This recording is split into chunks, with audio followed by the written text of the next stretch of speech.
Over to you, Chair. We're recording. Good afternoon, everyone, and welcome to the remote meeting of City Plans Panel. My name is Councillor Jim McKenna, and I will be chairing today's meeting. Could I take this opportunity to welcome Councillor Robert Finnegan, who has recently been appointed onto the panel. Welcome, Robert. You've certainly picked a busy one to start. Well done. Always a pleasure, colleague. I'm sure it is, Robert. Thank you. I would like to start the meeting today by confirming that the meeting of the City Plans Panel meets the requirement of the Council's constitution, even though members of the panel are in remote attendance. For the benefit of everyone present and those listening to the meeting, I have asked if the legal advisor to the panel can clearly explain the role of the panel and its members. Can I bring in Matt Hills, please?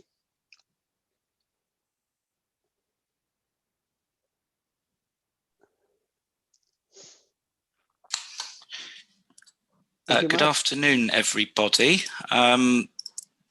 Sorry, just bear with me a moment. I'm having a little difficulty here. Sorry, Chair, it's me that's going to just do that brief explanation. You can hear me? I can, yes. Okay, thank you. Thank you, Chair. So as panel members are aware, the City Plans Panel is authorised by full council to discharge the functions relating to town and country planning. This includes determining applications for determining development proposals within the city centre, as well as applications that are of major strategic significance in terms of job growth or retention, investment, regen, and importance to the city economically, culturally and recreationally. As you're all aware, the role of members of this panel is to exercise their judgment properly on the planning application that's before them and to be seen to do this.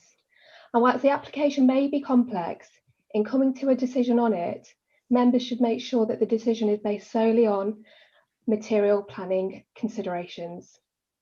The officer report that's before you today is regarded as material to the decision, and if members are unclear on what matters may or may not be material, they should seek advice from the officers that are present today. Whilst members must act within the law, the exercise of planning judgment is theirs and theirs alone, and the panel must take into account all relevant ministerial and national guidance, the local plans and the related documents that they're in, and also the advice of officers. The weight that members attach to the relevant consideration is a matter of planning judgment, and members should not give weight to any non-planning related matters that may be raised by members of the public. Finally, as members are fully aware, you're all democratically accountable to the electors and the wider public on whom you act on behalf of as your role as City Plans Panel members. Thank you, Chair. Thank you, Nikki. Moving on.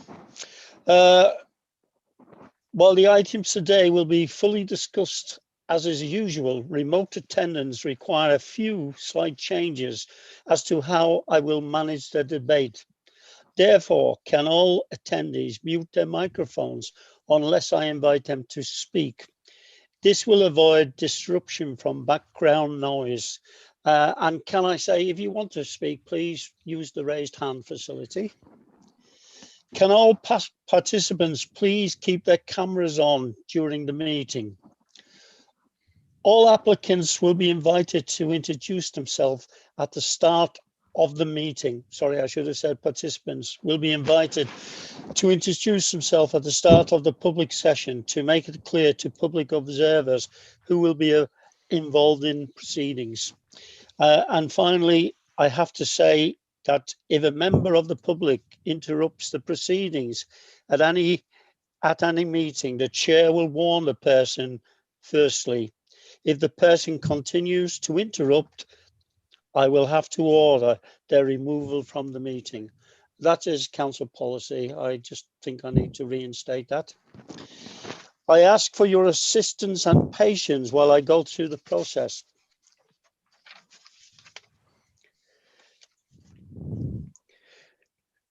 In order to avoid any disruption at the meeting, should I lose internet connectivity, I propose we appoint a vice chair who could step in during my absence. I would like to move Councillor Caroline Groon and invite another member to second that motion. Second that, Chair. Thank you. I'll take a vote by assuming your silence as approval.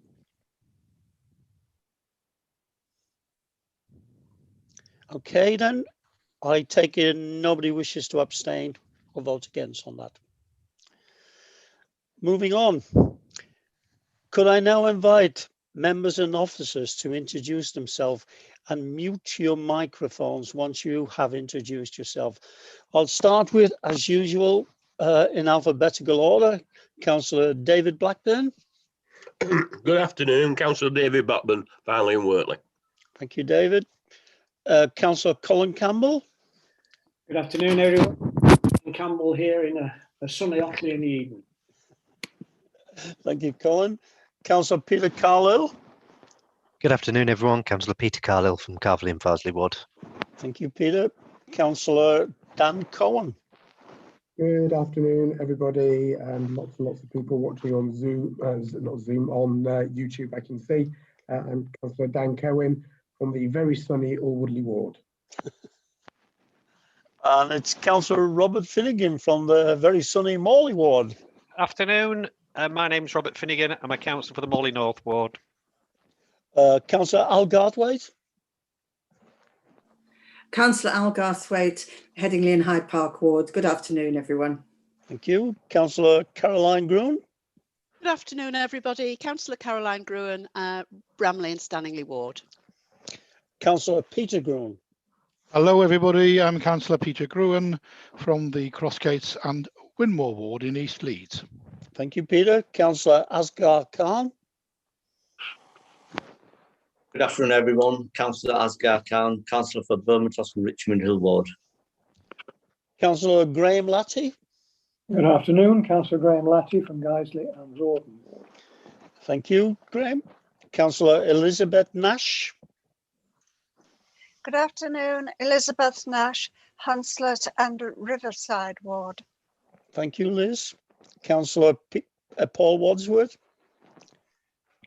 Good afternoon, Councillor Paul Wadsworth from Guiseley and Rawdon Ward. Thank you. And finally, Councillor Neil Walshaw. You're muted. I'm not now. It's a delayed action on my overstretched laptop. You can only have so many windows and tabs open, Chair. Good afternoon, everybody. Councillor Neil Walshaw, Headingley and Hyde Park Ward. Thanks. Thank you, Neil. Moving to officers. Can I invite David Feeney, please? Good afternoon, everybody. David Feeney, Chief Planning Officer for Leeds.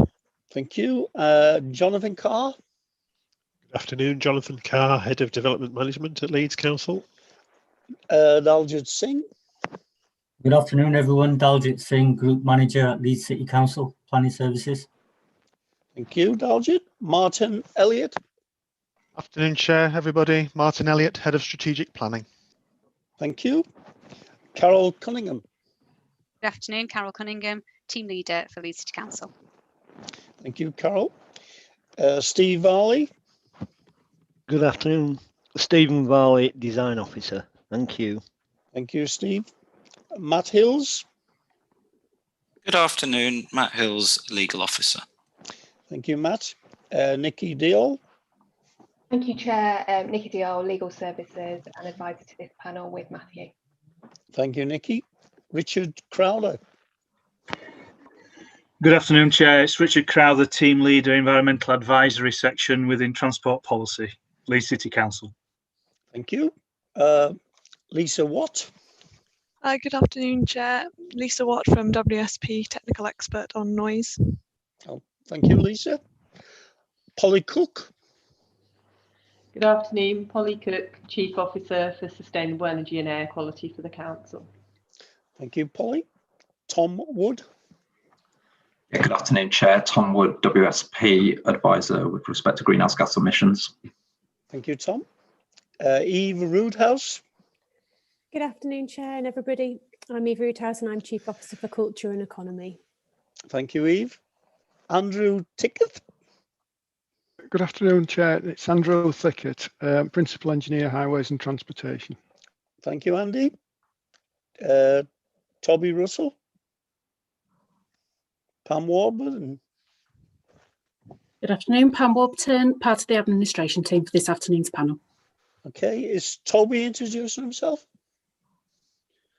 Nope. Hi, good afternoon. Toby Russell, Senior Technical Officer, and I'll be helping out with the administration of the panel as well. Hi, Toby, thank you. And finally, John Grieve. Yeah, just before I introduce myself, there's two names missed off your list. Anna Frierson. Okay, Anna. Hi there, I'm Anna Frierson, Chief Officer Consultant in Public Health, Healthy Living. I'm having some bandwidth issues, so I may have to turn my camera off at various points. Okay, thank you, Anna. We'll understand that. And Jill Kelly. Hi, I'm Dr. Jill Kelly. I'm a Specialty Registrar in Public Health, Leeds City Council. Hi, Jill, thank you. John Grieve, Governance Services, and I'll be clerk in today's meeting. Okay, moving on. John, this is your bit. We're on to the agenda. Thank you, Chair. Under agenda item 1, there are no appeals against the refusal of inspection of documents. Under item 2, there are no items which require the exclusion of the press or public. Item 3, there are no late items of business, but I am aware supplementary information in respect of an addendum report about the airport has been received and circulated. It's also published on the council's website. Under agenda item 4, could I ask members to disclose any disclosable pecuniary interests? Councillor Wadsworth, is that a pecuniary interest? You've got your hand raised. It is, yes. So you're disclosing an interest? Yeah, for transparency, I would like to disclose that I am a member of Road and Parish Council, who I mentioned in the report, and also a member of the Airport Consultative Committee. Thank you, Chair. Thank you, Paul. Thank you. Any further declarations? I see no hands raised. Thank you. Apologies for absence. No apologies for absence, Chair. We've got a full house. Chair, sorry. Could I make the same declaration as Councillor Wadsworth, though I'm actually a member of Otley Town Council, who have commented on the application? Thank you, Chair. Thank you, Colin. Did you finish apologies, Colin, John? Chair, with no apologies, it's a full house today. Okay, then. Moving on. Item number 6 on page 7. Minutes of the City Plans panel meeting, 7th of January 2021. I will go through it in my usual way, starting at page 7, page 8, page 9, page 10, page 11, page 12, page 13, page 14, page 15, page 16, page 17, and page 18. Can that be moved as a true record from members? Yes, I move it, Chair. Thank you. Are there any matters arising from those minutes? I'll take silence as no on that one. Moving on to the main item on our agenda, agenda item 8, application number 20/02559/FU, Leeds Bradford Airport, White House Lane, Yeadon. Before I invite the planning officer to present the report, I'd like to confirm that due to the complexity of the application and the public interest in it, and in the interest of fairness, I have exercised my discretion to allow an increased number of speakers, as well as allowing more overall time to be allotted to both objectors and supporters. I will, however, be asking speakers not to exceed the time allotted to them. Could I now invite Carol Cunningham to present the report to the panel? Carol. Thank you, Chair. Can we have the presentation, please? Thank you. Afternoon, everybody. You will recall that this scheme was presented as a position statement in September last year. And in paragraph 1 of the report, it details the issues that members raised last time. And I hope that this report now covers those matters. I also hope that you've all received a copy of the addendum report, which has been mentioned.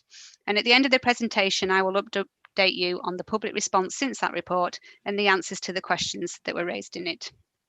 Before I start the presentation, there are a number of, because the report was so long and covers so many pages, there are a number of clarifications that need to be made within it. In paragraph 3, the terminal should state that it opens in 2023 and not 2024. In paragraphs 3 and 40, we refer to the COVID further information that was submitted by the applicant that considered the impact of the 2-year delay on all matters within the ES.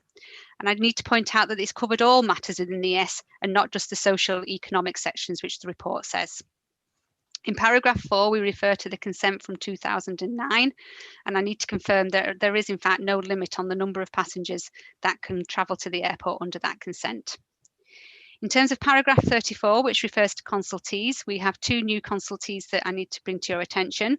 Leeds Bradford Airport Safeguarding Team, who state they do not object to the application, and Public England, who state that the scheme should encourage minimisation of exposure to non-threshold air pollutants and noise and include annual monitoring for all these areas. There's a paragraph, the paragraph 150, the second sentence in that paragraph needs to be removed. That was an error, it was left in.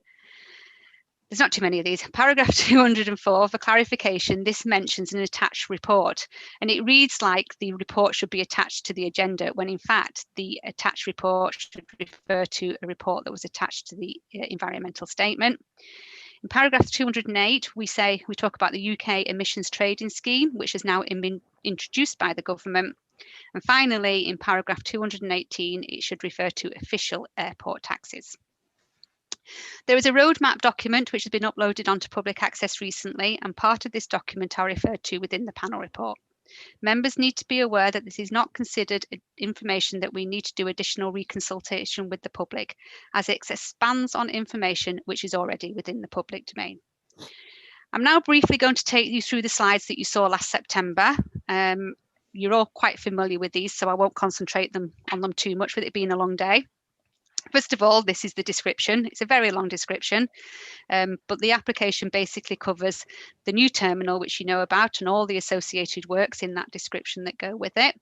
And it involves the changes to the flight period, with the nighttime flight period being reduced from 11 o'clock at night to 7 o'clock in the morning till 11:30 at night to 6 o'clock in the morning.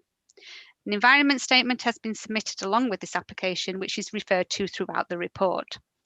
As well as the 50 conditions that are reported at the beginning of the report, the scheme also involves a Section 106 agreement, which is detailed further within paragraph 41 of the report. Can we have slide number 3, please?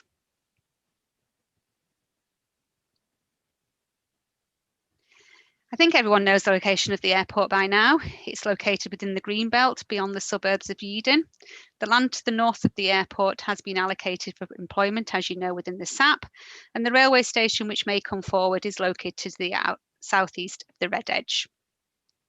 This plan also shows an area to the southeast of the runway, which will be one of the biodiversity areas we refer to in the report, and a detached area to the north, which will be the outer biodiversity area. Can I have slide number 4, please? This aerial again shows the location of the airport and its relationship with the existing built-up area. We talk in the report about the Viking car park, and this is connected to the airport, and it's located in the northern western end of the runway, just below the Sentinel car park sign. The potential railway again is located to the southeast of the car parking area, to the east of the airport's apron. Can I have slide 5, please?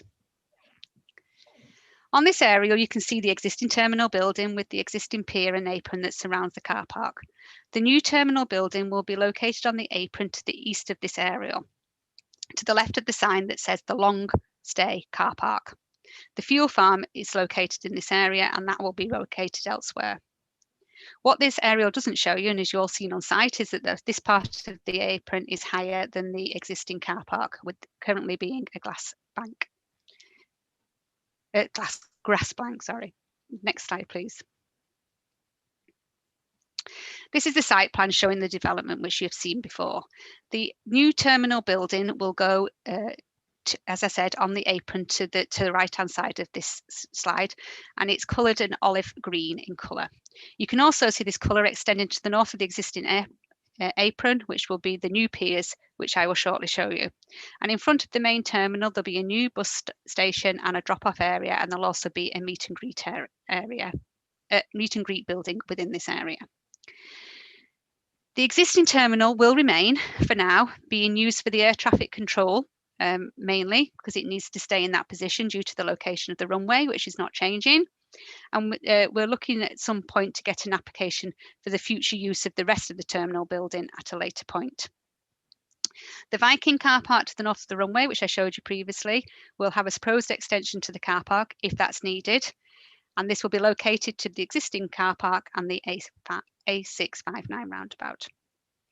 The fuel farm I talked about a minute ago will be relocated, and if you look to the south of the runway, there are 3 grey buildings on the opposite side, and that's where the new fuel farm will be going. Can I have the next slide, please? I'll very quickly go through this. This is showing you the new terminal entrance, which will be built into the bank.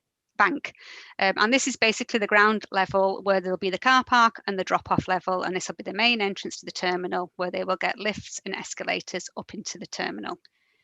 Through these next slide, the right arrows show the arriving passenger route and the green arrows show the departing passenger route. The next slide, please. This will be the main terminal hall, which will be on the next level. It'll have the check-in desks and everything associated with that. And then on the other side of this building is the baggage reclaim for the arrival customers and the arrivals hall. Can I have the next one, please? This is the next floor up, which will be showing you the arrival area and immigration. And then the next slide, please. And this final level will be where the passengers go for their lounges, food, drink, shops before they depart on their flights. Can I have the next slide, please? This is showing you the ground floor of the proposed pier that I showed you before, and this is the route that the departing passengers will take from the terminal building. Can I have the next one, please? And this is showing the pier for the arrival passengers. There's just a few slides now showing the proposed elevations of the new terminal. Can I have the next slide, please? This is showing you the elevations of the proposed terminal. As you can see, they're built into the bank because of the levels. The front box is the entrance lobby, which we've talked about, which will be a majority glazing and will have elements of bronze, champagne coloured cladding. The main terminal building behind will be fully glazed, and again it will have elements of the bronze and the champagne and light grey, as you can see from the colours on the slide in front of you. Can I have the next one, please? This shows the piers, which extend 90 degrees to the main terminal building, and these will have glazing with the bronze champagne cladding along with elements of dark grey. Can I have the next slide, please? This visual shows you the front of the new terminal building, and I'm sure you've all seen this many, many times before, and I don't really have a great deal more to say about that slide. Can I have the next slide, please? This one is showing you the car parking and the proposed piers, and it also shows you a visual of the rear of the main terminal building. Can I have the next one, please? And this one shows you the new terminal building from a further distance and all the associated car parking and bus station to the front, the meet and greet building to the front. And I think you're all probably quite familiar with that. We now move on to the main issues within the report. And the main issues in relation to this application are listed from paragraph 1 to 4 within the report. And I will deal with them in the order that they appear in the report. The first issue that you need to deal with is policy. The site is located within the Greenbelt, so the application needs to be assessed in relation to the impact on Greenbelt. All of the development will be inappropriate development within the green belt, with the terminal building being the main element, so very special circumstances need to be considered. These are examined later within the planning balance. Paragraph 133 onwards deals with the impact of openness of the greenbelt, with the report stating that the new terminal will be visible in views, especially from the east and northeast. However, the new terminal is replacing existing airport infrastructure, and the area is already within airport use. Its additional impact on openness is limited due to the setting within the curtilage and its backdrop of the existing airport and associated operations. Overall, officers consider that there is a limited contribution to the impact on openness. Setting aside the green belt aside, there are two policies that deal with the development of the airport. Policy T30A of the UDP and Policy SP12 of the core strategy. In terms of Policy T30A, there is a list of a number of developments which are considered acceptable within the airport's boundary, which this site is. And the proposal is within this list, so which is considered by officers that the scheme complies with Policy T30A. In terms of Policy SP12, this allows for expansion of the airport, providing there is provision of public transport, a surface access strategy, environmental assessment with mitigation where appropriate, and management of local impacts. These matters will be discussed shortly. The next main issue you need to consider is the economic benefits, and these are discussed from paragraph 165 onwards. An additional report has been submitted which shows that there will be a 2-year delay on the social economic benefits that will be brought forward. NEF have also submitted 2 reports detailing which they consider the social economic benefits to be inaccurate and overstated, and these reports have been assessed by an external body. The conclusions from the external body who assess these reports are that the submitted ES from the applicant is reasonable and robust. The airport is important to businesses across the city and the region, as well as the airport in its own right being the main source of employment in North West Leeds. Tourism is also an important sector for both the city and the region. The new terminal forms a key part of growth plans for the airport, which will provide new jobs and increase in GVA. And without these improvements, it might struggle as a business. Expansion would have a substantial positive impact on the economies of Leeds, the Leeds City region, creating jobs and supporting the objectives set out in the Leeds Inclusion Growth Strategy. The next matter to consider is highways and transport impacts, which is dealt with from paragraph 188 onwards. The proposed development will involve the increase of passenger movements on the network, and by 2030 by 1,040 journeys. The proposal will involve a modal shift of passengers onto public transport. Currently, 5% of passengers travel by public transport, and this application is looking to increase this to 10%. If at a future date the railway station opens, this will increase the modal shift by a further 5%. There will also be a shift in employees travelling to work in a single car, with 30% of airport employees travelling in non-single occupancy, and 20% for the non-airport employees, people who will work in retail within and such matters within the airport.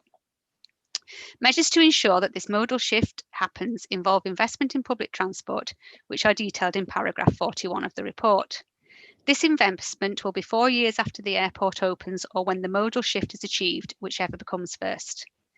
The improvements to the A1, A2 and A3 bus services will be reviewed after 4 years, and if other measures are required other than these services, that will have a cap of 250k per annum. The airport will also supply 1.5 million towards the proposed railway station, which will be used to construct a link to the railway station. The land to construct the link is also being provided by the airport, and the airport also intend to provide a shuttle bus which will tie in with the timetables at the airport.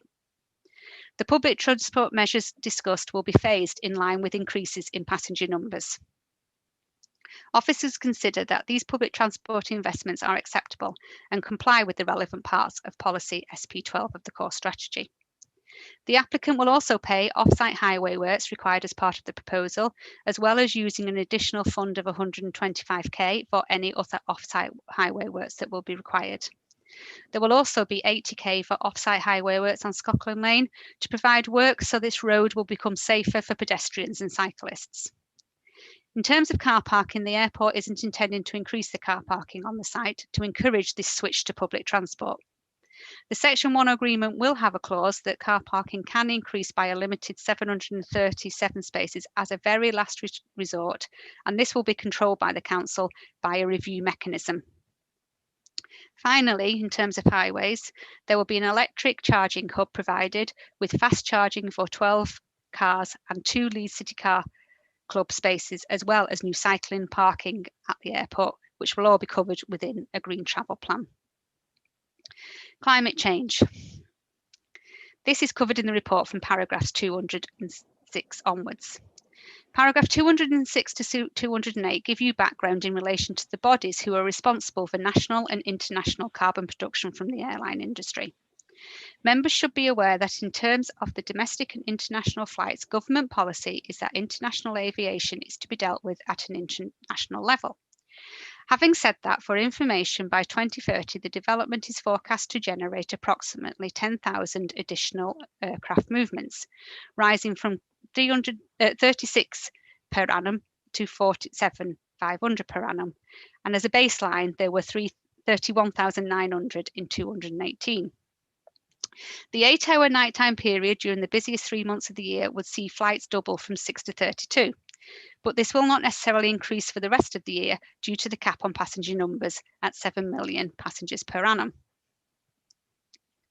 Just bear with me. In terms of the aircraft emissions that will result from this increase, this would be an increase of 42% by 2030, assuming that the 7 million passengers is achieved. In terms of the national context, the air transport emissions from LBA represent 1% of the national emissions with development and 0.7% of no development. The UK government have assumed a carbon budget for Leeds Bradford Airport of 0.4 million tonnes of CO2 by 2050. The ES submitted as part of this application, which we support, show that the carbon production for this application is 0.31 million tonnes, which is 22.5% less than the government forecast. Other matters relating to carbon production from this application is shown in the table on page 83. This table shows other matters other than flights that will create 14,850 tonnes of carbon by 2030. However, there are a number of matters that will reduce this, which include improving vehicle efficiency, shift to bus and rail transport, buses to the airport being sustainably fuelled, 50% of airport taxis being sustainably fuelled, and clawback from people travelling from other airports. The new terminal building will be carbon neutral, with a condition attached that passenger numbers cannot increase beyond 5 million passengers per annum before the terminal opens. Without the clawback being taken into account, the airport's ground operations will not produce any further carbon than it produces today. If clawback is taken into account, the savings could increase to the carbon being half of what the airport currently produces today. Air quality. This is covered in paragraph 235 onwards.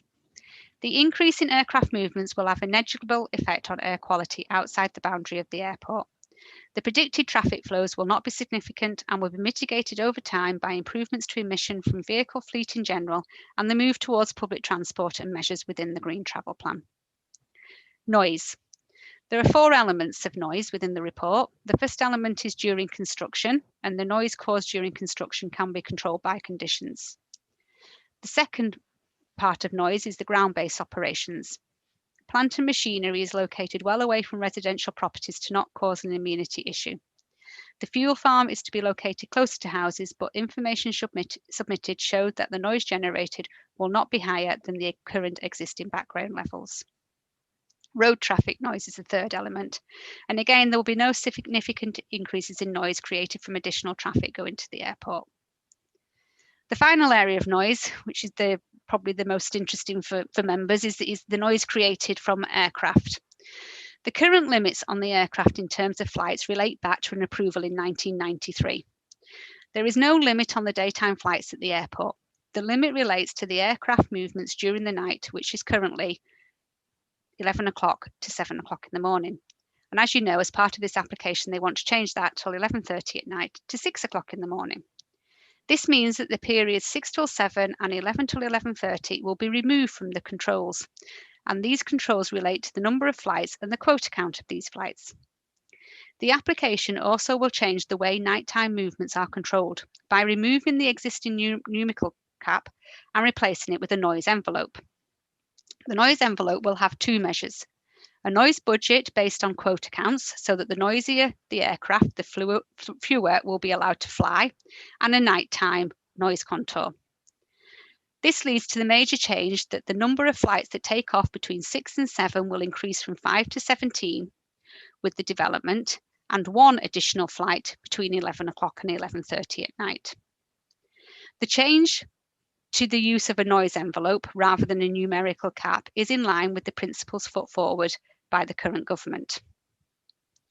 Figure 1 on page 89 of the report shows you the predicted change to the noise climate in 2030 compared to 2018, which shows that the average noise levels during the night time will increase under the northern flight path but decrease under the southern flight path. But the noise levels will be higher during the night in all locations. In terms of daytime noise, there will be a general improvement in noise from the existing situation due to the airport operating quieter aircraft, which is shown in figure 2 on page 91. To deal with the impact of night noise, the applicant intends for mitigation against this noise, which will give financial help for residents within the noise envelope, which is detailed from paragraph 278 onwards. This noise mitigation will involve windows, trickle vents, and loft insulation measures.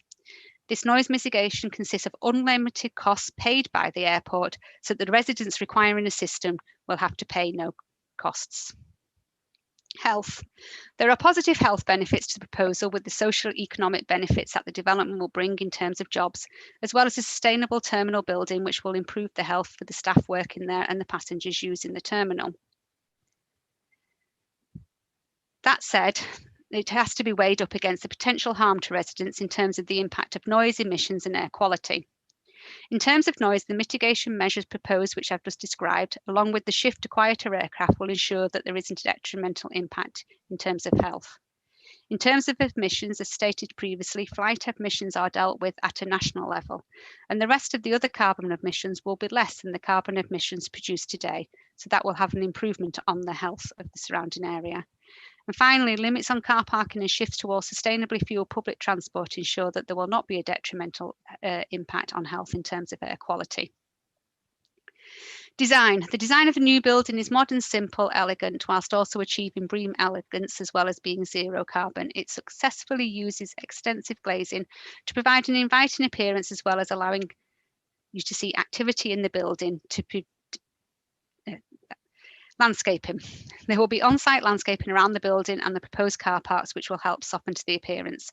There will be some tree loss caused by the development, but these are low in number and stated in the report, and there will be 445 new trees planted in the whole of the scheme. In terms of off-site planting, this can be accommodated in the biodiversity areas, but there will be no landscaping shielding views from the east and northeast. But planting here might only have a limited effect, and the views from this area already show a major development site. Ecology and biodiversity. As I've showed you before, there are 2 areas of biodiversity proposed, and these will allow for a minimum of a 10% biodiversity net gain achieved, and this can be implemented and maintained by conditions. In terms of the ecology, a habitat regulation assessment has been submitted, and it has been agreed that there is no impact on surrounding habitats. The final part relates to the update on representations. Within the original report, it is stated on page 38 that an additional statement has been received from Galba, stating that the conclusions of the ES does not justify the conclusion that adverse health effects will be minimal and outweighed by positive health effects associated with increased employment and economic growth. Officers have now had chance to consider information, and it is stated that the officer opinion and report into relation to this matter has not changed. It is still considered that with the adequate mitigation measures, there will not be a detrimental impact in terms of health. We've had an objection from all 3 members of Horsforth who've commented on the application, and they've stated that the improvement to the terminal is welcomed, providing it doesn't have any negative impact on the residential close by. They are concerned about the proposed changes to the daytime flying hours, means that the application cannot be supported. Currently, the flights are from 7 a.m. to 11 a.m, with flights commencing at 6 a.m. in the summer. If the daytime hours are extended, they're concerned that flights may start at 5 a.m. or potentially earlier.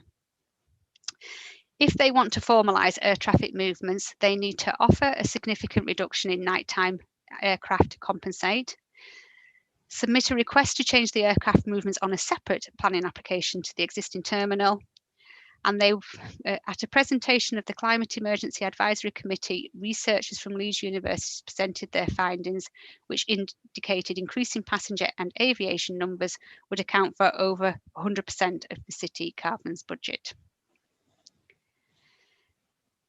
They have therefore said that the application must be refused. Within the addendum, there were a number of comments raised by Galba which were unanswered. Officers have now had opportunity to assess these matters and conclude that the matters raised do not alter the contents of the report or the conclusions reached within the ES. There has also been an additional objection since you received the addendum report from Galba, which give reasons why the application should be refused, stating making claims that the comments within the officer report are incorrect. These matters have been looked into and officer concludes it raises no additional material planning considerations and that the information within the report is sound and robust. Since the addendum report, there have been a further 21 comments of objection, a further 7 letters of support and 1 general comment, which have raised no further issues that have not already been within the report.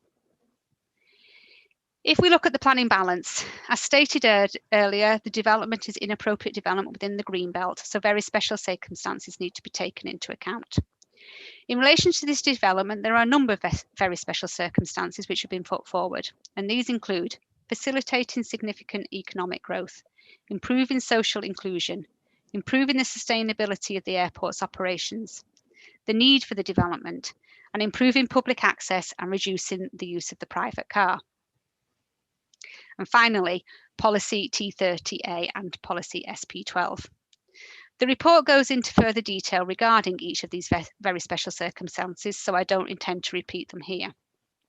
Significant weight must be afforded to the identified harm to the green belt, the harm by definition and impact on openness, and any other harm, in this case the impact of noise. However, the strong economic case for supporting the airport, the need for the development to allow expansion of the airport and the carbon benefits of the new building and ground operations are compelling special circumstances in favour of the proposal. Together with the public benefits arising and the relative limited harm to openness on the green belt and other harms, which are significantly mitigated by measures to be put in place, and required by conditions and legal obligations, it is considered cumulatively, these considerations do not amount to very special circumstances that clearly outweigh the identified harm to the green belt and any other harm. And finally, as our officer's conclusion, the scheme for the new terminal and an alteration in flight times have involved a complex policy and technical issues, many of which overlap and cover economic, environmental and social issues at a local, national and international level. In coming to a conclusion, officers have had regard to the number of comments that have been received together with the delivery of policy and technical requirements. Central to the proposal is a well-designed new terminal which will be carbon neutral. This will help to deliver economic benefits to the city and the region. And in terms of alteration to night flights and increase in number of flights, the scheme will look to minimise and mitigate any adverse environmental impacts. There are measures to improve public transport, carbon reduction, achieved by replacement terminal and ground operations exceeding policy requirements. And in relation to emissions from flights, national policy points to this being primarily considered at a national level, with the carbon budgets for flights from the development not exceeding the budget set by the government for Leeds Bradford Airport. Noise mitigation is considered to be acceptable for the level of development with no cost to the public. Members should also note that this new permission would mean that the airport was operating in a whole new set of controls, with the past controls being redundant and the new modern restrictions coming into play. It has been shown that the proposal is generally in compliance with the policies of the development plan and the NPPF.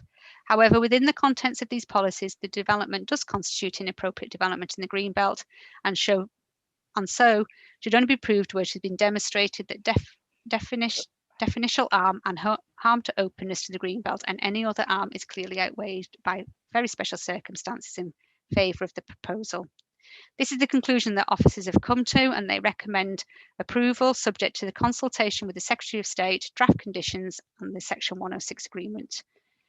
I finally need to just add on that we need to attach 4 more conditions than the 50 that are at the beginning of your report. These conditions relate to the submission of full details for the meet and greet building, bus station and other public transport infrastructure, vehicle barriers, hostile vehicle mitigation and CCTV, a healthy airport checklist condition, the submission of a Badger survey and the submission of BREEAM Excellent for the new terminal building. And that's the end of my presentation. Thank you. Thank you, Carol. Very comprehensive report. We'll come back to that, no doubt, to allow members to ask the relevant questions they want to ask. In the meantime, we're into the section where we will hear from supporters and objectors to this application. Quite a number, as you... Sorry to interrupt, Chair. It's Daljit Singh. I believe Carol, in her presentation, had a slight slip of the tongue. I think she said that on the balance of the issues she outlined, that the proposals do not amount to very special circumstances. I believe she meant that the proposals do amount to very special circumstances to set aside the harm to the greenbelt. Carol, if you could confirm that, please. Please do. Sorry, yes, I confirm that that is correct. Oh, thank you for that.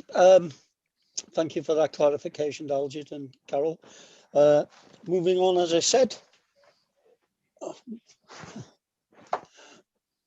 Thank you. Sorry, coffee has arrived. We're now on the part of the meeting where we will hear from objectors and supporters. Chair, it's John Grieve. Just before we move on to that section, we've got a couple of people in the waiting room and we're not sure of their identity.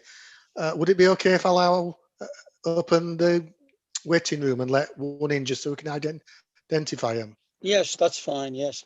Okay. We have to be sure that the people who have registered to speak are in fact the ones who are speaking. Going back where I was, don't lose your tread.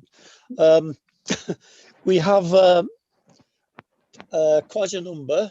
We will hear them one at a time. They will have 2 minutes each, and then I will invite members to ask any questions they feel relevant.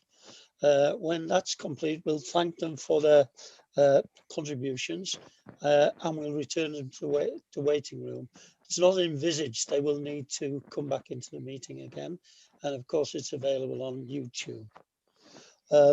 I will have to be very strict on time, 2 minutes. As I said, there are quite a number of people who want to make representations. And there's somebody speaking in the background. Could you mute, please, if you're not speaking?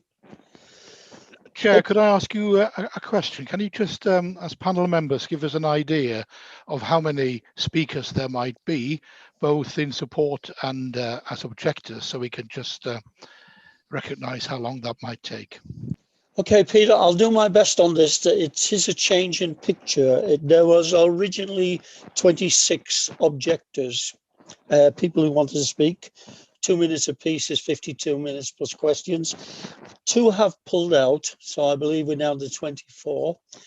And 1 person wasn't able to speak for family reasons, and an officer will read out her statement. Going on to objectors, there was 6 down to speak, but 1 has withdrawn. And we were about to allow them 8 minutes each, as there was much less. We do, as you know, have to allot equal time to supporters and objectors. So maybe there won't be the need for 48 minutes on supporters. We'll see how that goes. So just to clarify again, I think you referred to objectors for the smaller number of speakers. You meant supporters. I did indeed. Thank you for that. It's a day of clarification for you, Daljit. I'm glad you're on the ball. Okay, then starting with the first. Chair, just before you continue, I just need to add, invite 2 guests in so we can check their identity. Just bear with us a moment.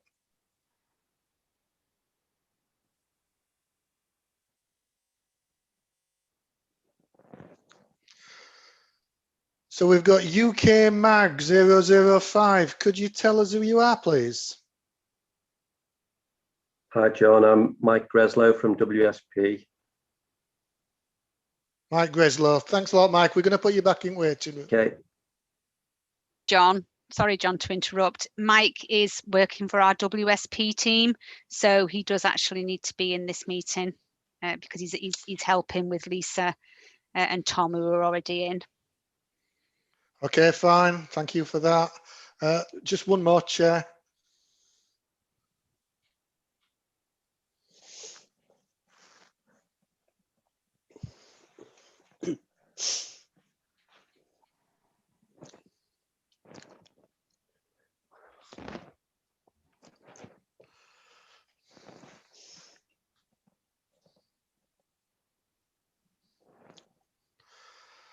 Sorry, they seem to have disappeared from my screen.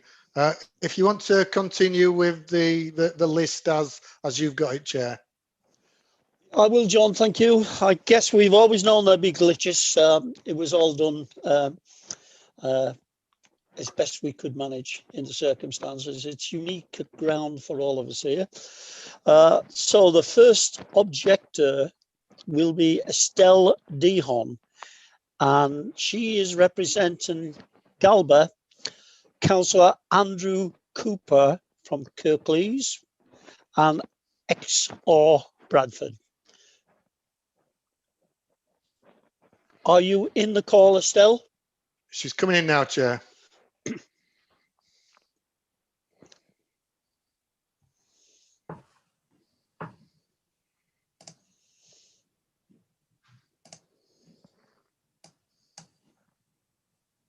If that could be speeded up in some way, John, it's taken a long time to admit people.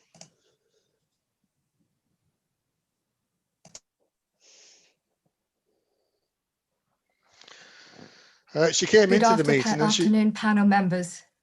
Yes, Good. I think I am. Can you hear me? I can, Estelle, thank you. Thank you for your patience. You have 2 minutes to make your comments. I'm afraid I'm going to have to be stiff on time, so please try to observe that. At that point, members are free to ask you any questions they wish.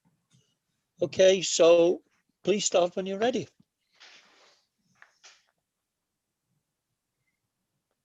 Can you hear me, Estelle? Oh, hello. Did you hear my Hello? comments? I can hear you. dear.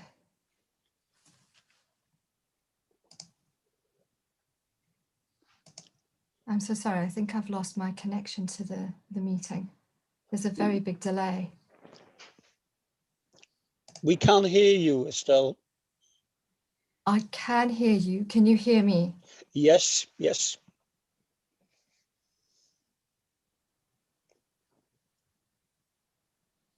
Would you like to start your comments, please? I am so sorry. This is taking a very long time. I tell you what, I'll just plow on and I'll hope that you can hear us. All right. So good afternoon, panel members. My name is Estelle Dehon. I'm a barrister. As has been mentioned, I'm a planning and environmental law barrister. I'm representing Galba. Your officers have recommended approval of this scheme, but as you know, you are entitled as the planning decision makers to evaluate the information before you differently. You have every reason to do so. I will start with climate change. You will hear from Yefim Vogel, one of the climate scientists who provided environmental information to you. I urge you to base your decision on the Leeds scientists' calculations, because they include matters that the Council's own peer reviewers, WSP, flagged are missing from LBA's environmental statement. If you choose to use LBA's flawed information, you risk legal error for underestimating the impact. The true position is that the net impact of additional emissions from this development alone use the equivalent of 75% of Leeds' total carbon budget to 2050 and all of your budget for over to 2060. Officers are wrong that the DFT has set any carbon budget for the airport, and very wrong that DFT's forecasts are not exceeded. On international aviation, your planning officers correctly included information on that impact in the report, but incorrectly advised you that international aviation is just a matter for national government. That is a misdirection. You must take its impact into account in your decision today, and it is also a misdirection for you to rely on CORSIA as the solution. If you forgive the pun, CORSIA is a pilot project, not a mitigation. Moving on to economics, LBA's case hinges on convincing you that the scheme will bring economic benefits, and no doubt many organisations and businesses will speak to you today and implore you, in light of straitened economic times, to approve. But please remember that the big economic boon promised by LBA is built on false foundations. You will hear later from Alex Chapman of NEF, who will explain, including by highlighting where his analysis and the peer review analysis agree on the flaws. Refusal does not mean that LBA will shut recall. Chair, that's time. Sorry, that has never been LBA's case. Estelle, can you finish with a sentence, passengers please? per annum can still fly from Leeds. On Thank noise, others will speak to this, but just to flag that Galba's legal objection on NOTAM was not Estelle, responded to in any robust Estelle, way by Ms Cunningham orally today. Finally, my advice I on don't what think your she can decision hear you, is, Chair. which No, I can be don't think she different as you'll can. recall from your officers. I'm Okay. sorry, there's a very... Chair, I think she's watching on YouTube I'm and so sorry. there's like a 30-second lag. Okay. Yeah. Estelle, can I thank you for your comments? Your time is up. You've gone beyond there a bit. So I can't. Oh, well, okay. Can you not hear us, Estelle? You There's can an hear. enormous delay. I've been speaking against myself. Okay. Well, what I am saying is, Sorry, can I just say one thing, which is I'm happy to answer questions, especially on the reasons for refusal that we provided. okay, but members will decide their own questions, I'm afraid, Estelle. So over to members. Questions, please. Can you indicate by raising your hand?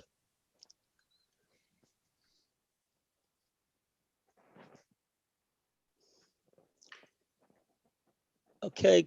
Councillor Walshaw, please. Thanks, Chair. Hope this can be heard all right by Estelle. Estelle, could you elaborate on the sort of the different legal interpretations you have here presented by both yourselves and by both the councillors the council's report, please, particularly on grounds for refusal along greenhouse gas emission lines? Thanks.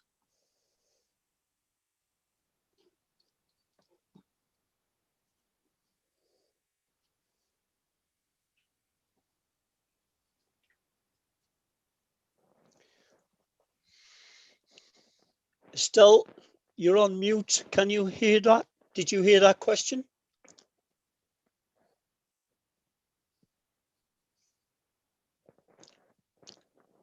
Estelle, I believe you're speaking. I'm but so you're sorry, there mute. must be a delay and this must be very frustrating for you and I don't know how to fix the problem. I think what I'll try and do is turn off YouTube and then I'll just hope that you can hear me and I can hear you. I've been asked about the difference in greenhouse gas emissions and the different approaches, and I can answer on that question. It appears that LBA and your officers, in relying on what LBA have done, have taken an approach that is prior to the most up-to-date information that's been provided by the Climate Change Committee, the UK Climate Change Committee, which came out in December 2020. and which is also contrary to the approaches taken in a number of other airport decisions, in particular Heathrow, and how climate emissions were calculated.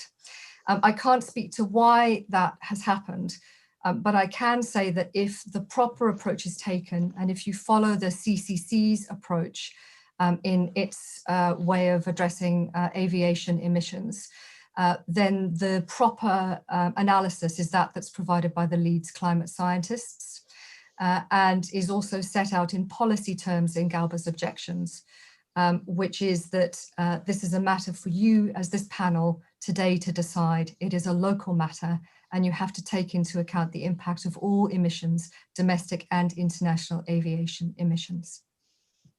Thank you, Estelle. Okay. Is there any other member who wishes to ask a question? I can't see any hands. YouTube, I can't hear anybody, which is not going to help anybody. So I'll have to just put up with the delay. Could you mute, please? Is there any more questions from members? Okay, can I thank Estelle for her contribution and bring in the next speaker then? Estelle, I'm not sure whether you can hear me or not, but thank you for your contribution. Could we bring... Chair, sorry, it's Daljit Singh. I suspect what may have happened with the previous speaker is that she had the watched the YouTube channel at the same time as she was on her laptop trying to participate in the meeting.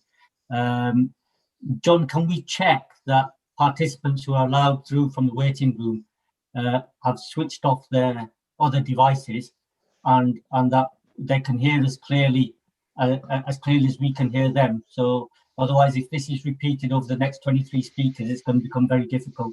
So can we check that before we let them through, please? We'll try and get a message into the waiting room, but it's difficult. But okay. You're right. I think the watching on YouTube, which is causing a delay, but they have got the Zoom credentials, so they should be able to get in on the Zoom meeting anyway. Yeah, I suppose the advice is that when they're actually brought forward to speak, they should switch off the YouTube channel. They can always switch it back on when they go back into waiting room. I can make that comment when they come in, Daljit. I think that's a good idea. Okay, thank you. Could we bring in Mrs. Jo Brooke, please, now, John?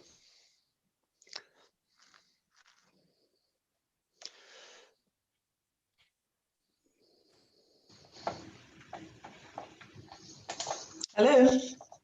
Are you there, Joe? Yes, I am. Can you hear me? I can, loud and clear. Good afternoon, Joe. First of all, can I ask you if you are watching on YouTube to switch it off at this point? It's caused considerable difficulties with the last speaker. And with that said, you have 2 minutes to make your comment. I will have to be very strict on time, I'm afraid. So your time commences when you start speaking. Over to you, Joe. Okay, thank you. Okay, we've lived here for just over 20 years. When we first moved in, just to be clear, we're on Bleach Mill Lane in Menston. When we first moved here, we were fully aware that planes were going near us, and near being the operative word. They now come over our back garden, way over the line of the NPR. They cause considerable distress because there are so many of them. We didn't account for that, fair enough. I don't have a problem per se with the extension of the airport, but I do have a real problem, and lots of our neighbours, lots of other people in the village do have a problem with the extraordinary noise that's created. Now, what I've noticed in the past couple of days, I've been to meetings in the past, and we've been promised that the planes will be guided to go up at a sharper angle and gain altitude much more quickly, which would alleviate a lot of the noise if they're higher, obviously. I watched 2 planes going over yesterday very near our house, not directly over it, but again going right up to the edge of the NPR. And they were very low still, and I just couldn't believe it, because I thought this is a perfect opportunity for them to be advised to please respect the NPR and the noise, and they haven't done it. So it's a huge quality of life issue for us. And they do go over our back garden, which is way outside. I've seen many views of the NPR tracking that's been done, all very fuzzy, very unclear. And that's really all I wanted to say. I wanted to beg for that to be taken into consideration, please. And maybe as part of the planning, could they be asked to respect the NPR and go down the centre of it rather than over people's houses? As I understand Thank it, you. Thank you, Joe. Your time is up. Thanks. Still remain on the call, please, Joe, because there may be questions from members. Okay. Is there any questions from members?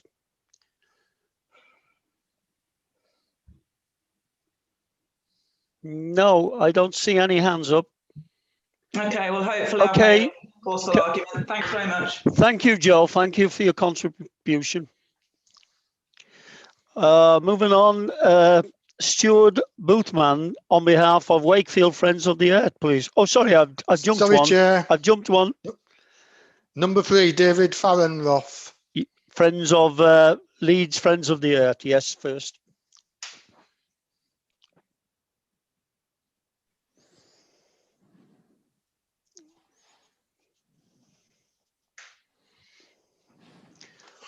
Are you on the call, David?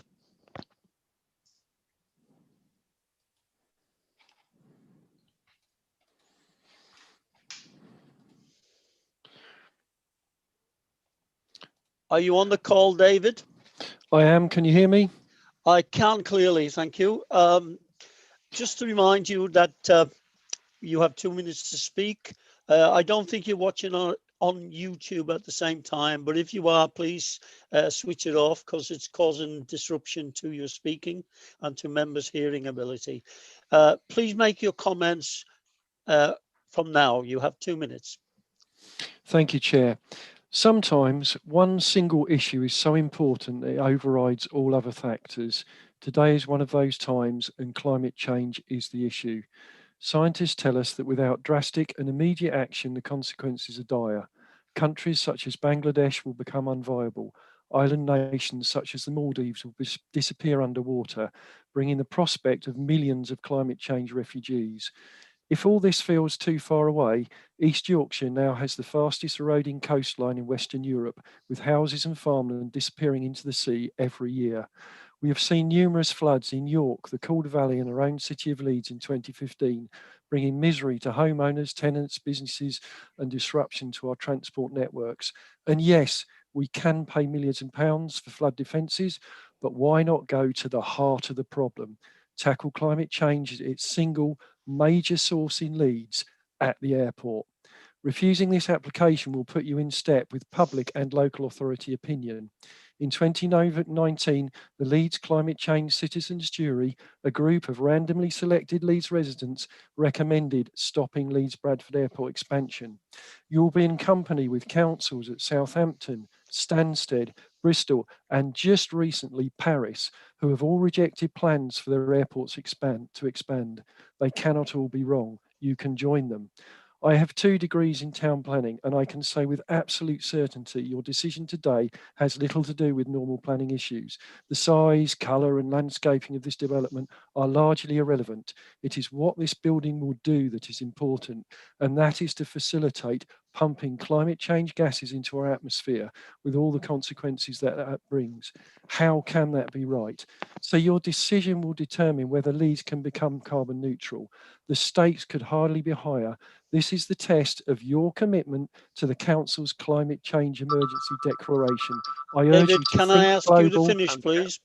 Thank you. I urge you to think global, act local, and refuse this application. Thank you. Thank you, David. Questions from members?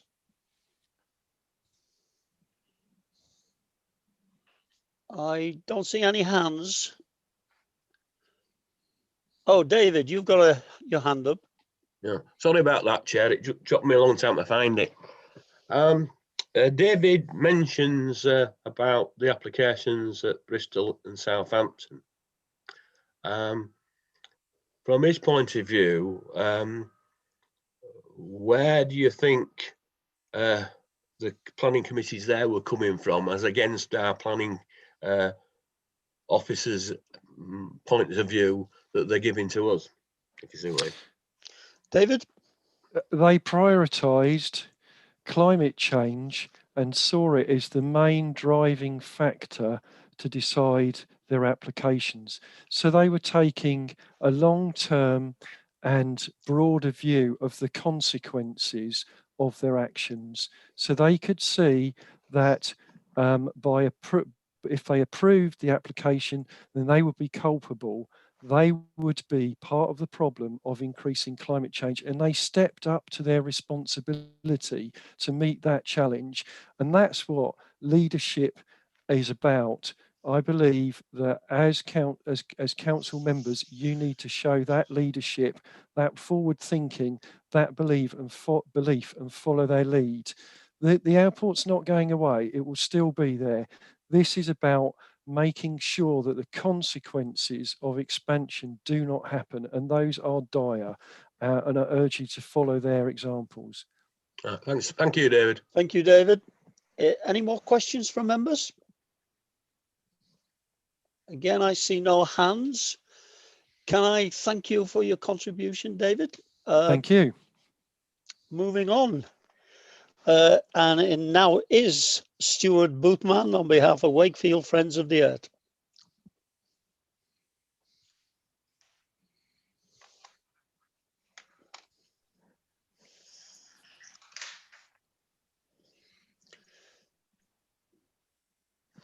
Are you in the call, Stuart? Yes, I am. Can you hear me? I can clearly and loud. Thank you. You have 2 minutes to make your comments. So your time starts when you start speaking. When you're ready. Thank you, Chair. And thank you, committee, for giving me the opportunity to speak to you today. I'm Stuart Boothman, and I'm speaking on behalf of Just Transition Wakefield. We cannot tackle the climate emergency without a just transition. This is the philosophy behind Just Transition Wakefield, but it is also a strong message from the UK's Climate Change Committee in its recent report on the 6th Carbon Budget. The Climate Change Committee highlights the opportunities that a just transition offers in green jobs and levelling up.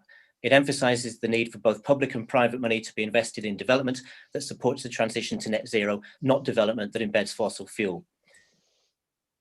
There has been a lot of greenwashing in LBA's application, but it should be obvious that expanding the airport and increasing the number of flights is the opposite of supporting the transition to net zero. It is also the opposite of a just transition. There is a serious social justice issue in choosing to give Leeds' precious carbon budget to aviation. The Climate Change Committee itself points out that just 15%, of the UK population takes 70% of all flights, both domestic and international. That 15% is highly correlated with income. 52% of people do not fly. Then consider the flights themselves have a different impact. LBA's own noise difference map shows that 4 of the 7 most deprived wards in the city will suffer the worst levels of sleep disturbance caused by nighttime aircraft. People least likely to fly will bear the consequences. I was amazed to see the planning report says that the development will improve social inclusion because it will create employment. This ignores the things I've just spoken about, and it ignores the strong evidence that LBA has overestimated the jobs that would be created, asserting numbers that flout the basics of modernisation, in other words, automation and economies of scale. All of this fails to recognise the future impacts of COVID-19 on air travel. Panel, please don't be fooled. Vote to refuse the development. That is the true vote for social inclusion, a just transition and a climate-safe future. Thank you, Stuart. Can I ask members if they want to ask a question of Stuart? I can see Robert Finnegan, Councillor Finnegan. Thanks, Chair, and apologies for the clattering in the background. In terms of Friends of the Earth's approach to aviation in the future, what's their solution, taking into account that the airport already exists? Are they for getting rid of the airport? Are they for a taxation policy that looks at aviation travel? Could they clarify what their position is? The short-term position is no expansion in flights, because that will give time for the transition. I mean, I am from Friends of the Earth, but I'm also from Just Transition Wakefield. And it's about the transition, and we have a very defined period of time, about 10 years, to get to zero carbon, if we are going to avert the worst case, the worst impacts of climate change. And so by halting the expansion, that gives us more time. But if we allow the expansion to go ahead, we're eating up precious carbon budgets, and that is making our job as a society, as a global society, far more difficult. In time, within 10 years, there may well be synthetic zero carbon fuels. There may well be opportunities for electric planes. Who knows what technological development there is. So this is about halting expansion, not just at Leeds Bradford, but everywhere, so that there is time, without eating up too much of the existing carbon budget, to develop alternatives, whether those are technological alternatives or high-speed rail expansion or whatever. That's not yet known. But as it stands at the moment, the emissions from flying are highly unsustainable. Thank you, Stuart. Any further questions from members? I can't see any hands up. Can I thank Stuart for your contribution and wish you good afternoon? Thank you. Moving on, we have Christopher Webb, Chair of North Hyde Park Neighbourhood Association. Are you on the call, Christopher? I am indeed. Can you hear me? We can, loud and clear. You have 2 minutes to make your comments, Christopher, so your time starts when you start speaking. Excellent. Thank you, Chair. My name is Christopher Webb. I represent the North Hyde Park Neighbourhood Association. This summer we celebrate 50 years as the residents group for Headingley Hill and Hyde Park Corner. 4 things blight this area: noise, atmospheric pollution, road congestion and studentification. The airport contributes to 3 of the 4. Noise comes sporadically from parties, but when the base stops, it's replaced by aeroplanes. The proposed expansion will make aircraft noise more frequent, and even if each plane may one day be marginally quieter, the total noise impact will rise, and more so if the flight path changes proposed a couple of years ago are resurrected. Planes cause extensive background atmospheric damage as CO2, NOx and other pollutants, and absent a rail link, passenger vehicles heading to or from the airport make a significant contribution to particulates and congestion along the A660 corridor. Contractor traffic during the construction of a new terminal would obviously aggravate this already critical situation. The second reason I oppose this application is professional. For the last 9 years, my day job has been as the European Energy Director for an international manufacturer. During the last 5 of those years, my travel has halved due to using internally and with clients Skype and other systems. COVID has accelerated this by forcing late developers like regulators, trade associations and, dare I say it, politicians to go virtual. I can now do a 2-hour Brussels meeting in 2 hours, not 2 days on Eurostar. Zoom is our platform today, and construction site visits can be performed by drone. Technology has all but killed business travel, though today's applicants have yet to realise that.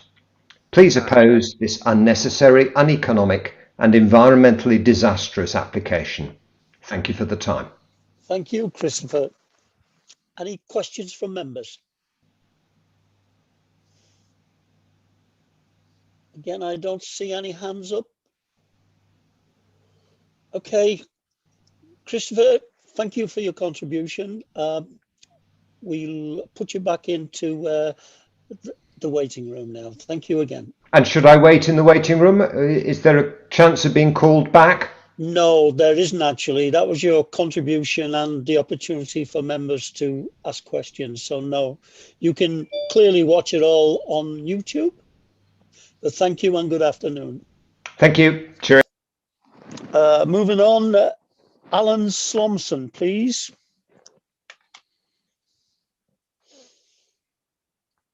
Are you on the call, Alan?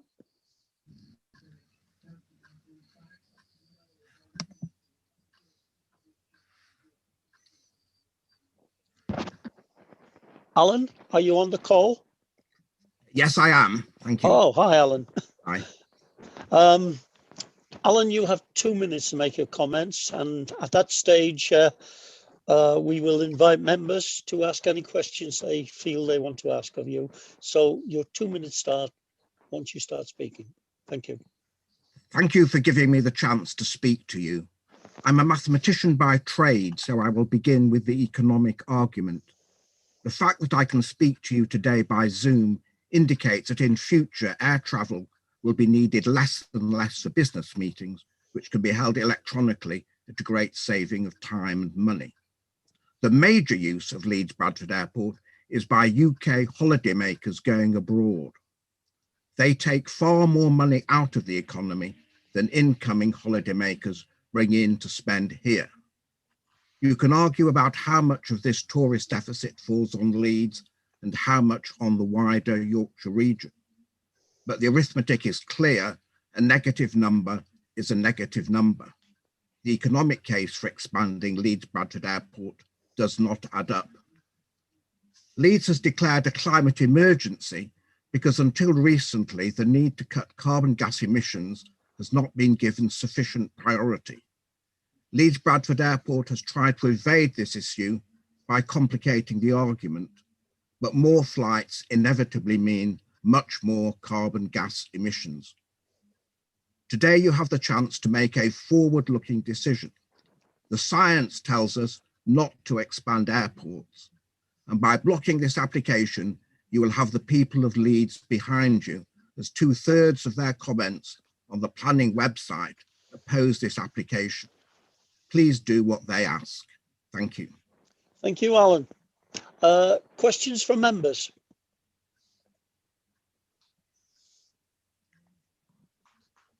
I can't see any hands up. No, nobody wants to ask a question. Okay, Alan, can I thank you for your contribution? Wish you good afternoon, and we'll put you back in the waiting room. You won't be required again. Thank you very much. Thank you. Moving on, Helen Pickering, representing Northwest Leeds Far Headingley Villages Society and Northwest Leeds Transport Forum. Helen, are you on the call? Can you hear me? Loud and clear, Helen. Right. Hello, everybody. I'm Helen Pickering and I'm co-chair of the Northwest Leeds Transport Forum, which represents 10 different residents' associations. Councillors, the airport is asking for your permission to drop current flying restrictions and almost double its size. And before you agree to this, please do ask yourselves the following questions. Do you really want our great city to be like London and plagued by large numbers of noisy, low-flying planes? Be in no doubt they will be flying over Leeds city centre, whose future success is so critical to our local economy. Do you really want communities from Middleton to Menston to have the quality of their lives destroyed by constant noise and pollution? Do you want our great parks like Kirkstall Abbey and Woodhouse Moor to follow our own Beckett Park, which is ruined by deafening noise and emissions? Do you want immobile, older and disabled residents to be imprisoned under a flight path where they can't hear themselves speak or enjoy their streets and gardens? Do you want to increase cognitive decline, cardiovascular conditions, asthma, lung disease from increased air pollution? And do you want to let young people down who fear for their future because of climate change? And do you really want to divert scarce council resources to fund more roads and a station, which, let's face it, is in the middle of nowhere, to help cater for passengers who are taking their spending out of the country? Well, I want to say this is what the airport is asking you to agree this afternoon. We know today it's going to be a tough decision for you, but if you reject the application, you will have the support of 5 Leeds MPs, distinguished climate scientists, Leeds citizens jury, Thank you, local Helen. Your community time is environment up. groups, and the people from the portal. We ask you to reject Okay, this Helen, application. that's it. Sorry. Questions, please, to Helen. David Blackburn. I just wondered what Ellen's view was of what the airport say about having quieter aircraft in the future. Would you like to comment on that? Yes, Councillor Blackburn. I am, like you, hoping that that will be the case. But I would endorse what we've just heard, that this is going to be a much longer term operation than, in fact, we are looking at. We want to take action now on climate change, and the technologies that will bring quieter aircraft is not developed yet. Thank you, Helen. Any further questions from members? Again, I don't see any hands. Helen, can I thank you for your contribution? We will put you back in the waiting room, and we will be still on YouTube, so perhaps you can follow it from them. Thank you. Thank you very much, Chair. Moving on, Douglas Kemp, Chair of West Park Residents Association. Using aircraft that are not allowed at the moment. That's right. So obviously, the part of this application is to change the nighttime conditions controlling aircraft, and the application does state that the reason it wants to do that is in the short term to be able to operate some aircraft. I think to do. Sorry. Who else is speaking on the call? Sorry, yeah. Sorry, I'm here now. Sorry. Okay, so okay, you've 2 minutes, Doug, then to make your comments. Yes. As you were disrupted, we'll start from now when you start speaking. Right, thank you. Good afternoon. My name is Doug Kemp. I'm Chair of West Park Residents Association. I apologise if my voice is somewhat variable. It's one of the joys of having Parkinson's disease. The residential area of West Park includes part of the Kirkstall and the Wheatwood wards of the city. It lies directly under one of the flight paths of Leeds Bradford Airport, and consequently is already affected by aircraft movements and the associated noise and air pollution. What is being planned by Leeds Bradford Airport will dramatically affect the quality of life of local residents from increased noise pollution.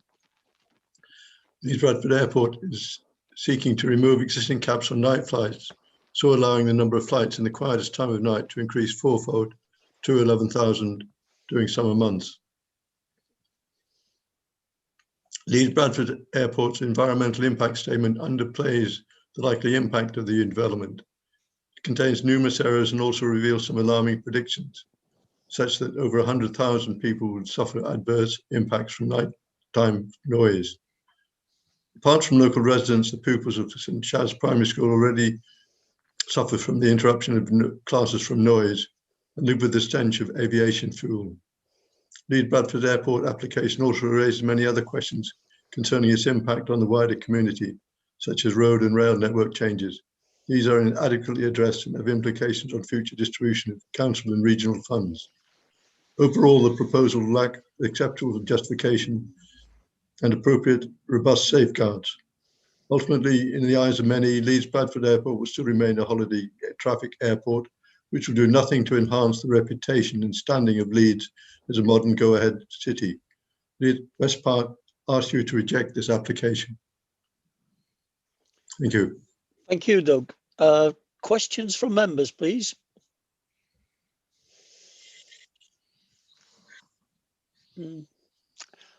I see no hands. I assume there's no questions. Doug, and if Janet is there with you, can I wish you good afternoon and thank you for your contribution. Thank you for your work. Thank you. Thank you. Moving on, next is Susan Harnett. Is Susan in the room?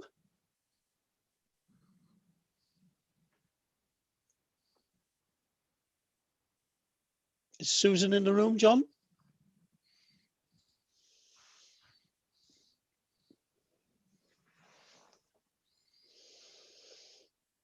can't see her, Chair. Okay. We could come back to her. She's trying to join. Okay, we'll give her a minute.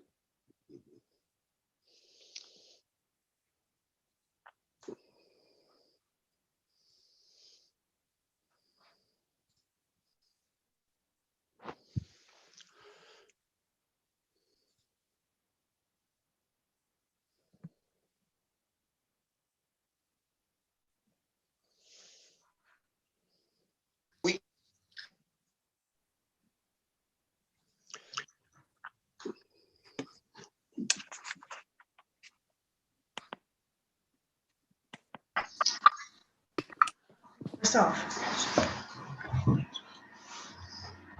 Can you not hear it? Just get here.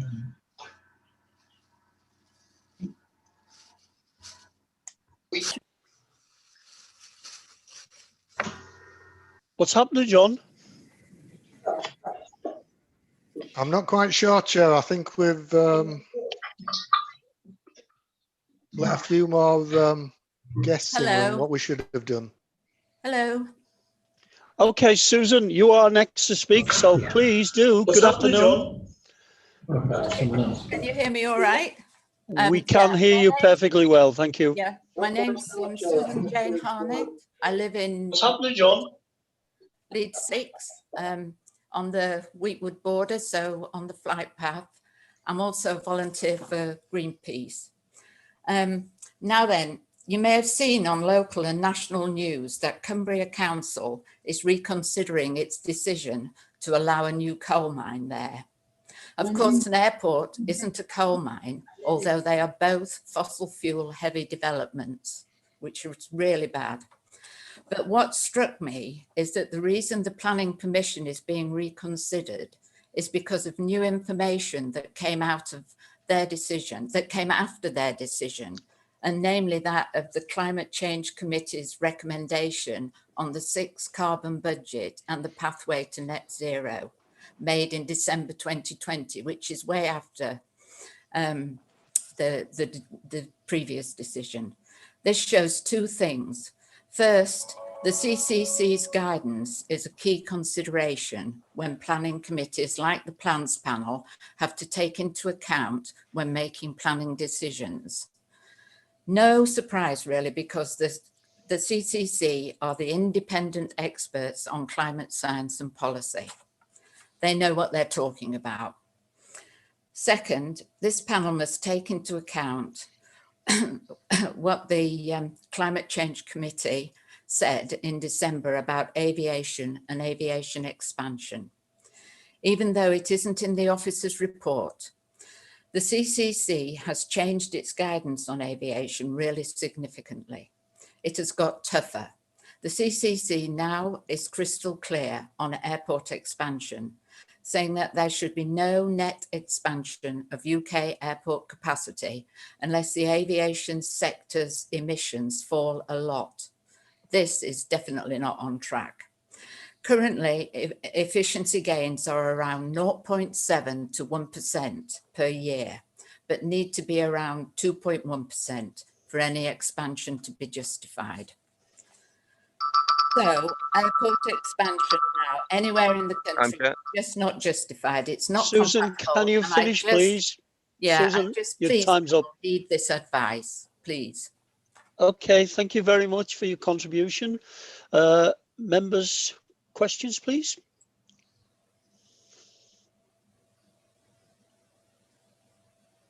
I don't see any members' hands up, so there are no questions. Susan, can I thank you for your contribution and wish you good afternoon. Good afternoon. Thank you. Next is Richard Dew, Honorary Secretary of Wheatwood Residents Association. Richard? Sorry, Chair, might I just, could we possibly ask those speaking if they could turn the YouTube off? When I have done, but yeah, sorry. just on each occasion, I'm just conscious that we're getting in that instance, we got the John, what's going on several times on repeat. We did as well. I had stopped asking because everybody seemed to be geared up to their laptops, and then it went wrong again, I'm afraid. But yes, I will do that. In the meantime, is Richard on the call? Richard Dew? Chair, I'm not sure we've got Richard Jewson, but we've got somebody called Bonsall, so we think it might be that person. So if we could let Mr. Bonsall in. Yes, indeed.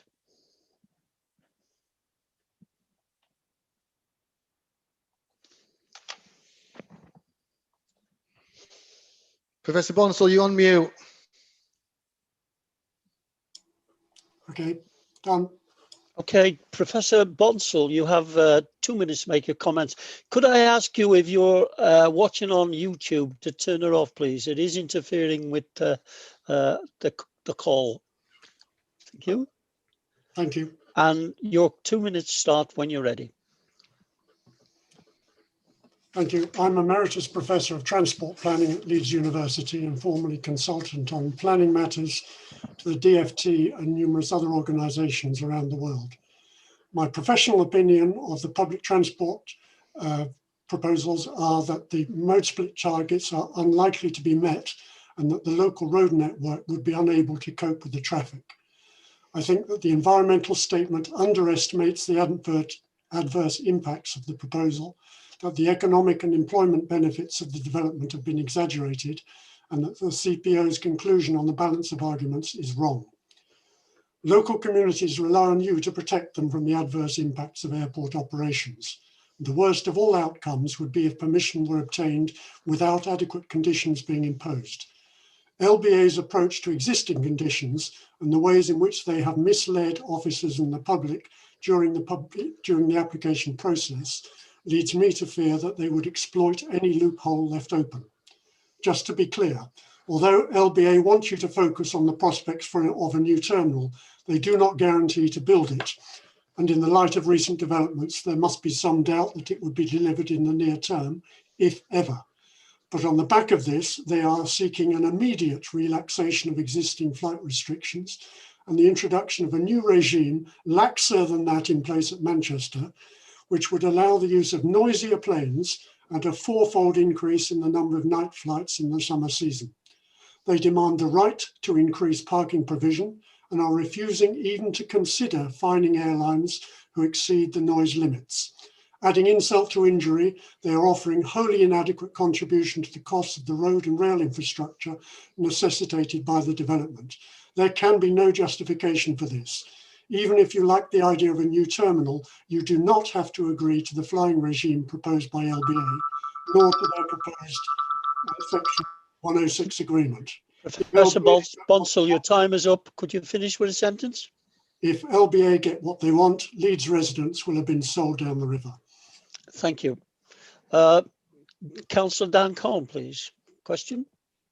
Thanks, Chair, and thanks, Professor Bonsall, for your comments, and indeed, thank you for the detailed notes that you have sent us through, which were incredibly helpful. I certainly found them incredibly helpful and incredibly useful, so I just wanted to note those thanks.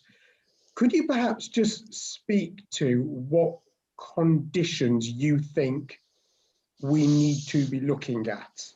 Because I think that might be quite helpful. It's unfortunately quite a long list. It may be that some of them can fit within the control on night flights.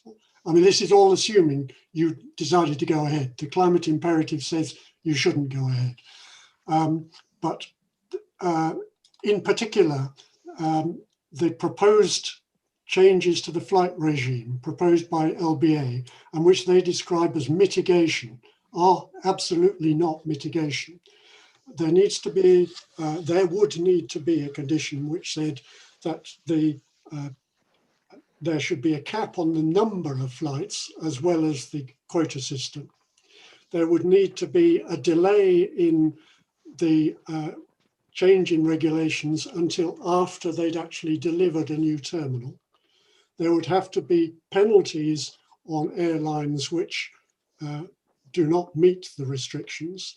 Some of the elements which have been described as targets, for example, the target on modal split, instead of that being a target, which if they meet, people will just shrug their shoulders and say, well, okay, we didn't meet it. They should not be allowed to proceed until it is met. And there's a quite a lot longer list than that, which I could go through if you wish. But essentially, it's about tying it together as a package. They have decided to put these two elements together, that is a new terminal and the relaxation of night flights. Well, okay, if it's a package, it's a package. When you give us the terminal, we can give you some of the night flight changes, but not what they ask for. What they ask for is far from a modernization. It's going back decades in terms of the standards which people require of operations at airports. The CAA, Civil Aviation Authority, make it clear that the local planning process is the process by which local communities are protected from the adverse impacts of aircraft operations. And so it's up to your panel to make sure that those local communities are protected. You can refuse the application, that's clean, that does it. But if for whatever reason you decided not to do that, then you do have the power, no doubt whatsoever, to put these conditions on. I can communicate outside the meeting with a few more. I'm afraid it's a list which goes on for about 2 pages. Okay, thank you for that, Professor Boltzell. Any more questions from members?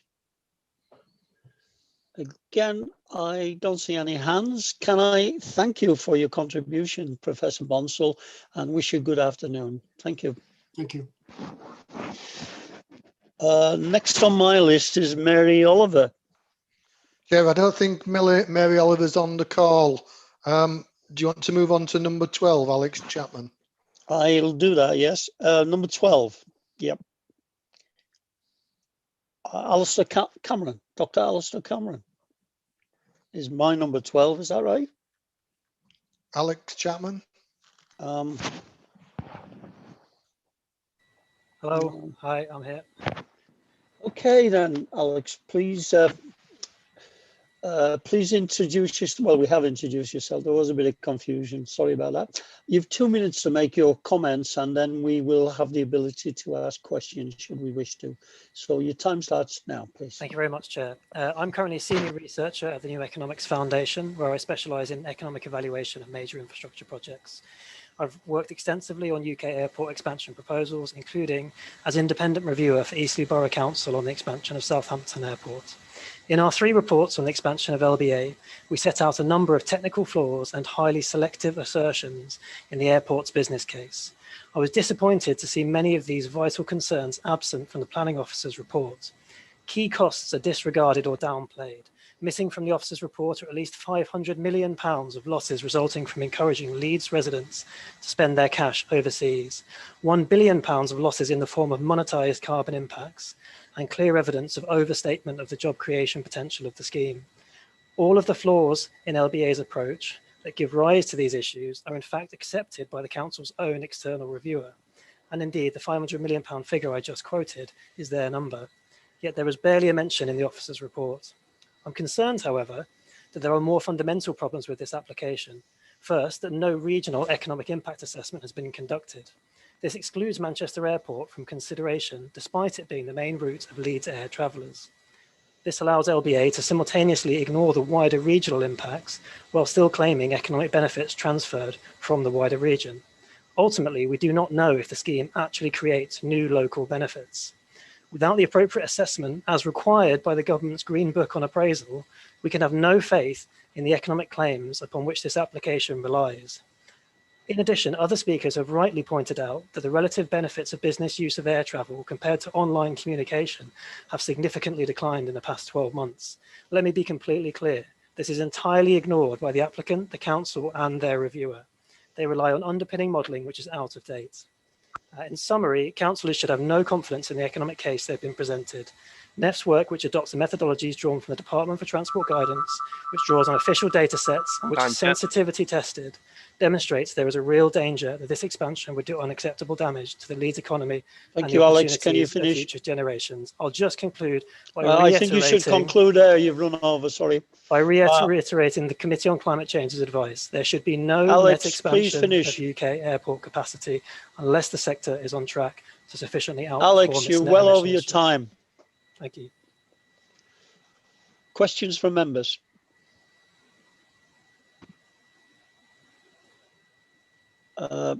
Councillor Neil Walshaw, please. Neil? Yeah, thanks, Chair. Yep, hello, Chair. Can you hear me all right? Good? Perfectly. Alex, thank you. Alex, could you elaborate on the sort of disparities between the assessments that NEF have done in terms of job creation and what's in the officer's report produced by LBA? I think that's something I'd really like to drill down into. Absolutely. So the particular claim that I'm most concerned by is that the underpinning numbers that they have presented suggest that the what we might be called job intensity, i.e. the number of jobs per passenger created by this scheme, will actually increase under expansion, which just defies the laws of returns to scale. The whole point here is that an expansion will usually make an airport more efficient.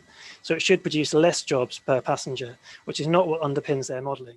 Now, the airport will probably come to you later and point to the additional developments they want to do related to the business park and things like that. But the problem with those is those should not be included in the economic assessment. The reason being those are not new jobs. Those will be jobs that have just been relocated from other locations in Leeds. We're only interested in the new job creation. And in the new job creation numbers, there's that flaw. That return to scale just doesn't make sense. Thank you, Alex.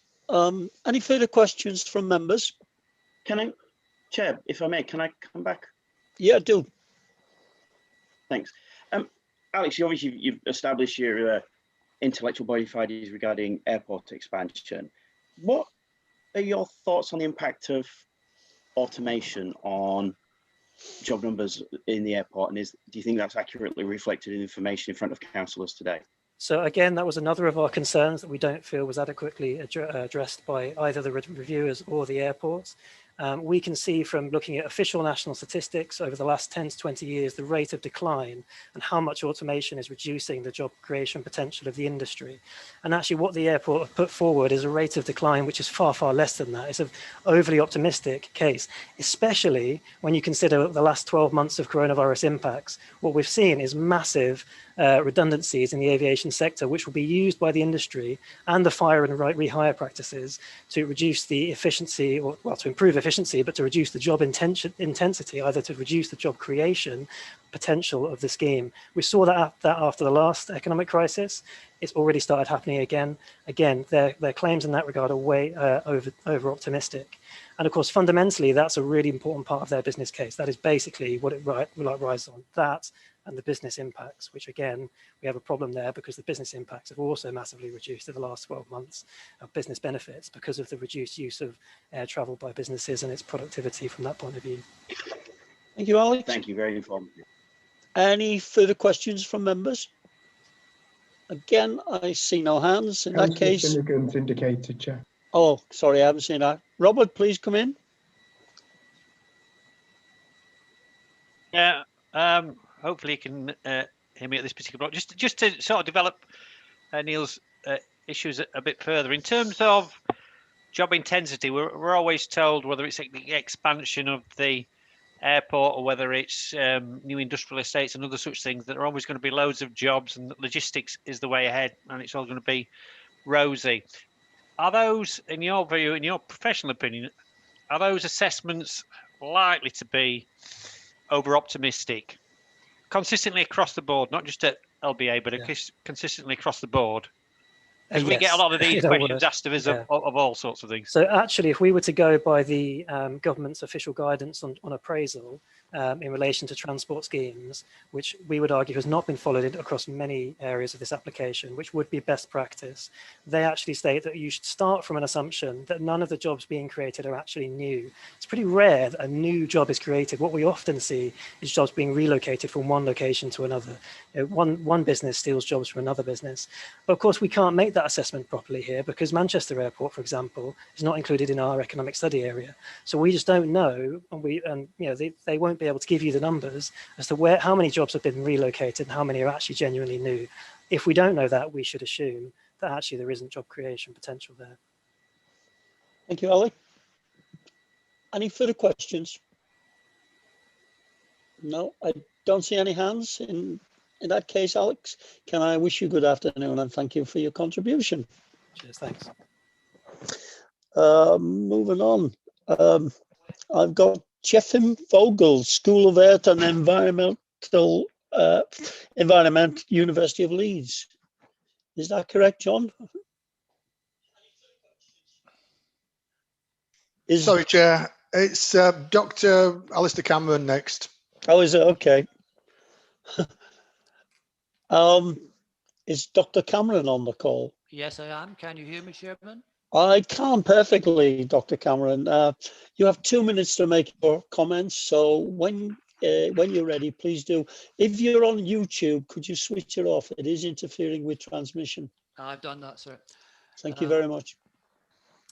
I have a master's degree in public health from Leeds University. I also passed exams for membership of both the Faculty of Public Health Medicine and the Royal College of General Practitioners. I've been a lecturer in the Department of Public Health and General Practice in Leeds while working as a GP in Meanwood. I've also been the Medical Director of Wakefield Family Health Service Authority and been seconded to the Department of Health to advise ministers on primary care issues. I later worked as a GP in Pudsey with a particular interest in mental health care. I wrote a detailed and fully referenced review of the potential adverse health consequences of any expansion of LBA. My professional conclusion was that their operational changes would bring considerable adverse health effects to the people of Leeds.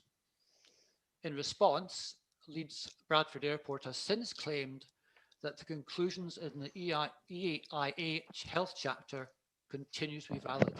This is simply not true. Last November, new research helped to clarify links between nighttime aircraft noise events and cardiovascular deaths in a population living in the vicinity of an international airport. This study showed deaths were highly concentrated in the so-called shoulder period, particularly in the early morning between 6 a.m. and 7 a.m., exactly when LBA wished to increase significantly the number of their flights. Finally, I draw your attention to the attempts by LBA's health team to defend its claims that the noise effects of its desired operational changes would be outweighed by its claimed economic benefits. They state that the existing baseline conditions are already likely to be influencing health outcomes and that the development is unlikely to be discernible and shown to be not significant. That's time, Chair. This is fundamentally Thank you. untrue. Could you finish, Dr. Cameron? Your time's up. What this statement is in fact acknowledging is that residents of Leeds under the flight path of LBA are currently or have already suffered some very seriously effects in the past from noise disturbance. Thank you. Okay, can we leave it there? Open to members. Councillor Garthwaite, please, you have your hand up. Yes, what you say about noise, it is the case that Leeds Bradford Airport have said that they will fund the costs of noise insulation. I'd be interested in your comments on that. Yes, I'd be happy to make them. The proposed mitigation measures are inadequate to deal with the problem of noise, and that has been covered quite substantially in many of the documents presented to you. The other thing I would say is that these mitigation effects are not going to be conditioned on happening now. They are going to appear at some point in the future, and they will take some considerable time to manifest. Yet, if this application is granted, then these planes will be flying much sooner rather than all these changes are implemented. I hope that answers your question. Thank you, Dr. Cameron. Councillor David Blackburn, please. Dr. Cameron, I take it from what you're saying. Yes, sir. I take it from what you're saying. What you're saying is that there is a problem as it stands. By increasing those flights, what we're going to do is we're going to make that problem even more serious than it is. That's absolutely correct. The penultimate paragraph, which I read to you, was an admission by LBA that the currently health problems exist in spite of current mitigation measures. And they're saying that, well, because there's going to be only a moderate increase in flights, which is not true, and a 75% increase in passengers travelling to and from Leeds Bradford Airport, mostly by car, this will make no difference. It's just, it stretches credibility. Any statistician would tell you that. Thank you, Dr. Cameron. Councillor Peter Carlisle, please. Thank you, Chair. It was just around the point about air quality, because one of the things we asked about quite a lot in some of the previous meetings was the air quality, both in traffic on the road network, which I think there were a lot of detail in the answers we got, but we did ask about the air quality around aircraft when they're either taxiing around or when they're after takeoff. The report seems to have some difference with what Dr. Cameron said there, whereas the report states that the increase in aircraft will be negligible. I just wondered, Dr. Cameron, would you be able to just explain what your view is on those emissions from the aircraft, either taxiing or taking off on the area? I don't see how the two. Well, again, this is quite interesting that since the EIA report was published in May last year, further research from this case Schiphol Airport has shown that young people sitting on a bicycle on the outskirts of the airport itself, within 5 hours, have absorbed what are called ultrafine particulates. And some of you may have read in the paper this morning that, in fact, that a report from the Lung and Asthma Foundation showing quite clearly the significant effect that this has already had, and indeed a report, I think, 2 days ago, which shows that we have underestimated the actual effects of air pollution on health quite significantly. Thank you, Dr. Cameron. Can't see any more hands. Can I thank you for your contribution, Dr. Cameron, and wish you good afternoon. Thank you. Now I've got, I believe, Jeffen Vogel, School of Earth and Environment, University of Leeds. Is that correct, John? Correct, Chair. Okay. Is Jeffen on the call? Yeah, I'm here. Oh, welcome, Jeffen. You have 2 minutes to make a contribution, and then we will go to questions from members. Can you hear me, yeah? Perfectly. Yeah. Please begin.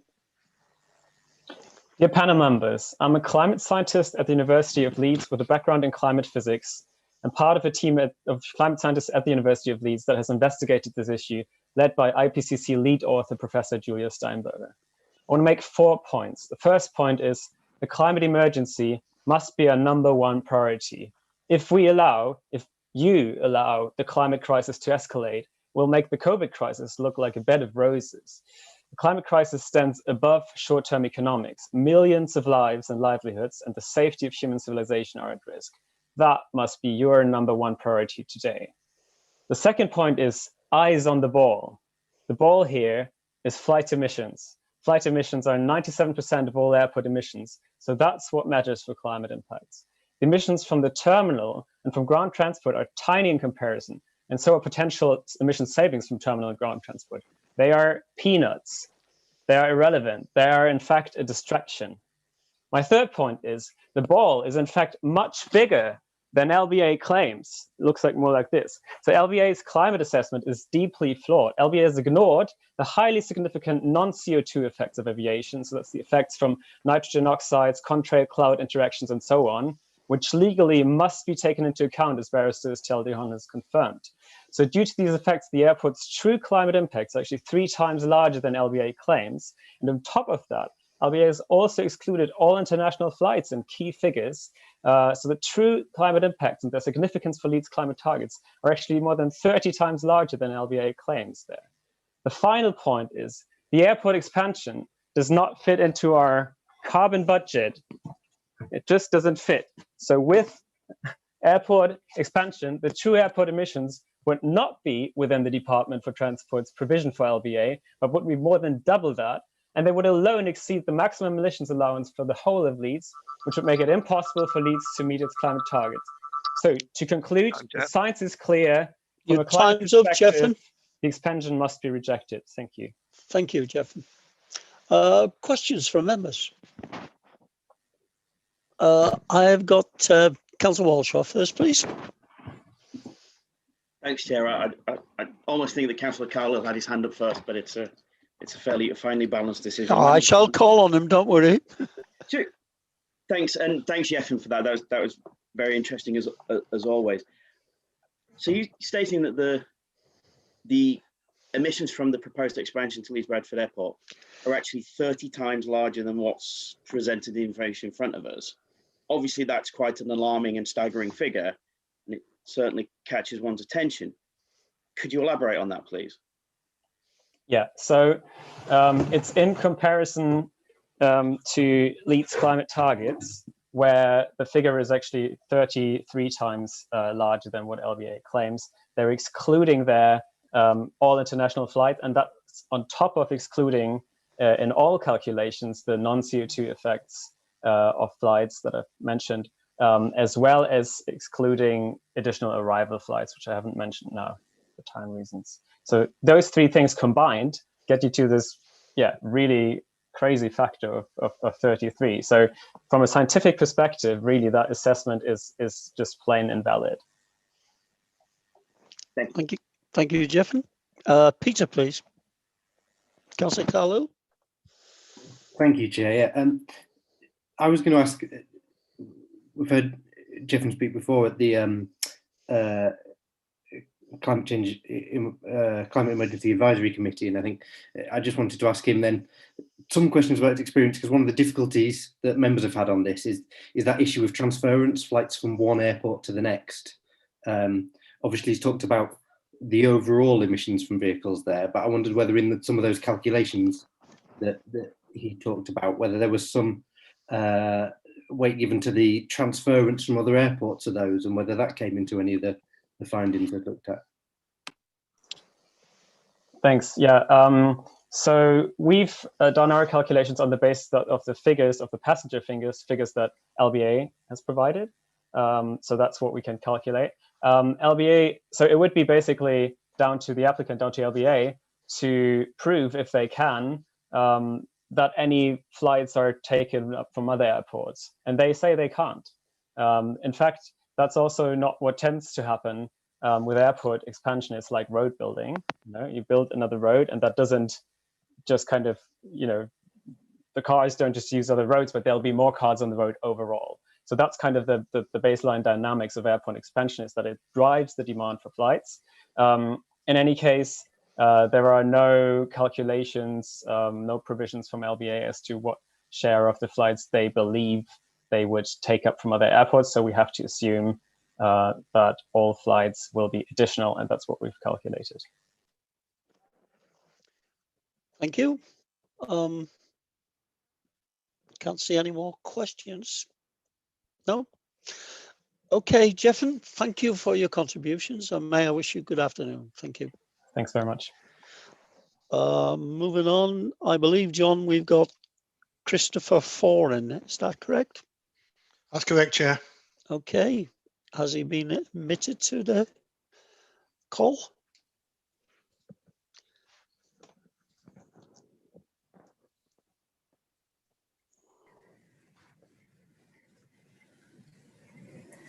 Can you hear me? Perfectly, Christopher. When you're ready, please start.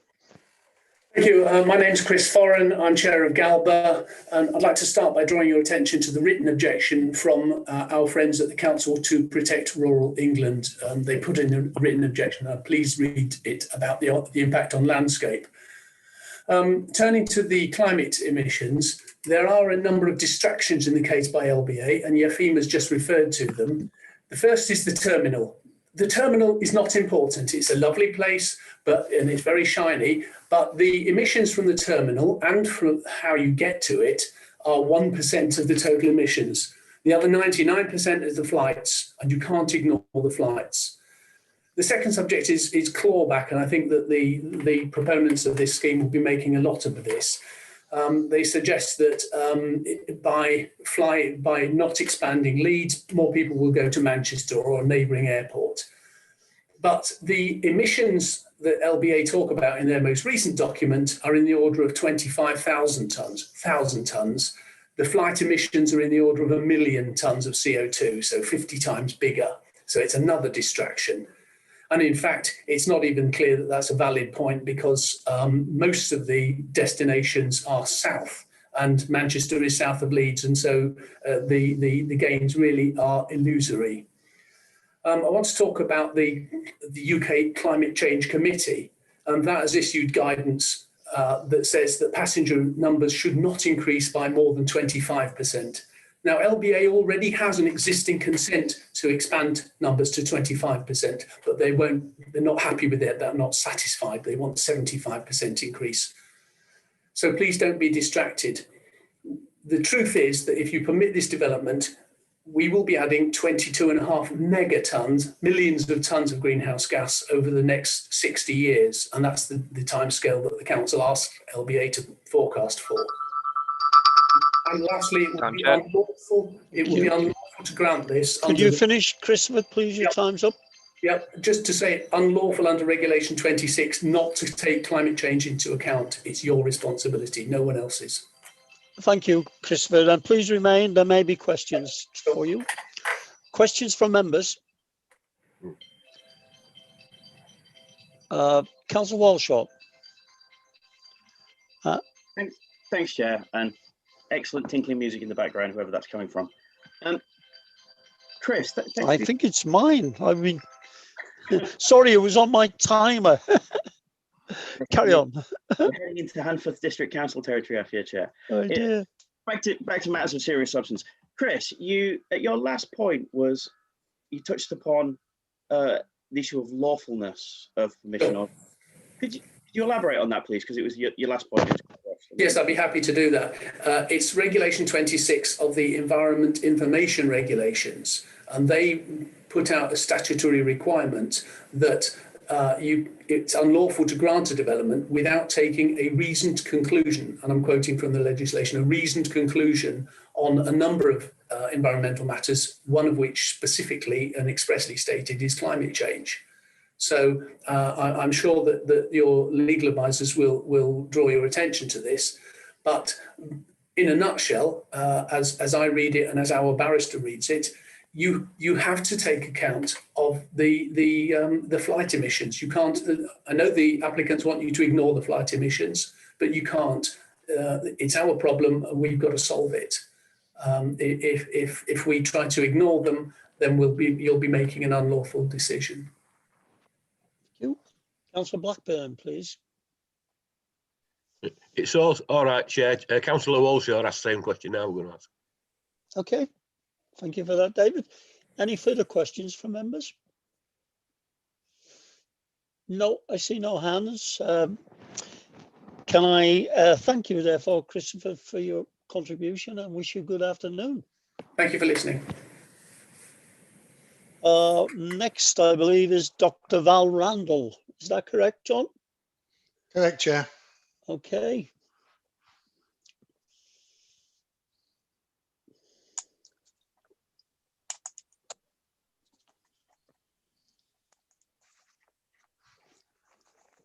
Good afternoon. Good afternoon, Val. Thank you. You have 2 minutes to make your contribution, so your time begins when you start speaking. Okay. My area of expertise is biomedical sciences. I want to object to the expansion of flights due to the increase in airborne toxins and the damage that sort of council decision would cause residents of Leeds Health, supporting partly what Alistair Campbell has spoken about, but I didn't know he was going to be speaking. Recently, though, it's been shown that the most important airborne toxins for human health are ultrafine particles, less than 50 nanometers in size. That's smaller than 1,000 times smaller than the human hair. This area is not focused on either by the Leeds Bradford Airport or the council staff documents, which is disappointing. Ultrafine particles are produced by jet engines. They're not produced by motor vehicles. They're produced both when takeoff and landing. So the increase in flights they refer to in the LBA documents is actually double, because they only talk about one way in their numbers. Because they're so very small, they're smaller than the COVID-19 virus, they enter the lungs very easily and into the bloodstream, where it causes toxic damage to lung cells and other parts of the body. The recent study actually mentioned by Dr. Campbell showed only 5 hours exposure to the air in toxins from Amsterdam Airport in young, healthy adults, 23 they were as an average mean age, gives a decreased lung function, decreased heart function, and increased blood pressure. Importantly, these ultrafine particles are found large distances from airports up to 18 kilometers away, and have been shown in London and Barcelona. It's only 10. Thank you. Your time's up, Val. Could you finish with a sentence, please? Yes, so I recommend you refuse the increase in the number of flights, check the damage to Leeds residents' health, particularly the schools and main universities that are all close to the airport in those terms. Thank you. Thank you, Dr. Randall. Questions, please, from members.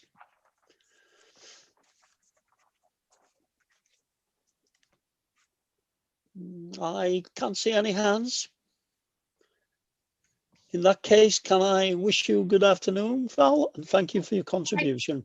I can provide data if you need. Thank you.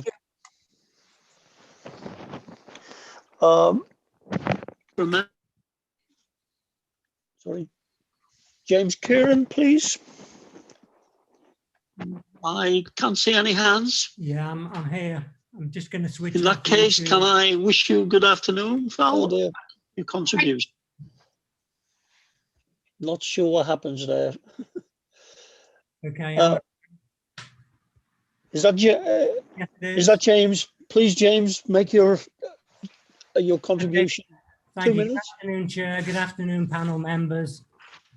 I'll try not to duplicate anything anybody else has said. There's been so many powerful, technical and informed statements. It's been very impressive, and thank you for the opportunity to let me speak. We live in Headingley, and I think there's a deluge of evidence which supports your hopeful decision to refuse the application. So I'm not going to add to your burden with too much technical stuff. You've got a mountain of stuff to wade through, I'm sure.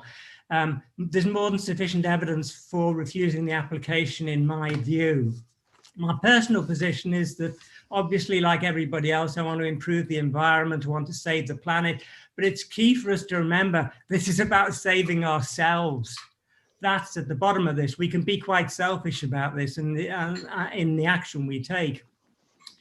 And the bottom line is it's got to mean less flying. And this application flies in the face of that. Look at the examples which help us get support at the moment. Bristol, Stansted, Charles de Gaulle Airport. Charles de Gaulle Airport is the flagship airport of France, and the central government have pulled the expansion plans because it's incompatible with their climate crisis policy. So what I say to you is be brave, you know. I want to be on the right side of history. I want to be on the right side of the younger generation. I want to be on the right side of my grandchildren. I want to be ready for that question. You know, that inevitable question you're all going to get, we're all going to get from them is, what did you do about the climate crisis when there was still time? The council have enormous power to act here. And this flies, accepting this application and approving it, it flies in the face of the declaration of a climate emergency. So all I'd say is go back to that question. You ready for that question? Thank you, Toby. Your time's up, Jim. Sorry.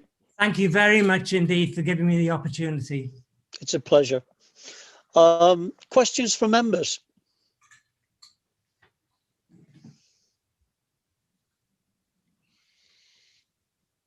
I'm not seeing any hands.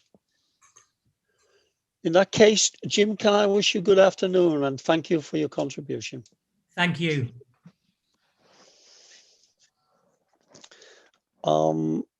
I've got Helen Kirk, Chair of Beckett's Park Residents Association. I just need to find my Zoom and switch on. When you're ready, Helen. Good afternoon, and as you probably know by now, you have 2 minutes to make your comments. I know this. Good afternoon, councillors. My name's Helen Kirk and I represent the members of Beckett Park Residents Association who live in some of the 500 plus households in our estate in Far Headingley, and I've lived here for nearly 40 years. Many of our residents have complained that the noise level from aircraft using Leeds Bradford Airport has increased greatly over the last 4 or 5 years, and that before lockdown, we lost my place now. Before lockdown, the noise and numbers of flights have become unbearable at times, stopping normal conversation and disrupting sleep. You've heard already that this will affect several deprived wards in Leeds. Before that, we were aware of the occasional aircraft going over, and we thought the flight path varied over the week. With no flights at the moment, our gardens are once again a sanctuary to unwind and relax in. We don't have always to be waiting for the next plane to go over. We can sleep at night with no disturbance. There's less pollution. When a plane went over during the day, we had to stop and wait until it had passed before resuming a conversation outside or inside when our windows were open. We don't want to have to sleep with our windows closed again and still be regularly woken many times during the night by aircraft noise. Noise affects our homes, our schools, our universities, and our park, as well as residents' mental health. Allowing an increase in night flying would enable extra journeys for the aircraft, so we would have more daytime peaks of noise as planes came and went again. We know this affects concentration, and so councillors must surely refuse to add this to the burden of the already educationally challenged COVID generation. Noise, health, climate. Thank you. That's your time buzzer, Helen. Can you just finish Can I finish with one my sentence? Please do. Noise, health, climate change and a duty of care to your residents give you no alternative but to refuse the airport's application. Thank you, Helen. Councillor Al Garthwaite, please, question. Yes, Helen, as I'm sure you're aware, the airport has offered to put in some mitigation to the noise by offering money for insulation of houses that might be affected. What is your opinion about that? I quite like to be able to open my windows. I like to sleep with the window open at night. I don't want to be a prisoner inside the house, which is effectively what it was becoming before lockdown. To go into the garden and have the planes go over endlessly, it was just awful. Please don't do it to us. Yeah, thank you. Thank you, Helen. Thank you very much. I'm not seeing any more hands. In that case, Helen, can I thank you for your contribution and wish you good afternoon? Thank you for the opportunity. It's a pleasure.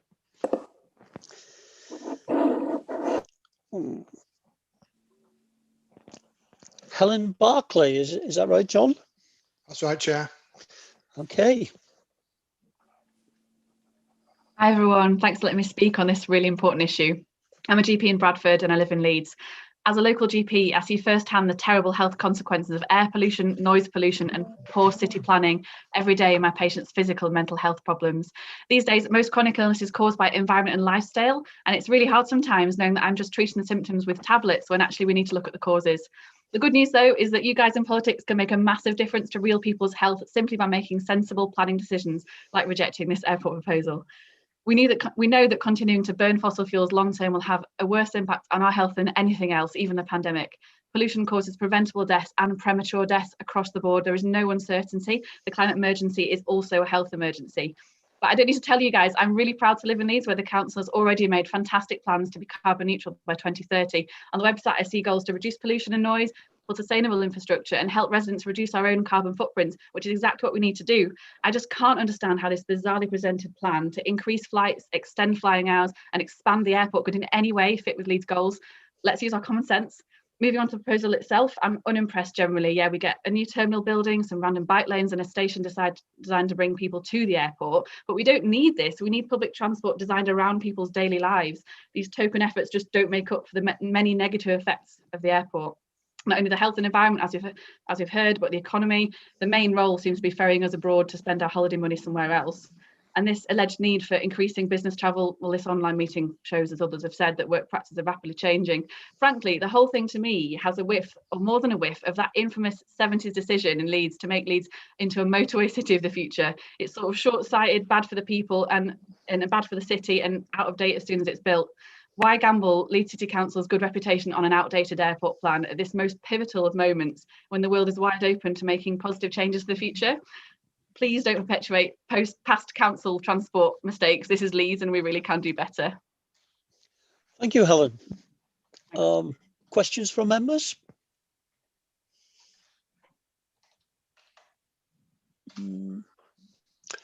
I don't see any questions, Helen. Thank you and good afternoon. Sorry, I won't talk so fast.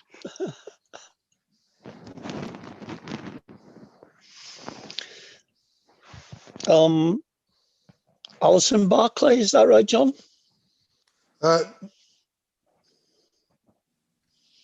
Yes, Chair. Helen Barclay. Okay. Chair, we've just had Helen Barclay, I think. Right, apologies for that then, Chair. Mrs. Pam Warburton. Okay. Obviously, I'm not speaking in my own right today. Good afternoon. My name is Margaret Crowe and I live under the flight path, not in Yeadon or Otley, but in Headingley, less than a minute away as the crow flies from Leeds City Centre. It used to be exciting with Concorde.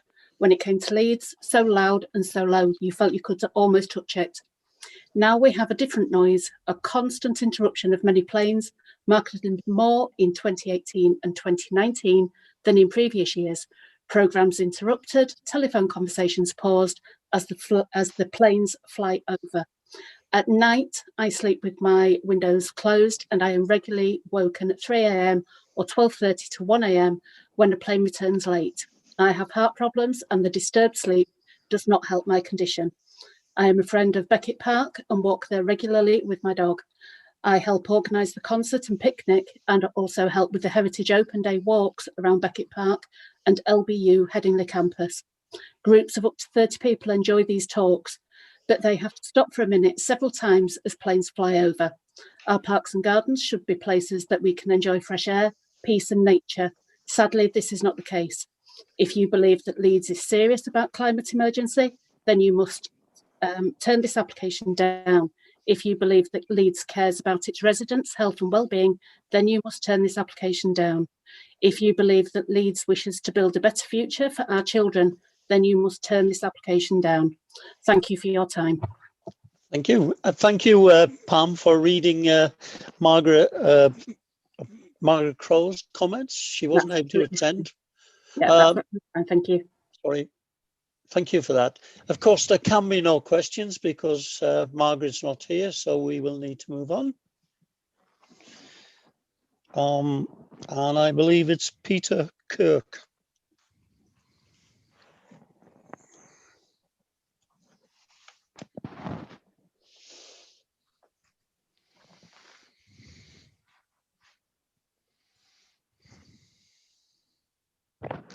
Peter on the call? Mr. Kirk? He's still joining, Chair. Okay.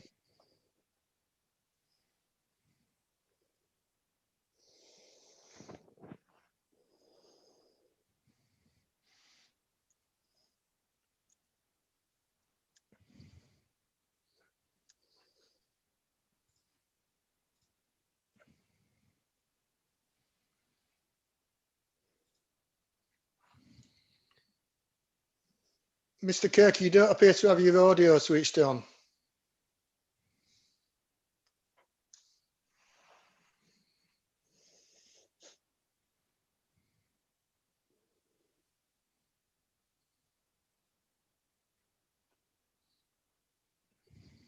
Mr. Kirk, we still can't hear you.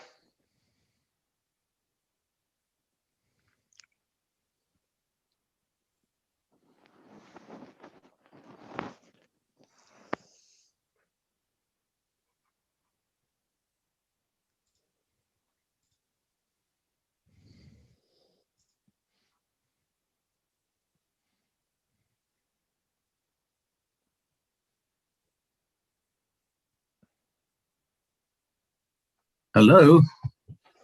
Hello, we can hear you perfectly well, Mr. Kirk. Thank you. You have 2 minutes to make your comments, so please make them when you're ready. Right, thank you. I'm a long-term resident of Headingley, and obviously you don't have to be Richard Attenborough or watch his documentaries to know that we're in a process of climate crisis at the moment. I think it's admirable that Leeds City Council are committed to following this and supporting the government in their bid to lower carbon emissions. But I do find it somewhat Monty Pythonish to actually endorse Leeds Bradford development in the way, so yes, we'll double the emissions first and then we'll cut down. It seems ridiculous to me to actually increase the levels of carbon emissions and then try and cut them down, which is obviously what would happen, despite the figures that people keep putting forward, that the carbon emissions would go up if you do increase the number of flights. I'm in an estate here where the planes used to come to one edge of us, but now we're much more in the central flight for some reason. Some subtle changes in the flight paths mean that they come across us much lower when they're coming into land, and they're also coming in much lower when they're taking off. And one time they used to veer off, now they head across towards the Leeds city centre. The noise obviously is much louder when that happens. They talk about flights between the 7 and the 11 window, and yet I'm regularly waken up, or pre-pandemic, I was regularly woken up before 7. And when it's talking about 11 o'clock at the end, well, 3 o'clock in the morning, I'm still getting flights coming across when so low, you can actually almost see the people in the windows as they're going past. This increase in night landings is leading me to the sort of stage where I feel as if I'm driven either out of my home or I'm going to be driven out of my mind and suffer some mental illness. Thank you. Peter, could you finish with a sentence, please? Your time's up. I will simply say that I do not want to be driven out of my home, which is obviously the way it's heading because of the increased volume, especially if they increase the night flights. Thank you, Peter. Thank you, James. There may be questions, so please stay where you are for a minute. Questions from members? I've not seen any hands, so can I thank you for your contribution, Peter, and wish you a good afternoon. Thank you, James. Chair, we've also got Jessica Kirk. Is that from the same household? No. Right, thank you. Thank you. you. Well, let's bring in Jessica then, please.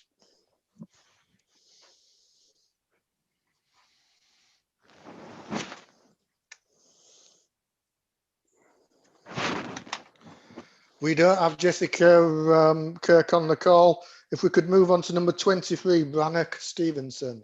Okay, and just to say to members, there are 2 more speakers, so I will be calling a comfort break after that, if you'll persevere with me for a while. Okay, Brannock. Hello, hi, I'm Brannock. I'm a 19-year-old sixth form student here in North Leeds, and I just want to represent the voice on why the airport expansion plans need to be rethought. So over the past few years, the Youth Strike for Climate movement was huge, and we believe it made a massive role in contributing to the council declaring climate emergency in 2019. My school was also involved with the youth strikes and even declared a climate emergency itself. So this time, about a year and a half ago, my generation were all really positive about Leeds' future in terms of becoming a green city. And we were really proud of what the council had committed to, but we just need to make sure that we stay on that course. So I've actually just come out of a geography lesson now where we're learning about the climate cycle, the carbon cycle and the effects it brings. And my curriculum at school is absolutely full of reasons why the climate crisis needs to be prioritised. We're all aware of those reasons. We've all seen the science on it, but it is your duty to act upon them. The reason why I'm personally so passionate about the environment is because it will be my generation that will sort of need to sort out the climate mess if things don't happen now, because we'll be the most impacted by it. And I believe that these airport proposals are just prioritising business over people. Just think about who will really benefit from this, the people of Leeds or just profit makers. I think it's your duty to prioritise the people and the planet over profit. And therefore, I hope you reconsider the proposals without just looking at them from a business standpoint. Thanks. Thank you, Brannock. Questions from members?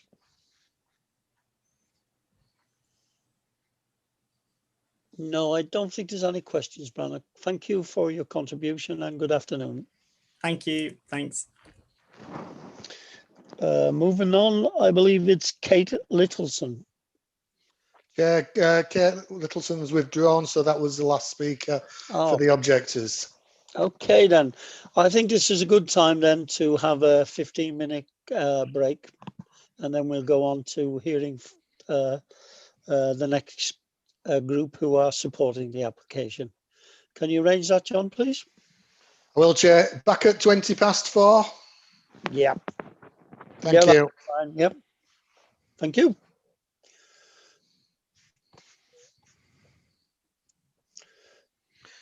Can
Hi, John. Afternoon, Chair. Are we ready to resume? We've still got a few members to come back. Just give it 1 minute, Chair. I will give them some time, John, no worries.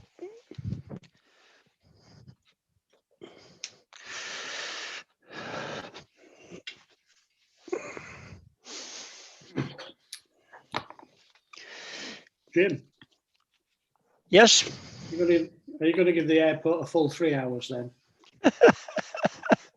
Well, they have to have the same amount, as you know, but I'm not disagreeing with you. I'm not disagreeing with you. yeah, yeah. Well, it's questions, isn't it? And it's probably a bigger delay than we anticipated getting people in and out of the call as well. So maybe we should have realised that, but we've never done it to this extremes before, I guess.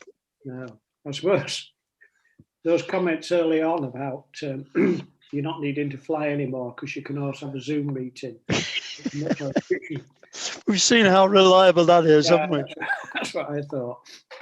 We had one of them the other night and nobody could get into Chair. it. Can I just mention, Chair, we're still live. Yeah, just to remind you, we're still live on YouTube. Okay. Okay, thank you for that. I think it's going really well, personally. I think so. I think they're so. doing brilliantly, actually. I think it's very smooth. Sorry, can we not comment on the proceedings mid-stage? We are live on YouTube. Okay, let's go on mute again, and when we're ready, we'll start. Chair, I think the majority of members are back. Okay, who's missing then? You said majority. Castle Finnegan is missing. I'm actually here, but never mind. I'm quite happy to start the video at this point. Okay. Welcome, John. Welcome, Bob. But we don't want to leave anybody out. Anybody else, John? Or can we start? No, I'd start, Chair. Oh, lovely. Okay, okay. And we're still live, so we don't need to do anything.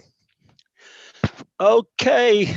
Again, we're at the next part of the meeting where we are putting aside an equal amount of time, if necessary, for parties that are supporting the application.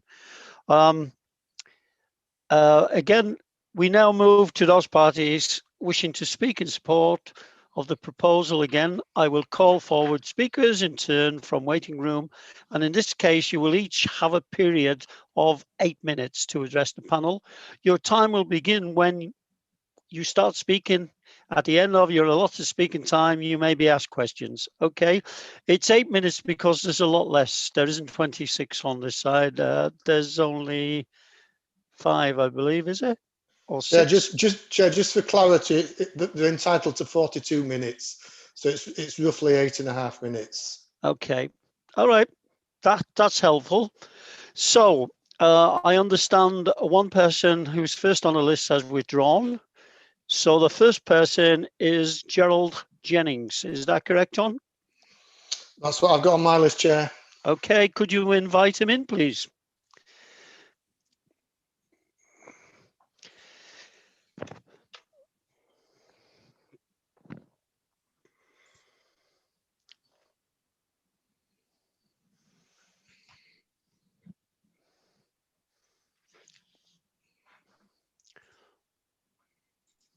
Gerald, are you in the room?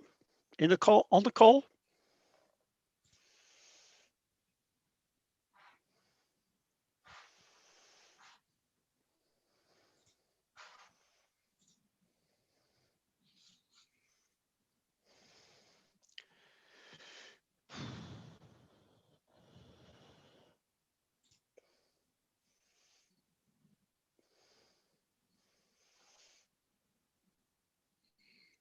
Gerald, you're on mute. We can't hear you.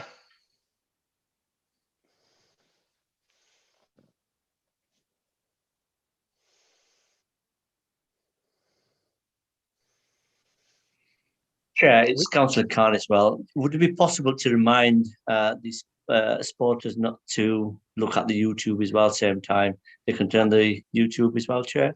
Okay, I will do, but I think a lot of the audience have heard our comments in the last couple of hours, but I will remind them, yes. Gerald, are you on the call? You're on mute, Gerald.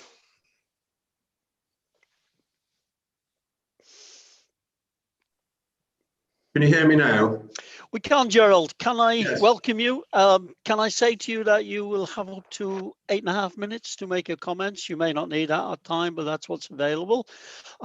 Please don't engage with YouTube at the same time. It does interfere with the technology. So when you're ready, your time commences. Thank you. Thank you very much, Chair, and apologies for the slight delay there. Thank you for the opportunity to speak to you this afternoon, and good afternoon, members. I don't think I need 8 minutes or so of your time, but happy clearly to answer questions afterwards. I represent the Western North Yorkshire Chamber of Commerce today, and we at the Chamber understand that for many this issue is a really sensitive and emotive one, and we fully respect the views that you've heard today.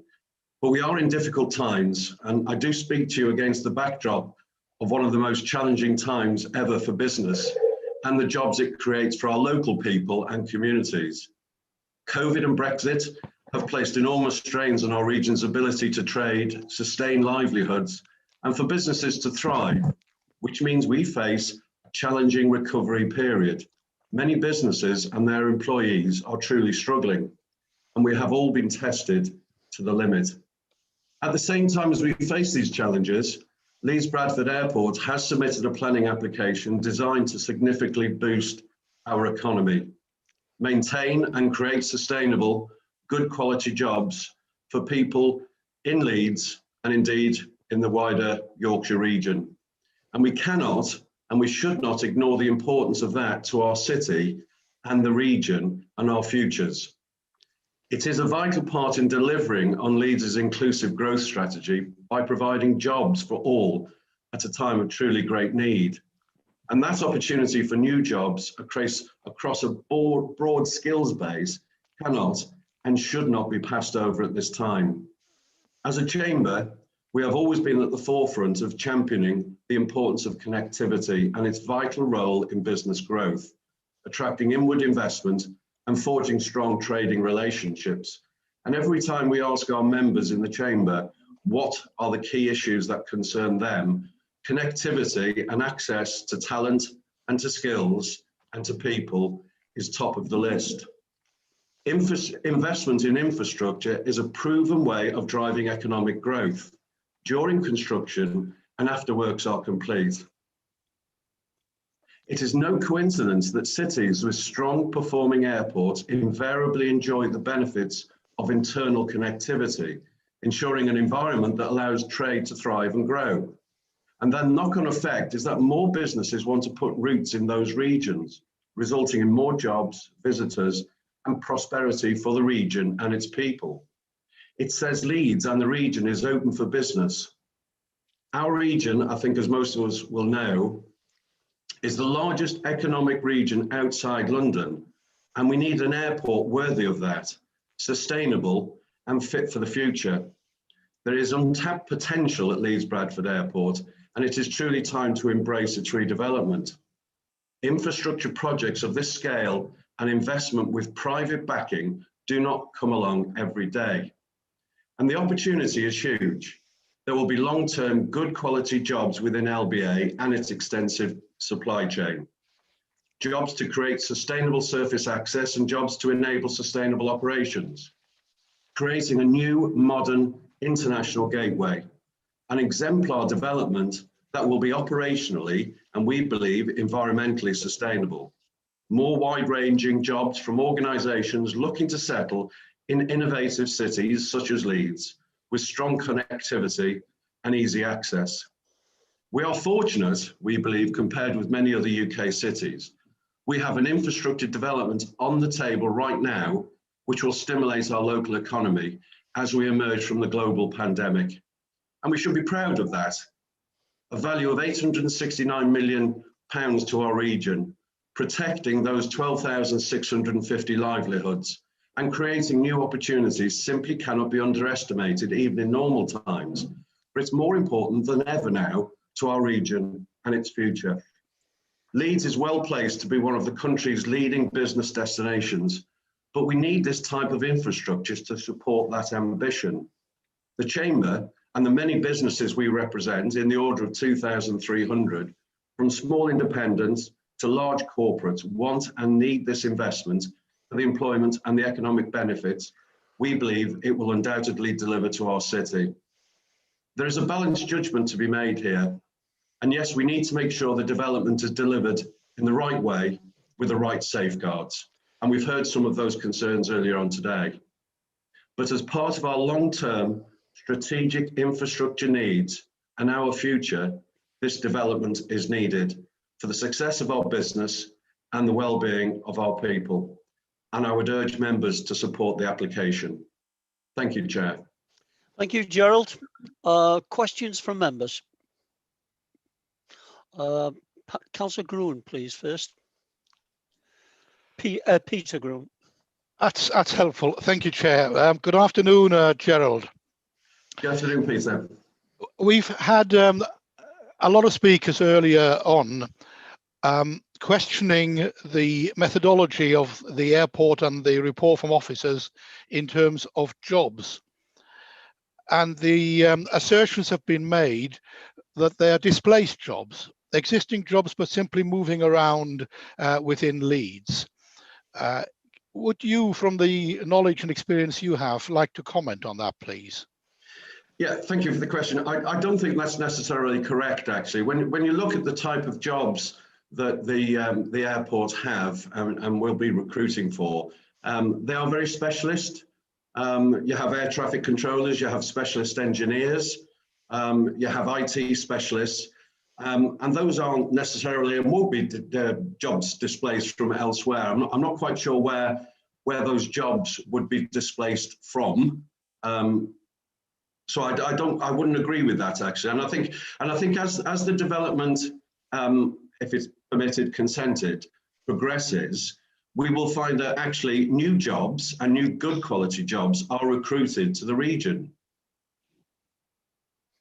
Okay. So we will be net investors, if you like, of new jobs. I hope that's helpful, Councillor. Yes, it is. Thank you very much. Okay, I have three more speakers. I'll do it in turn. It was Councillor Paul Wadsworth next. Thank you, Chair. Just a comment really to make to you, Joe, because you represent the Chamber. What would you say to the people who say that business travel is finished and that Zoom has taken over business travel and effectively Leeds Bradford would be a holiday airport only? Well, I could use some personal examples of how many people have told me, actually, Councillor, they're all zoomed out. And life isn't to be lived on Zoom. And from a business perspective, without a shadow of a doubt, we need to meet each other. Business is truly done face to face. That social interaction across the table, seeing people in the real world actually creates true business opportunities. And it acts as the lifeblood of business. And life will not be lived entirely digitally. Yes, there will be a change to how we do business. There will be a more flexed approach to it, but without doubt, we need to be able to travel, to meet people, to talk to people, and that will generates new ideas. It generates innovative ways of doing things. It will remain how we do business, Councillor. It truly will. Thank you, Gerald. Councillor Al Garthwaite, please. Yes, thank you, Gerald. At the end of your presentation, you spoke of the well-being of our people and how the Leeds Bradford Airport will contribute to that. But how then do you react to the statements by Dr. Cameron saying there'll be considerable adverse health consequences, or Dr. Helen Barclay, the GP, who appeared to be agreeing with that, and in particular Professor Val Randall, the biomedical scientist, who spoke about the ultrafine particles and the way in which they spread a great distance and will have bad effects on the lungs and bloodstream of young, healthy adults, even after only 5 hours exposure. I'd be interested in your views. Thank you for the question. I have to admit, I'm not professionally or technically expert enough to respond to the detail that you've heard earlier on today. I actually personally also live under the flight path from Leeds Bradford Airport, so I understand some of the concerns that have been expressed. I think we should recognise that the modal shift in transport will be a health benefit to us. I think also when we think about some of the conversations and what we all hear about the health and wellness of people as a result of the pandemic, and because of social isolation, because of living life digitally, because of people losing jobs. And without a shadow of a doubt, if someone is in employment, they will be better both physically and well-being in a wider context, if you like. So there's always another side to that argument, and I think, as I said earlier, there is a balanced decision to be made, and the right safeguards need to be put in place. And I think Leeds Bradford Airport and the application recognises those concerns and have tried to address them and deal with some of those issues.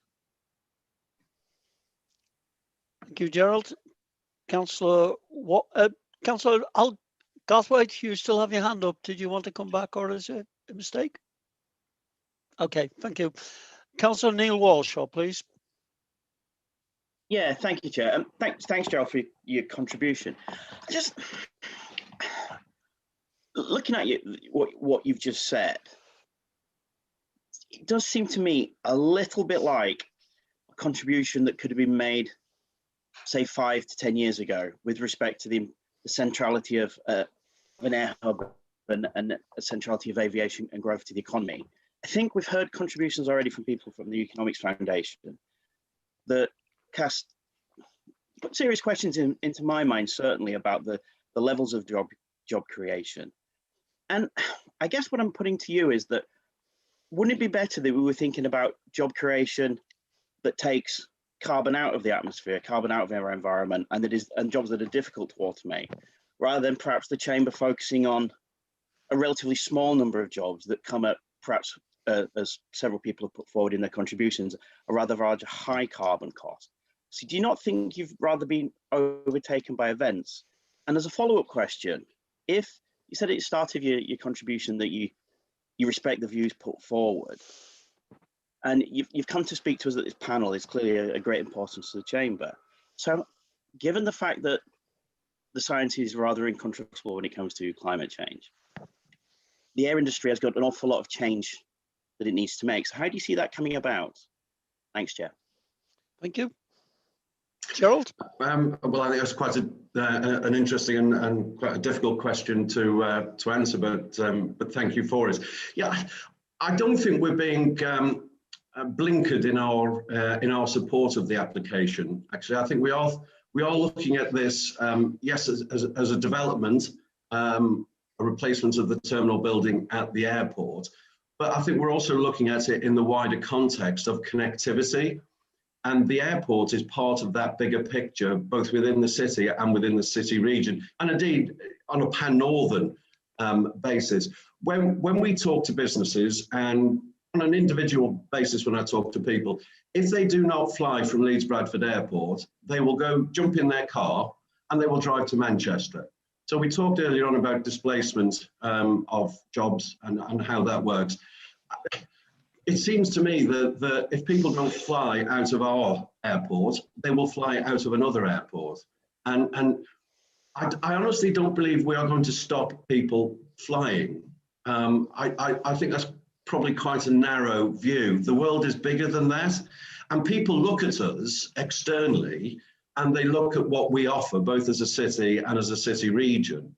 And they expect us to be a modern city. Yes, they expect us to address big issues such as climate change and being carbon neutral. And I think we get applauded for the efforts that we in the city are making towards a net zero economy. And there's huge opportunities for us around the green economy as part of building back better and our recovery.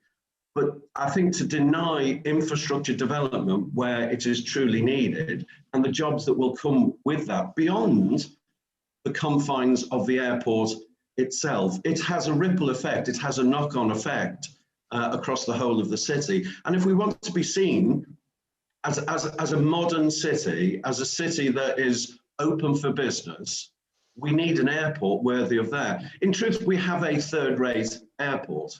We're the largest economy outside London, but we have a third-rate airport. And Council, what message does that sell to people outside? And when we are talking as a chamber to potential investors, I know that they say, well, we've flown into Manchester Airport to come and see you because we can't fly into Leeds Bradford Airport. And when we do, it's a poor experience.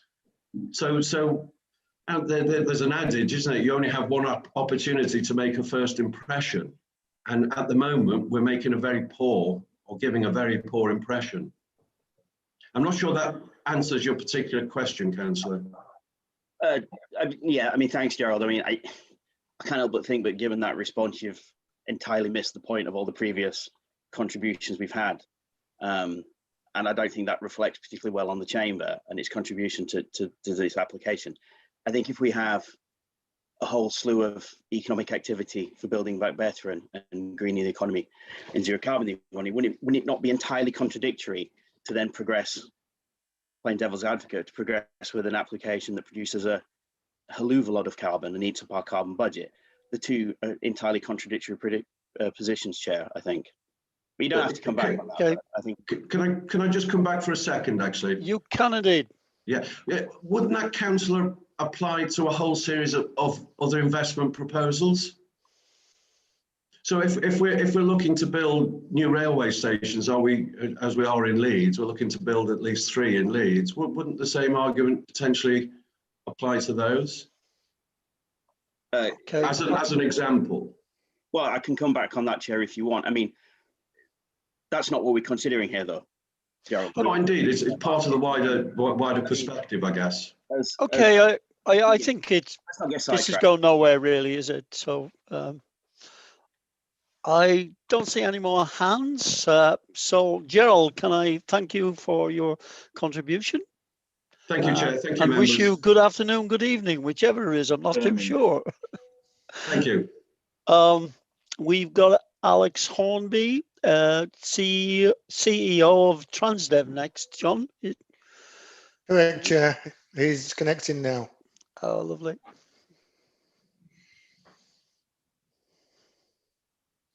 Oh, hi, Alex. I can see you.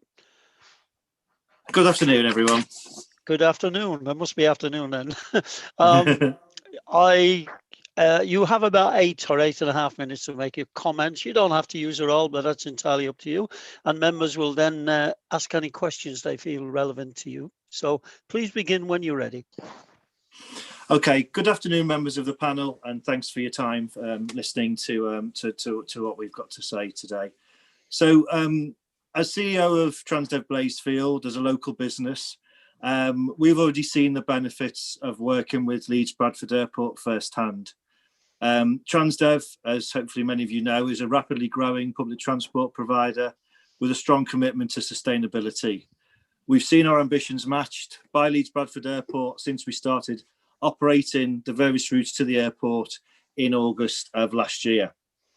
It's fair to say 2020 was a year that nobody expected, but despite the disruption we all faced from COVID-19, we have seen how local areas around the airport have benefited from a better connected airport. Over the last 5 months, we've operated routes connecting Otley, Rawdon, Appley Bridge, Guiseley, Horsforth and Keighley to Leeds, Bradford and Harrogate via our Flyer Airport network, with buses stopping at railway stations, including some new stops to improve that level of connectivity. So bus connectivity is vital for many of these areas, and our local residents want more buses in service as a sustainable alternative to private car travel. Our track record in sustainability is there for all to see. This includes a £2.2 million investment in an electric fleet for Harrogate, which created first zero-emission town network in 2018, and this was complemented by a further 1.4 million investment in low-emission vehicles on Cities App, our route between York and Leeds, this past December. Our future growth and investment in sustainable fleet is connected to Leeds Bradford Airport and its ability to deliver this step change for the region.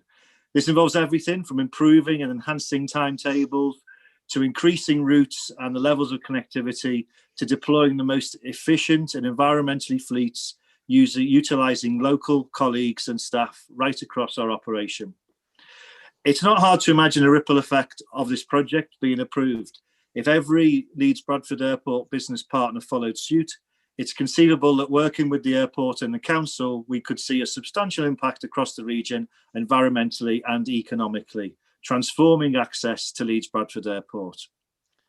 As well as improved access to the airport itself and the opportunities it will afford the region, this application that we're discussing today represents enormous potential to drive jobs and stimulate the region's economy at a time it is needed and provide a step change in the city's public transport connectivity. Approval today is the direct link to more investment for a sustainable infrastructure in West Yorkshire, and the argument for enhanced public transport goes way beyond connectivity just for the airport itself. Leeds Bradford Airport, in partnership with West Yorkshire Combined Authority, is addressing historic challenges for public transport to the airport, driving the new economic hub and at the same time providing better local connectivity, something the people of Leeds and Bradford feel as passionately about as they do about having a great airport on their doorstep. And they do. And we see this in the passengers we've already come to know each day. It is imperative that the right decision is made today to match the ambitions of West Yorkshire and take every opportunity to give people the connections they deserve. Thank you. Thank you, Alec. Questions, please, from members?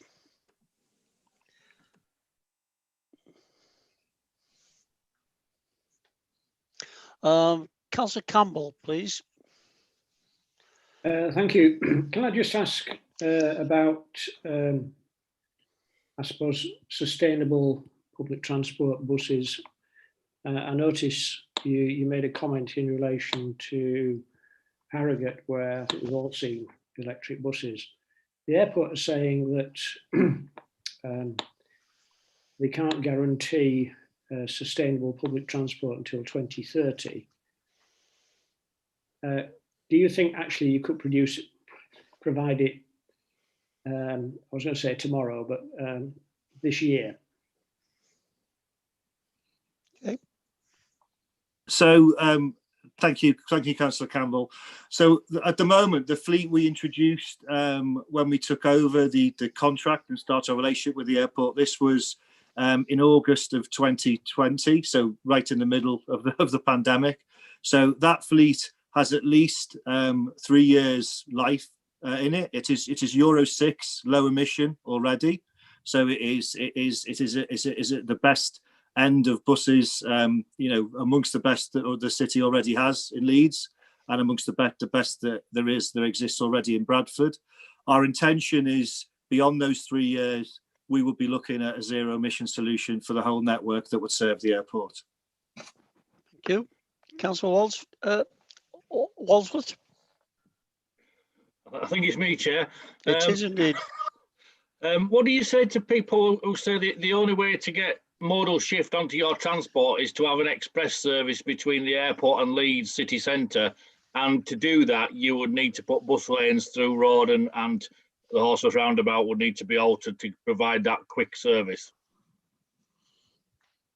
Okay, thanks, Councillor Wadsworth. I think that's just the only way. I mean, I think it's all about exploring all levels of options. I think we've proven where we've got growth, it's been through frequency, it's been through higher quality buses, it's been through friendlier drivers, it's been through a whole host of things.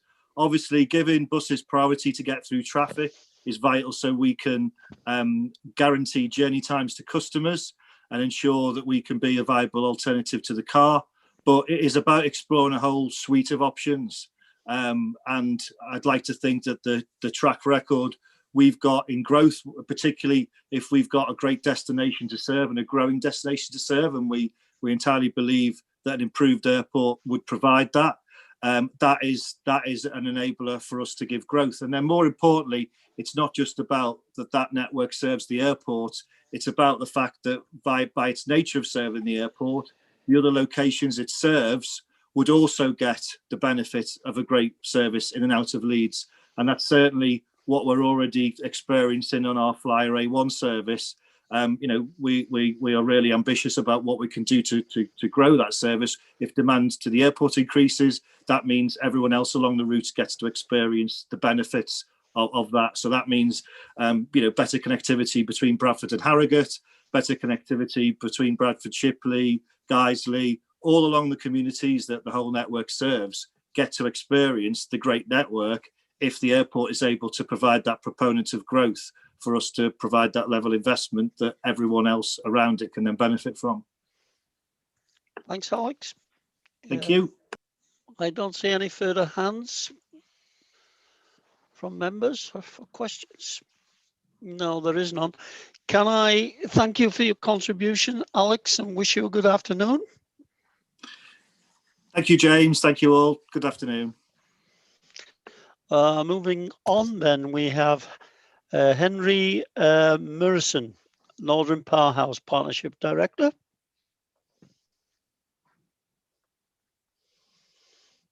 Thank you, Chair.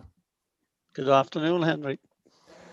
Good afternoon, councillors. As you probably know, you have up to 8.5 minutes to make your comments. So begin when you're ready. I have the privilege of representing businesses across the north of England, championing ideas and promoting investment to modernise our transport links. My aim is to ensure we have a regional economy fit for a prosperous and sustainable future. I believe Leeds Bradford Airport's proposals are truly aligned with that vision. The plan for a terminal designed to the highest environmental standards, setting operational emissions to net zero, is forward-thinking. The airport is committed to attracting airlines running the newest and cleanest aircraft, investing in alternative fuels, encouraging public transport access, as we just heard, building the replacement terminal closer to the proposed rail link, which I think is particularly important, and to building an innovative new terminal with the highest sustainability standards that meets the need of its customers. And I think anyone who's used the existing facilities will know what a challenge it is for passengers and for the airlines who operate from there due to the current constraints and challenges that the current terminal building presents.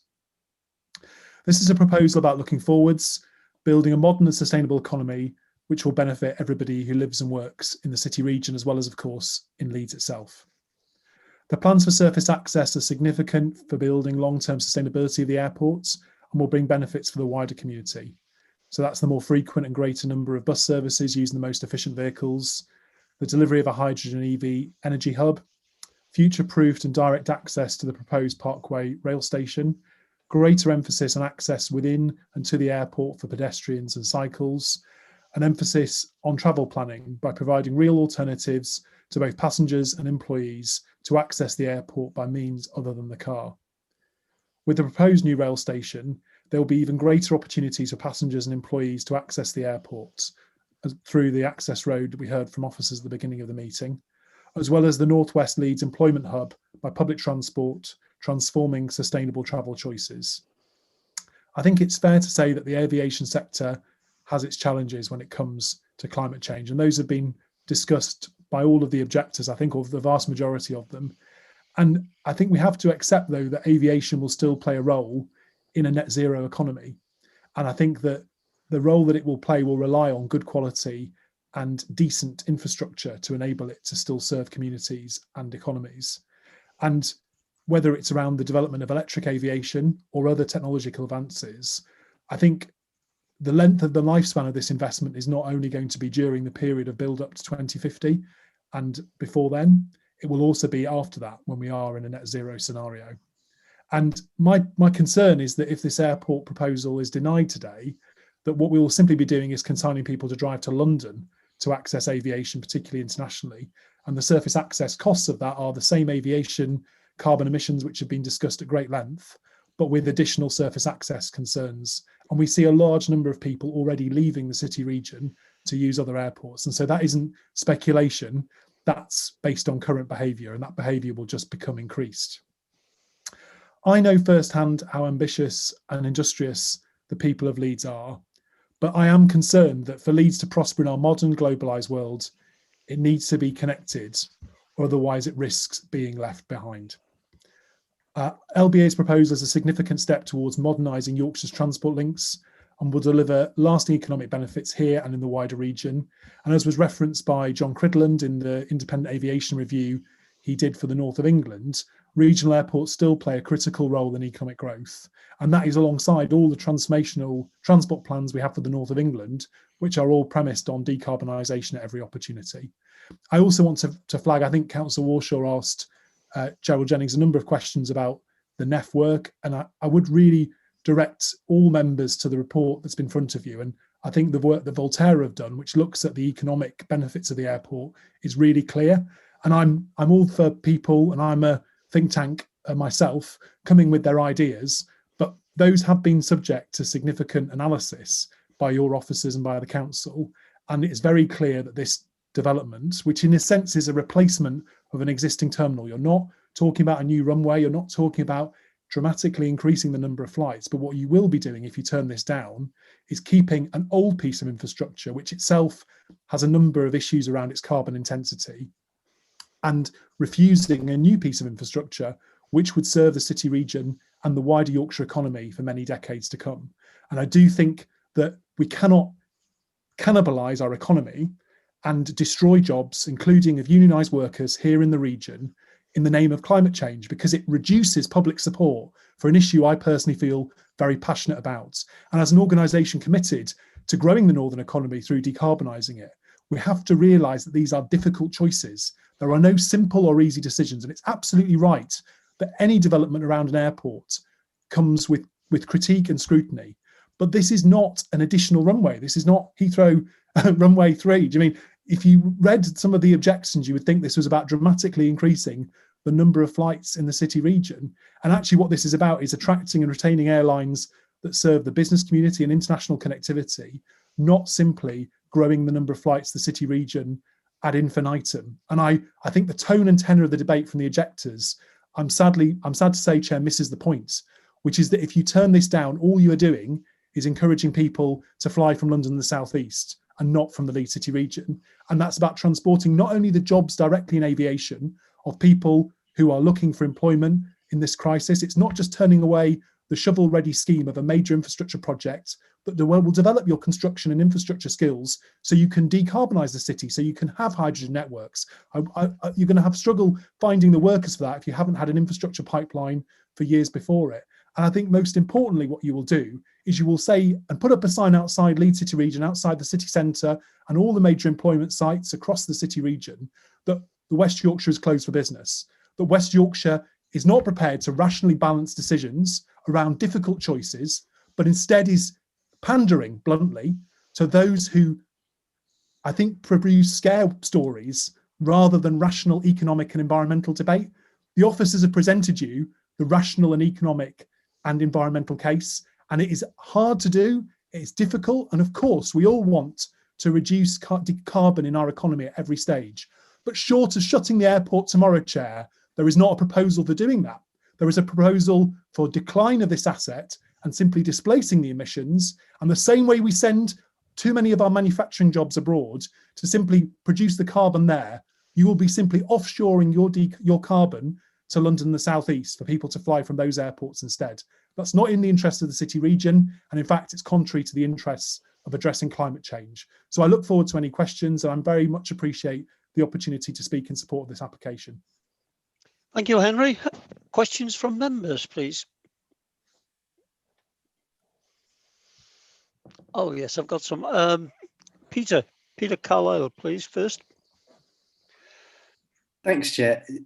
I just wanted to pick up one point that we heard before, because we've got that argument about transference, I guess, to other airports. I did just want to pick up one. It might be more than a comment than a question, but Jeffrey Vogel, when he was speaking, I asked a similar question. In fact, if you bring carbon into it alone, I imagine it's infinitely better to drive to Heathrow if you're flying south than it is to fly direct from Leeds Bradford. So I think the carbon argument there, I think, is a difficult one to make that argument. I assume as well quite a lot of the business flights from Leeds Bradford may be going to Schiphol and then flying out from there. So you'd be. So Are you breaking up, Peter? Yeah, I think we've You've lost gone Peter. mute. You're okay now? Sorry, did you miss me somewhere there? I think We missed a sentence or two. So it was just an explanation then of how that adds up with that, really, because that carbon argument about coming to Leeds rather than Manchester or Leeds rather than Heathrow doesn't really wash then, does it? So I'm afraid there is a challenge still with that. So if you take the surface emissions, a new expanded terminal would attract more capacity to European destinations, bluntly. So at the moment, it's very hard to fly to major business markets direct from Leeds because a lot of those airlines don't want to fly there because it's not a very good airport by comparator standards. So if you're a major European flag carrier, why would you fly to Leeds Bradford, bluntly? And often they won't. And you look at the mix of airlines and it reflects that reality. So what you find now is if people do need to access European destinations, they do have to drive to London and then get on a flight. But that also comes for hubbing, right? So the point about there are many people who don't want to fly through Schiphol for whatever reason, because KLM don't fly to the particular city in China or the particular place they're trying to get to in the States. So they will drive to Heathrow, get on a plane from Heathrow to a European hub, and then they'll fly long haul. So you've got the surface emissions. And as we know, it's very hard to get to Heathrow from Yorkshire. I mean, there isn't a viable public transport link. I mean, we don't have a high-speed line just yet. And let's remember that many of the councillors who opposed that application, not in this committee, but I know the leader of the Dem group, for instance, he opposes it, but he also opposes HS2. So on domestic aviation, which is the other challenge, right? There are ways to reduce domestic aviation, but that comes from building high-speed rail. And I think it comes to something Gerald said about some of the arguments we made against this application. This is also the same people who are arguing against this also don't think we need high-speed rail in this country. So what they're really saying is the only route to decarbonise the economy is to close down the economy and send jobs abroad. And that challenge, I think, has to stand and be stood up to, because I think the real behaviours of business people and of other travellers, right, is that if you were an international student at Leeds or York, would you necessarily be likely to fly through Leeds Bradford? Many of them don't. And that does cause a load more journeys on the M62, because we don't have Northern Powerhouse Rail yet. We're not going to have that for at least another 10 years through Bradford. And so in the lifespan of when this terminal will open, if you don't do it, you will be pushing a load more people across the Pennines, because that's their only choice, or to London. And I think you're seeing a large number of people driving to London from the region to use the airports in the southeast. And that's also driving economic behaviour, because if you're a business, why would you put your European or your UK office in Leeds when numbers of your people are going to have to drive routinely to London airports to go to the continent or go overseas further afield? So I think there's some very practical problems as well as environmental issues that you need to consider as a committee. And I think that in some of the representations you heard earlier, there was a lack of understanding of the real behaviours people have when they don't have access to a good quality aviation asset. And in reality, the city region is in that circumstance. It has an airport which is perfectly passable, but because it can't attract a lot of the carriers, it can't offer the same connectivity that people actually need. And as Gerald said, when you're the second largest city in the country, to have a third-rate airport has economic consequences, but it also has environmental ones. And I don't think those can be dismissed because they are there. Because surface access is a big part of the carbon story around aviation. It cannot be dismissed. Thank you, Henry. Peter, you still got your hand up. Did you want to come back? I'll come back briefly. I think my point was more, if we take the carbon argument into that, it's much better. Domestic aviation, I think, is a real big problem in terms of carbon because it's not necessary. A flight from London. It is necessary today, because how on earth are people supposed to travel some of those distances? Maybe. I mean, Henry, could you let Peter finish first, and then I'll bring you back. A flight to London takes so much more carbon than any other method of travel to get to London. So in a way, that's the argument in the climate argument. I take some of the economic argument. There are questions about that. We'll debate that later on. But flying to London is an unnecessary addition. I take some of the other bits. I'll move on to the other questions because I think we'll come out in the comments later. I mean, my response to that would be, for instance, let's use the example of travelling to Bristol. So at the moment, because we don't have high-speed rail, it's very hard to get even to Birmingham, never mind to Bristol. So because we haven't built the eastern leg of HS2, it is very difficult to ask business people and those who need to routinely travel across to the southwest of the country to do that by rail. You build high-speed rail and you can do that. And I would also say that I think the challenge with our current connectivity to London, the southeast, is that rail is already the dominant mode. So when we talk about domestic aviation and Leeds Bradford and its future trajectory, what Leeds should be doing is having access to a high-speed rail network, and then domestic aviation for most of England becomes an irrelevance, I would argue, and that's a good thing. So I support this terminal, but I also want to reduce our dependence on aviation for domestic travel, and then hopefully for those limited flights that remain, for instance, to parts of Scotland, the islands of Scotland, Northern Ireland is a very good example within the United Kingdom, then electrification is the argument for dealing with that, because you can then retain those domestic links without having to rely on having to use fossil fuels to create the energy for them. So for me, that's the trajectory. You want to reduce domestic aviation if you possibly can, but you are still going to need some. And because high-speed rail hasn't arrived in Leeds yet, there's going to be a lag, because if you want to get to the southwest from the Leeds City region, you're not going to be able to rely on high-speed rail, unfortunately, for a number of years, because the government's delayed that project and it's not on track where it needs to be. Thanks, Henry. Councillor Peter Groom, please. Thank you, Chair. I'm mulling over a couple of thoughts, Henry, that haven't been covered in the debate so far. The first is, from your knowledge, which is much better than mine, what are our competitor airports in the region and just outside the region doing? What are their plans vis-a-vis ours, and how would that affect us?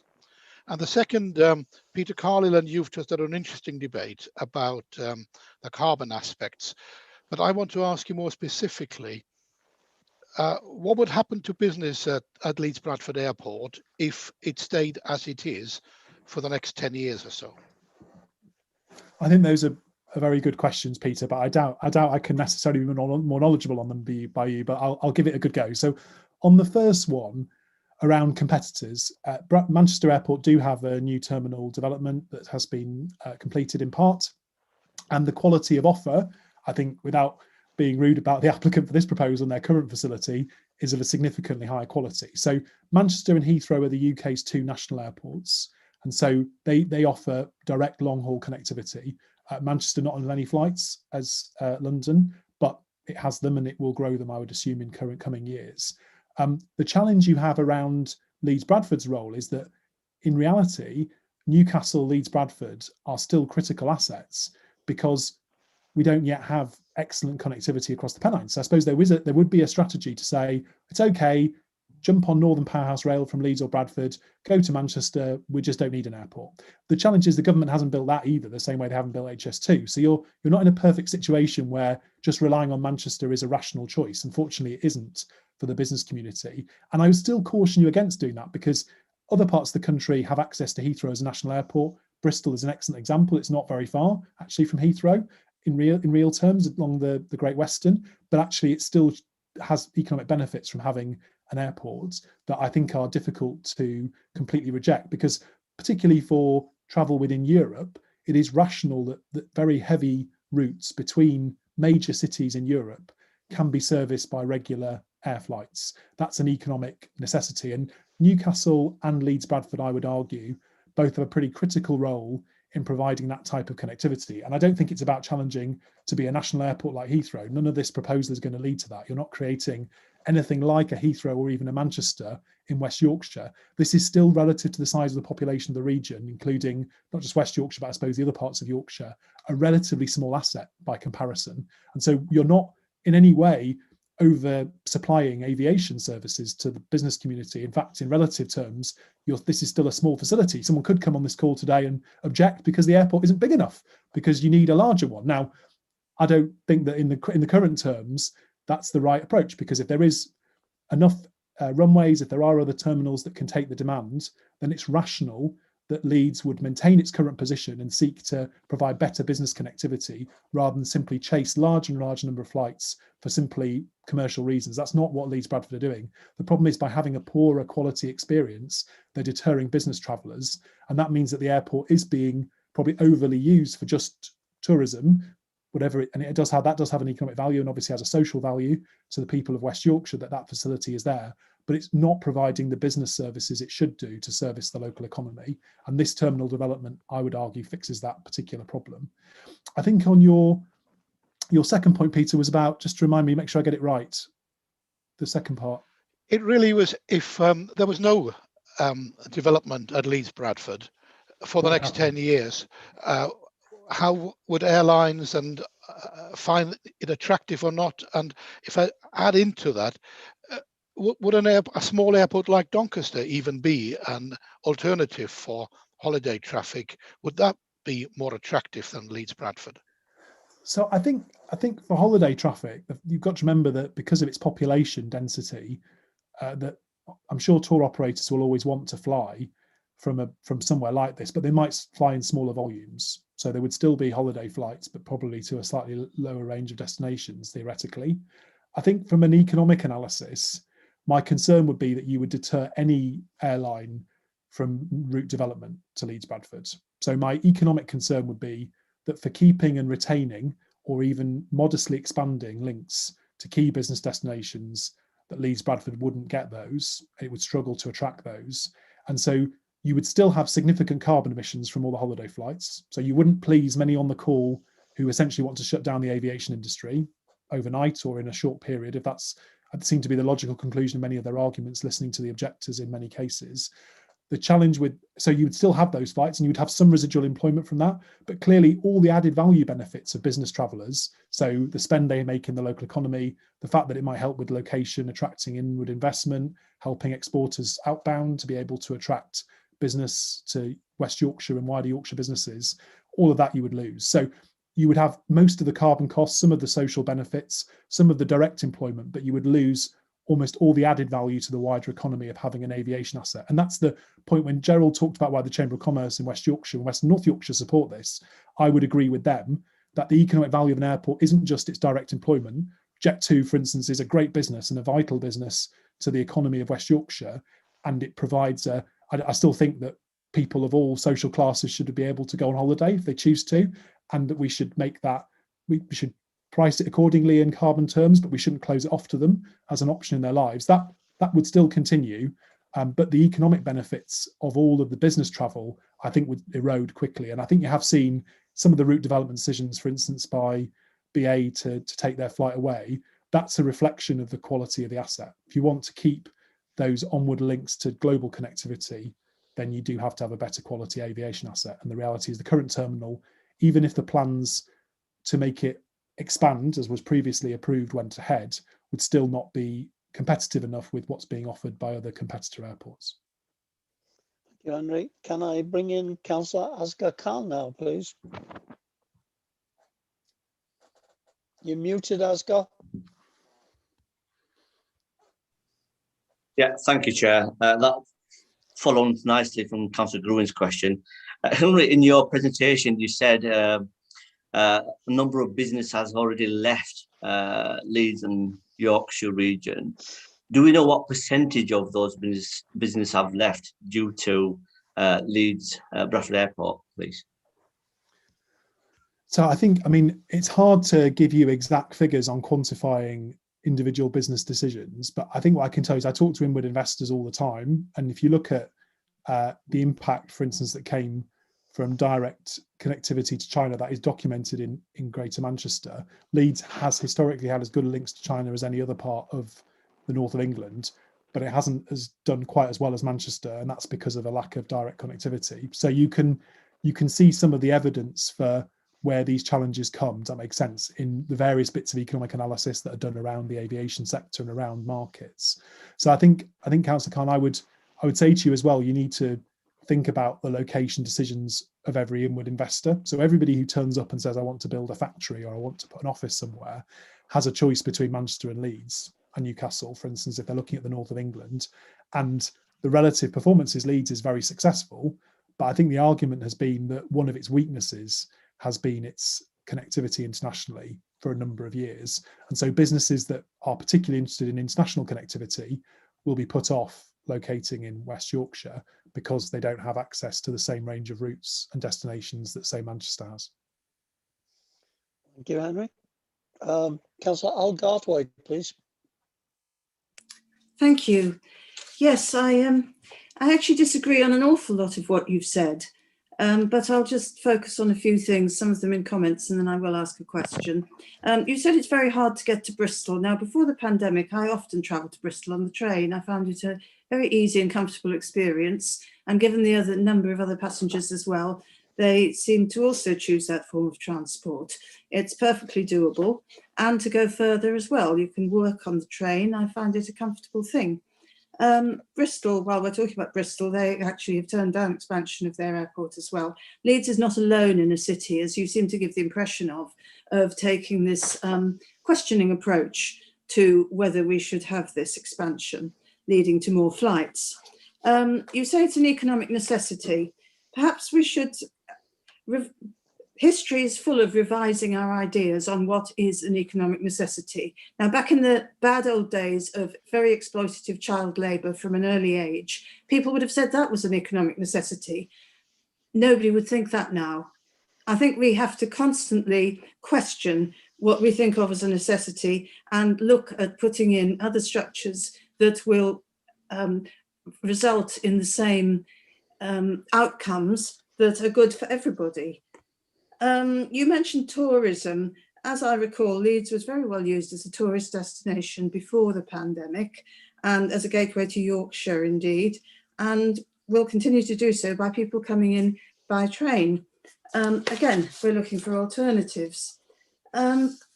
So without going through everything, I tend to think that when we find and discover that something is perhaps potentially harmful, we shouldn't just seek to continue it on the grounds of apparent economic necessity, but to look for ways in which we can mitigate that and increase the quality of life and well-being for everyone.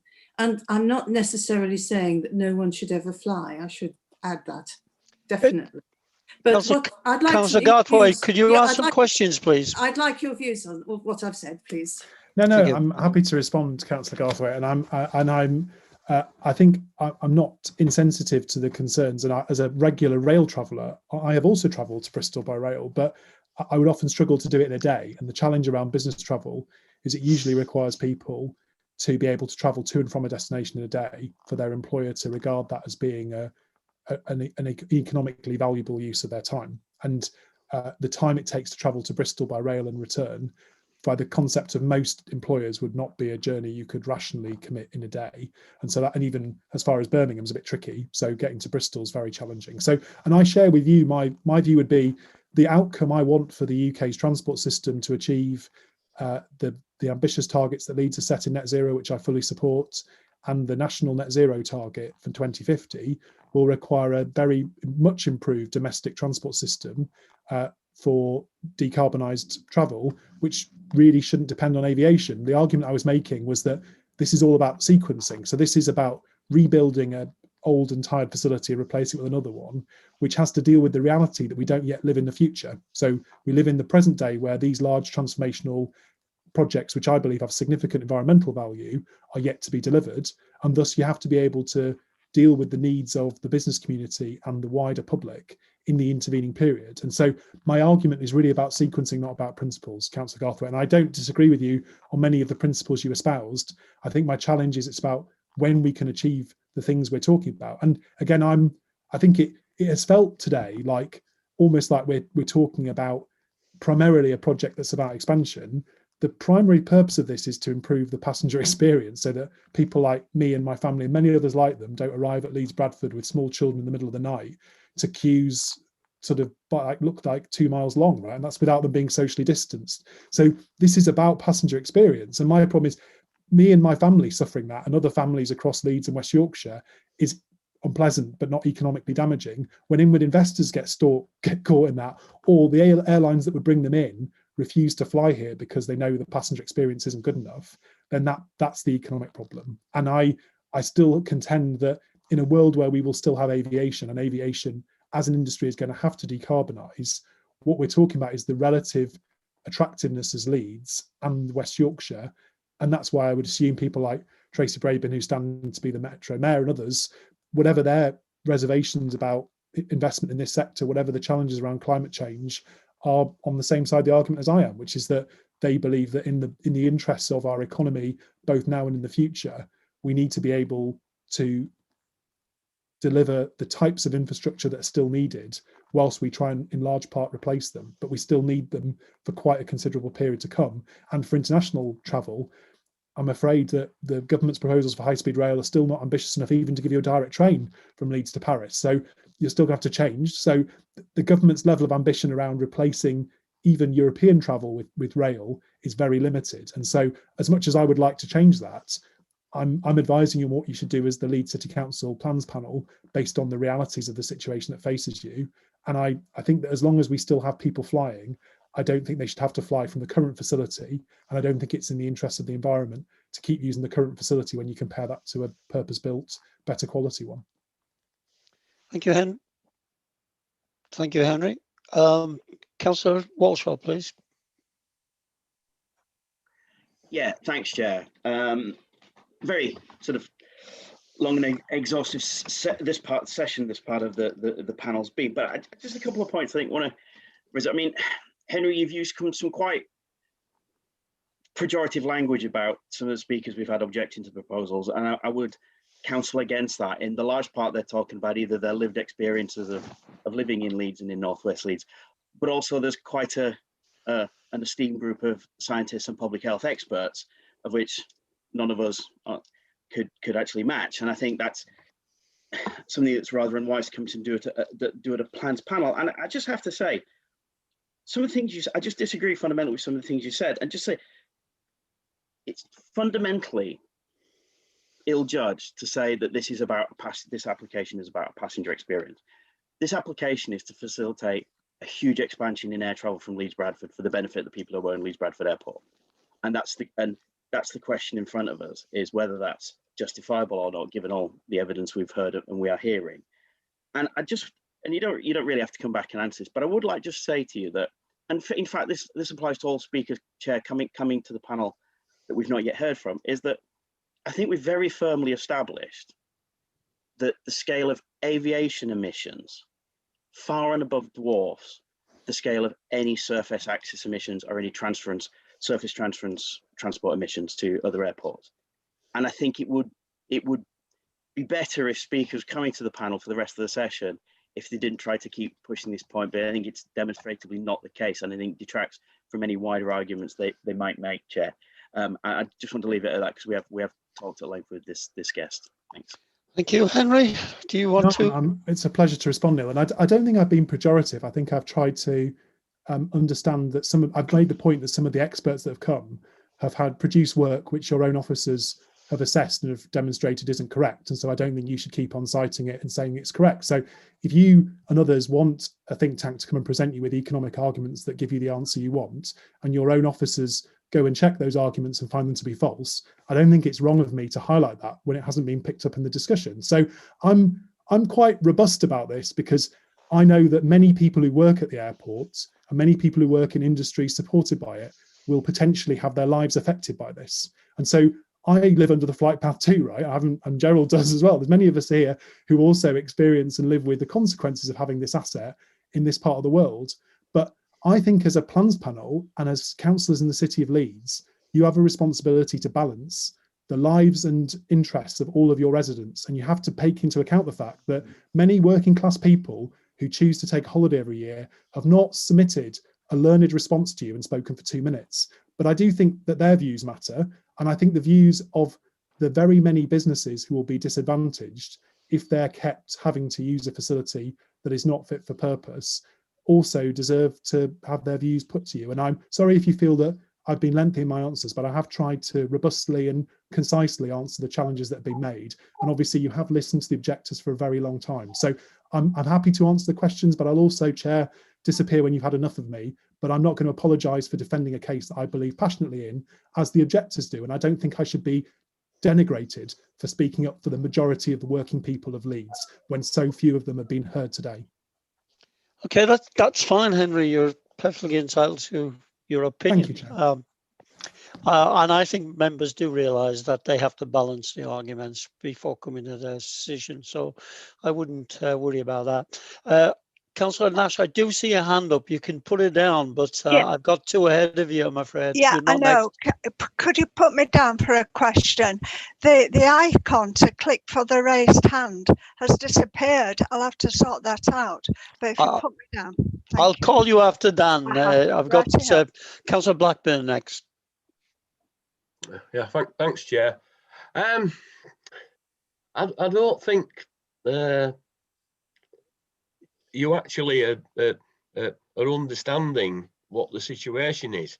I think everybody would say that the experience of going to Leeds Bradford Airport is not particularly good, and improvements are needed. But part of this application is not just about improving the facilities there, it's actually increasing the hours and the number of flights. And basically that's what the objections are about. And you're not addressing that. And I've got to say, on some of your comments regarding using rail, before we had lockdown, in my capacity as a chair of a councillor's organisation, I frequently used to travel to Bristol and Leicester and Birmingham for day meetings and get back, and I didn't find that difficult. Okay. So, yeah, thanks, Councillor Blackburn. And I think to answer the second part of your question first, I think my argument is that if you're spending a full day at work from 9 till 5, for instance, in a business, that it's hard to expect people to travel that journey from Bristol to Leeds in both directions in a day. And obviously, I know the people of Leeds will thank you for your efforts in not staying overnight, but I'm sure that if you were spending the whole day in Bristol, for instance, you might struggle in the basics of the timetable, you'd struggle. And the point of what I was trying to say was that unfortunately, we don't have a better connectivity system yet that enables you to be able to do that. We are promised one by central government, we hope, in the next 2 decades, but it doesn't exist yet. And so my point was, what I was making was that I was trying to make a relative point about the need for this asset in the intermediate period. I think on your question around hours of operation, I think if you look at the projected volumes, it's predominantly around peak periods of the day where the improvements to the facility will allow more flights. And the point about that is when people who are travelling for business and work reasons are most likely to travel. And currently, the biggest peaks at Leeds Bradford are at 6 in the morning because of holiday flights. It's a very unusual pattern for an airport in terms of its distribution of when people fly. And so the argument I would make is that if you look at the projections of demand, which are in the agenda pack, it's very clear that it's predominantly around increasing business travel that you see an increase, not in the totality a massive increase. And I think when you compare it to other similar projects, right, like Terminal 3 that may or may not happen in London, the scale of what you're talking about relative to other aviation expansion, which is currently being permitted or being considered in other parts of the UK, it is very small by comparison. And I don't deny that there is an increase, but I'm just making a relative point about its relative scale compared to other parts of the UK who are planning to increase potential capacity. Thank you, Henry. Councillor Dan Cohn, please. Thank you, Chair. And if I might, before I come to my actual question, I'm slightly concerned at the suggestion of Councillor Walshaw just before, that just because we don't like something somebody's saying, we shouldn't hear it. We've sat through innumerable objectors telling us that our council officers are essentially negligent or willfully misleading us, one or the other. And I think that's part of the process for councillors, quite capable of determining the wheat from the chaff. So I'm very interested to hear what anybody might be saying. Turning specifically to the issue around some of the information that's been provided to us. Obviously, you presented a very different picture, referring to what our officers are telling us.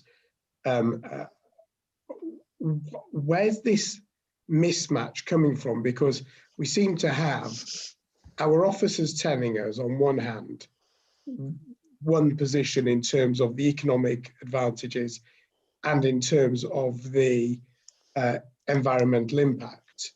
And then we've heard 24 objectors, 24, 25, something like that. Objectors, thank you, Chair, telling us that our officers and the people who have verified that information are fundamentally wrong. And just in your experience, where's that coming from? Why might our officers, how have our officers got it so wrong?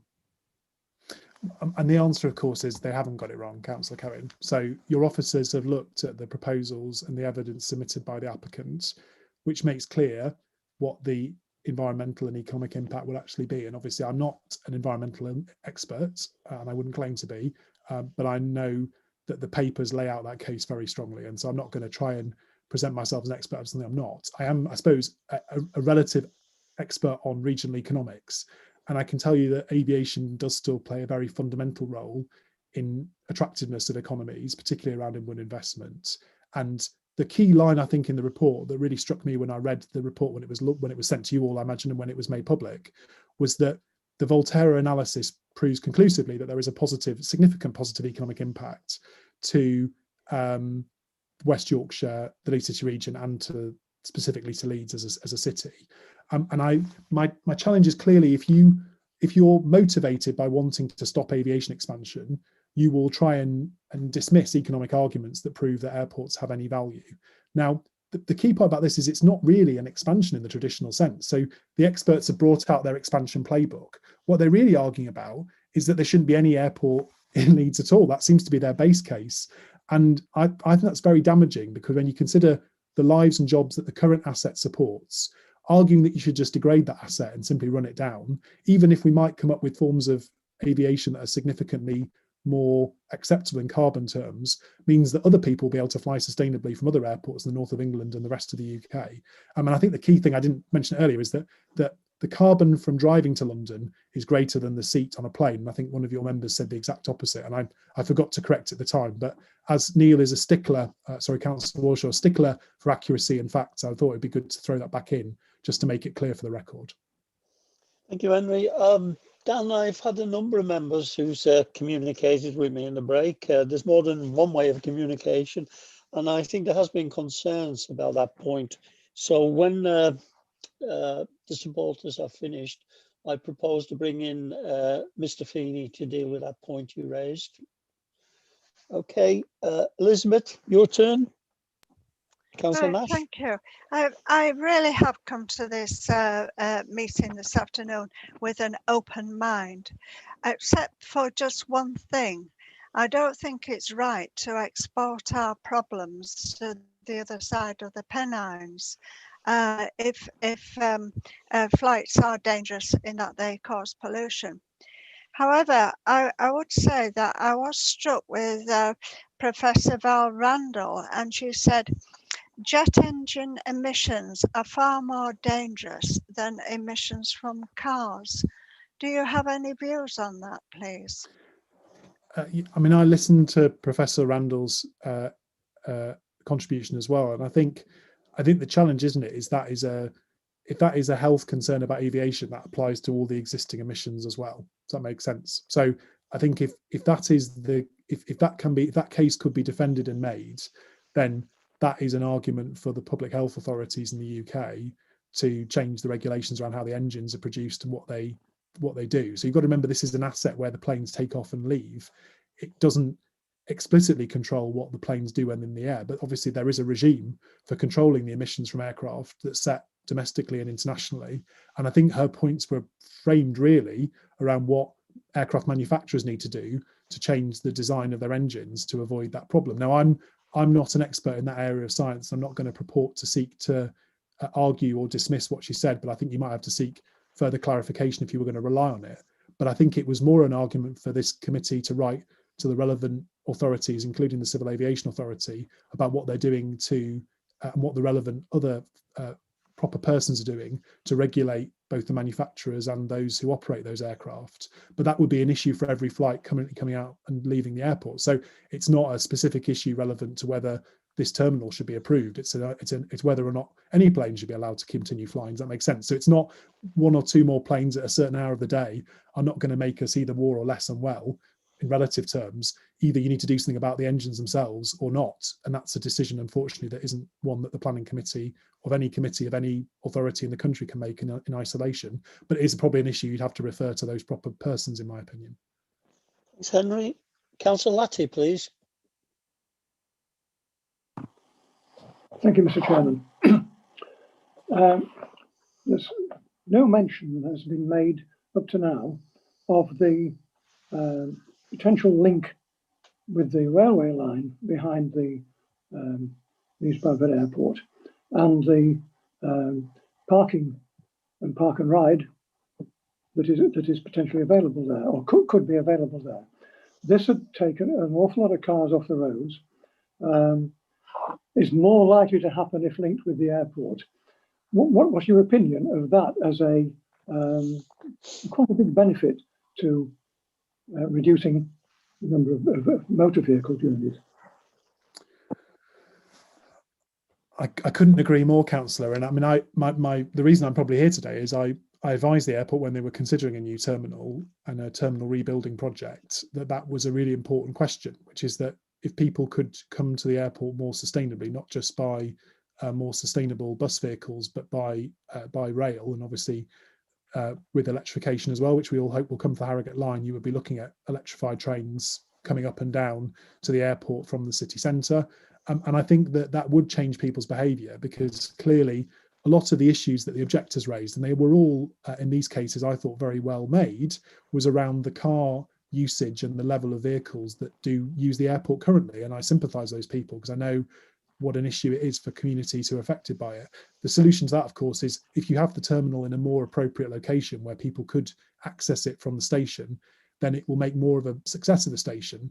The challenge is if you leave the airport in its current location, it's harder to link it to it's further away from the new station, bluntly. So it means it'll be a longer journey, it'll be more difficult to make it seamless. And I think one of the areas I think we all want to press really is that as public transport becomes more seamless, my hope is that with walk-on and walk-off services and an immediate shuttle, it will feel like the airport has a train station at it, if that makes sense. For a passenger experience perspective, it will be like it's at the airport.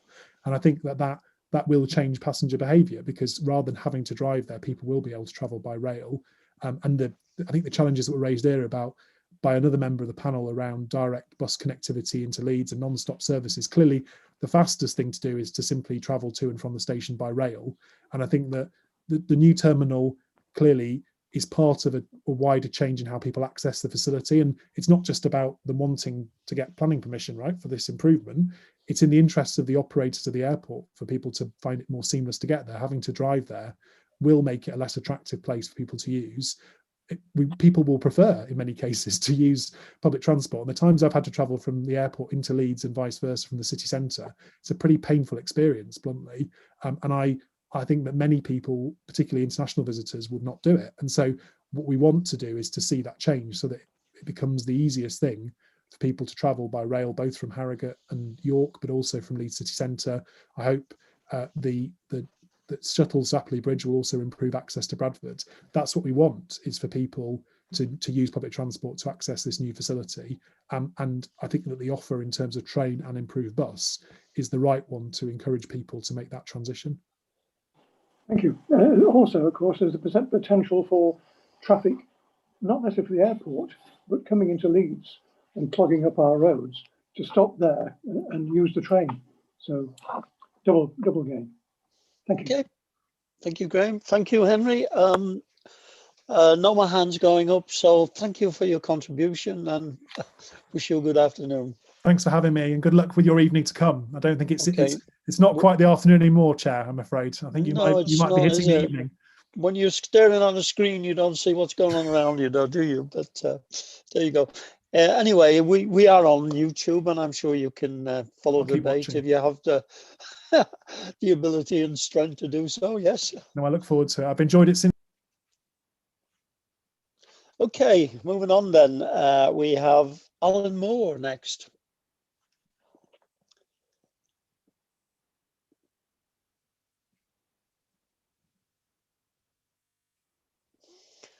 Is Alan on the call, John? He is, Chair. Alan, you're on mute at the moment.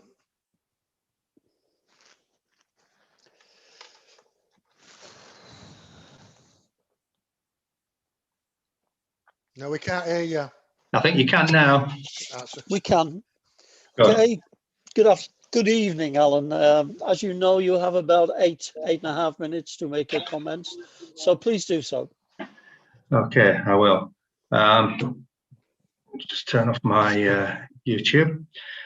Okay, well, I mean, can you hear me? There's a 30-second delay on YouTube. Well, let me just. Yeah, do that, please, if you. Okay, how's that sound? We've still got it in the background, Alan. Can you hear me? I can hear you. There's a 30-second delay on YouTube. Yes.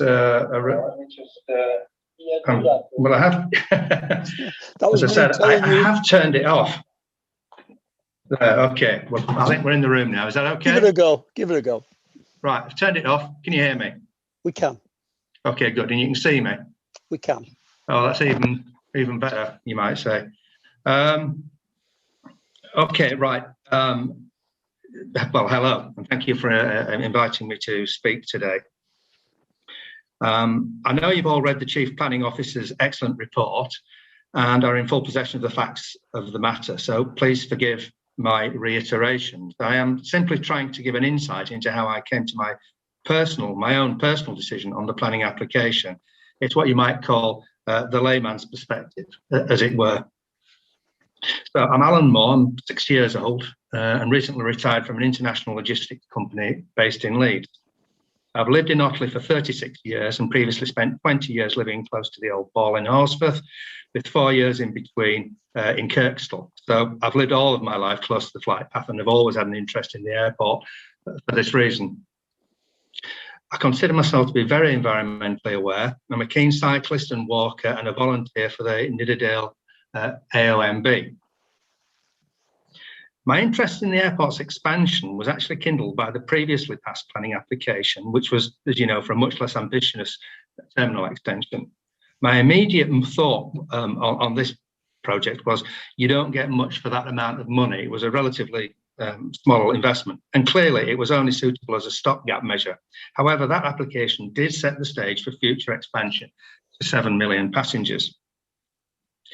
When the application currently being considered was publicised, the £150 million spend being proposed by the airport caught my eye. And clearly it's a huge amount of money by any standards. However, I became aware of some opposition, which I felt worthy of investigation given the amount of money involved, and decided to look into the matter more closely. Now, I've described myself as environmentally aware, but I am pragmatic and understand that everything comes at a price. And ultimately, it's a cost-benefit issue. And of course, that we all have differing interpretations and priorities. Anyway, it transpired that an amendment to the flying hours and quota formed part of the application, so I could see why there might be some objectors. My starting point was to see how badly the environment would be affected. And I soon realised that the airport had applied for a variation to permit more flights from between 6 and 7 and from 11 at night until 11:30. But it seemed to be the earlier start that was the main issue. When I compared these to the currently agreed restrictions and checked the flight timings, I discovered that flights already departed shortly after 6. So it was not really a matter of flying earlier in the day. It was more a question of the number of flights in that first hour. I estimated that there might be an extra half a dozen or so, but your report from the planning officer says it's nearer to 12, which I accept. But of course, Leeds is a single runway airport, so its capacity is constrained in any case. There are already flights arriving into the early hours of the morning, mainly in summer, so I wasn't too concerned about these. I occasionally hear them when I sleep with the window open, but to be honest, the nearby weir creates more of a disturbance, and of course, that flows 24/7. There's not a lot I can do about that. So yes, I experience the noise and would prefer not to have it. But looking at this from a pragmatic viewpoint, I'm certain that on balance, an injection of £150 million into the local economy far outweighs a limited number, I consider them to be limited, number of extra flights early in the morning and late evening. Added to this, my research also indicates that aircraft manufacturers have an overriding commitment to reduce noise and pollution, and this is reflected in recent aircraft designs, including most of those operated by Jet2 and all of those operated by Ryanair. I read this week that British Airways signed a second partnership for sustainable fuel production, and last month KLM operated the first passenger flight using blended fuel. The objectors don't seem to accept that the people running airlines and airports are just as interested in preserving the environment as anyone else. They are human beings, and it's their planet as well, after all. The proposed terminal building itself, rated as excellent by BREEAM, must surely be tangible proof of the airport's commitment to the environment, and I believe will be highly acclaimed by environmentalists and architects alike. Hopefully, it will win some awards and be a credit to our city. I cannot see what more the airport could do to mitigate the effects of expansion. Unfortunately, there has been a lot of what I consider to be a lot of misreporting in the media. Whether this is a result of misleading press releases by opposers or the media manipulating the facts, I cannot say, but it has resulted in widespread misconceptions and correspondingly unwanted adverse reactions from some of the general public who may otherwise have reacted more favourably. The main issue for me has been that the objectors seem to be overestimating the number of new flights, if passed, the Planning Commission would result in. Just what they are comparing against, I have no idea, but it doesn't seem to be the currently sanctioned restrictions, which in any case allow for many more flights than have hitherto been operated in any case. I am pleased to say the Chief Planning Officer's report recognises what the true facts are. I would remind everyone at this juncture of the 1,281 spontaneous letters of support received by Leeds City Council in support of the proposal. And whilst less official, but nevertheless indicative, the Leeds Bradford Airport Support Group told me they had over 1,650 signatures to their online petition. I also noticed that 560 votes were cast in a straw poll in the Wharfdale Observer last week, with 75% in favour of expansion. I am disappointed by the stance of some local politicians who I believe should have focused more on those thousands of jobs which already depend on the airport and the many thousands more that will result from the application being passed, including over 800 in the construction phase alone, and the massively positive impact of £150 million spend in enriching the local and regional economy. It's a shame the major political parties don't support Leeds Bradford in the unswerving way their colleagues seem to do in Manchester, where environmental issues seem to be less to the fore. It's generally acknowledged that aviation will recover from the COVID pandemic and continue to grow thereafter. Leeds Bradford has had the foresight and determination to plan for this eventuality and, as it were, put its money where its mouth is. It's taking all the risk and deserves recognition for this. As highlighted in more than one of the reports to the committee, if Leeds Bradford Airport isn't permitted to expand to accommodate this growth, competitor airports, principally Manchester and possibly Doncaster, will rise to the challenge and take up the slack. How often do we hear promises of investment in the north only to find it's in the northwest? Do we really want Manchester Airport to expand and create jobs and wealth at the expense of our region? Well, I say no on this occasion, and Leeds City Council have the power to ensure that this doesn't happen. It's worth stating, of course, that by competitor airports taking up the slack, there will be no diminution of pollution. It will just be moved to another location, probably Manchester, which will require a car journey, of course, and incidentally, which is also upwind of us, and so suggesting some of the pollution may even drift this way. I consider Leeds Bradford to be Yorkshire's airport and believe that it should have a comprehensive range of services to serve the population of all 4 counties of Yorkshire. This applies to leisure, including inward tourism and business travel. I'm certain that an efficient modern airport with a variety of city destinations would be a key factor in marketing Leeds, Bradford and other cities in the region to new and relocating businesses. I know when I was working, it was always an embarrassment and an inconvenience to have to advise overseas visitors to fly to Manchester because of a lack of services to Leeds Bradford. I'm convinced that the new terminal building will help market the airport. Time Chair. Its unique environmental attributes will certainly place it in the limelight. A game changer, of course, would be securing a service from a Middle Eastern or other wide-bodied aircraft operator, as this would raise the possibility of the creation of additional employment in a renewed cargo operation. Remember, all such aircraft carry considerable amounts of belly cargo. I was very impressed with the thoroughness of the Chief Planning Officer's report. It has identified all the issues, some of which I have already mentioned. Alan, the facts. Excuse me, Alan, your time is up. I think, Chair, you're muted. Okay, well, if my time's Sorry. up, then my time's Yeah. up. Sorry, it's my fault. I didn't realise I was muted, but it was up and I was trying to bring it to your attention. Can you remain where you are? There may well be questions from members. Yeah, I think you get the impression where I was going with this anyway. Okay.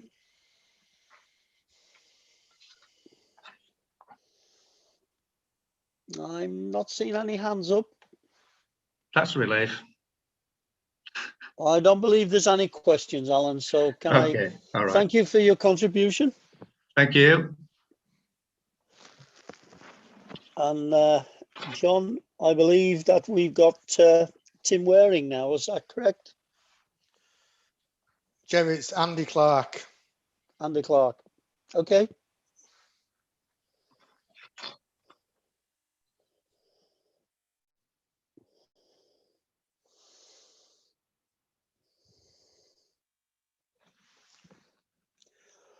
Are you on the call, Andy?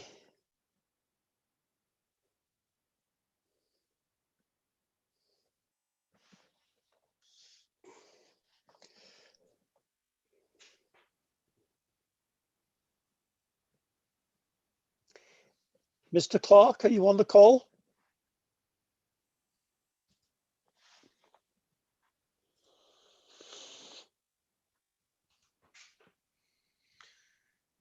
Andy, you need to switch on your microphone.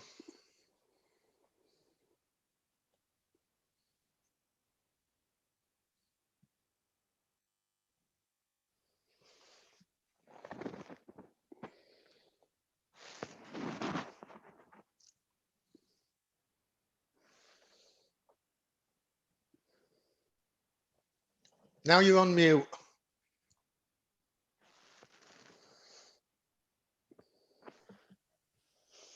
How's that?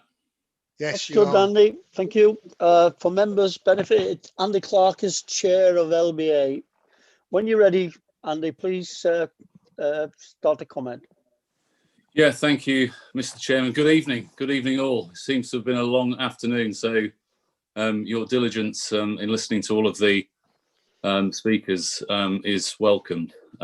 As said, I'm Leeds Bradford Airport's chairman, and I wanted to personally speak to you today to demonstrate our dedication to this scheme. Our scheme will provide significant improvements in sustainability, crucial benefits to the regional economy, and transformation, of course, of the passenger experience. I've lived and worked around Leeds for 40 years, so I've been a part of it for a long time.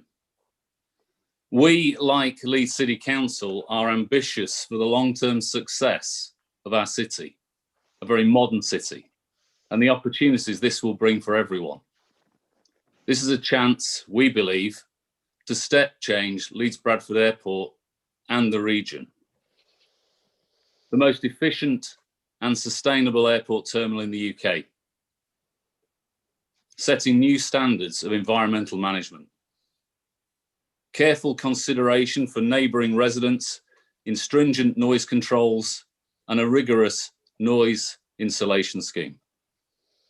Leading the way for the UK aviation sector to decarbonise.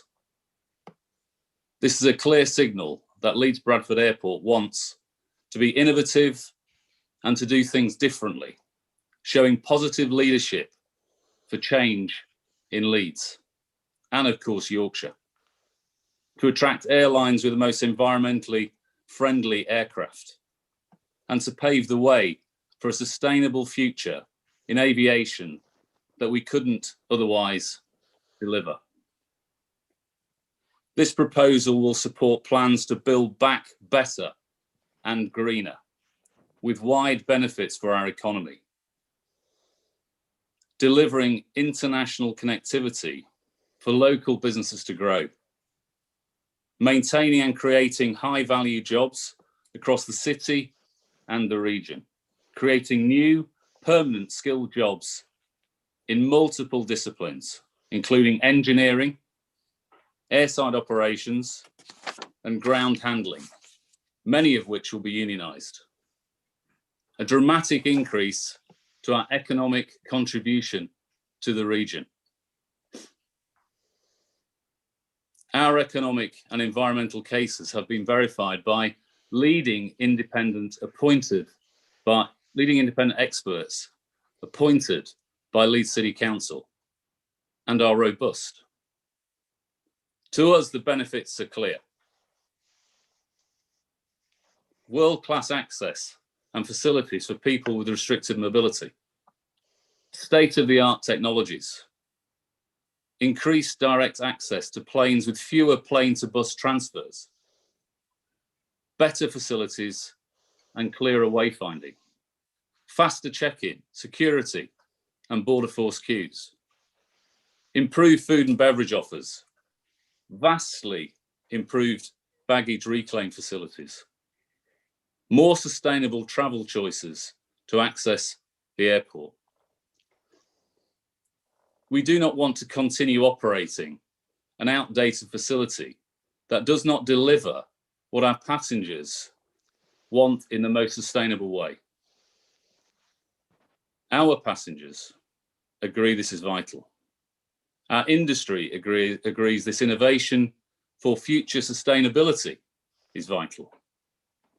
Our region's businesses agree this investment in the long-term success is vital.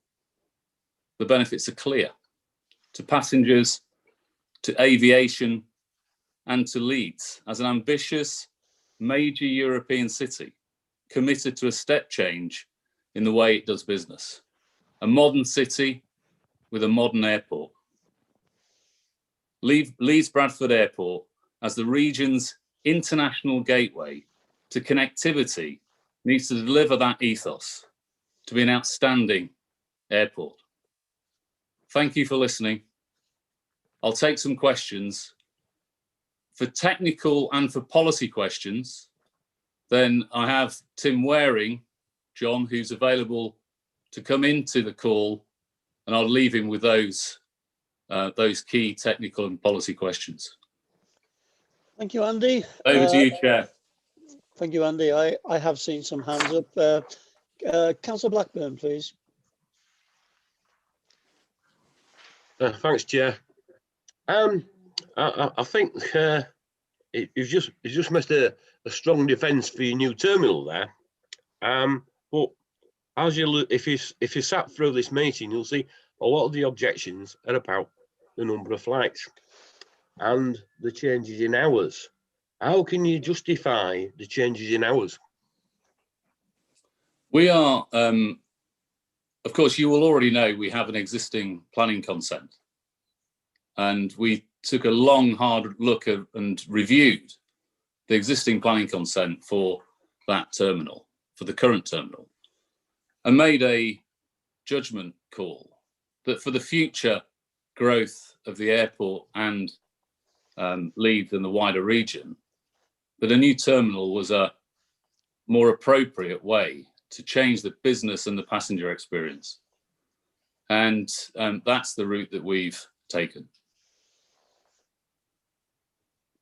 Can I come back, Chair? Yeah, do please. So if we were to grant you permission for the terminal, but not for say the hours, do they go together or can they be taken aside? Council, you'd expect me to say that these two things go together.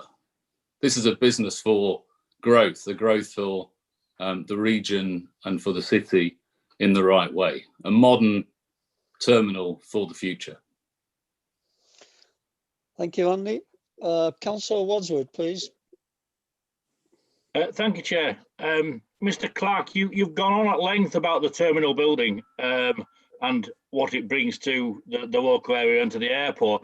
I hope you will go on quite at length to answer my question with regards to the exactly what is happening with the flying hours in layman's terms, because you are asking for some significant changes to the flying at Leeds Bradford, particularly the early morning flying and the late evening flying.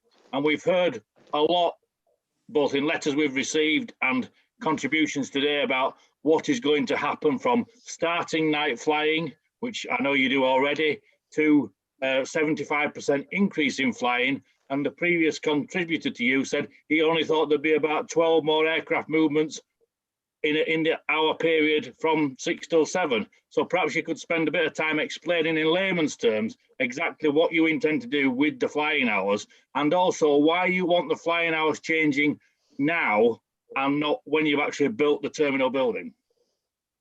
Look, I'm not going to mislead you with the my response. You know, the detail behind the policy changes that we're wanting to make as an airport around flights and flying hours would much more eloquently be answered by Tim Waring. So I'm going to let Tim answer those questions rather than me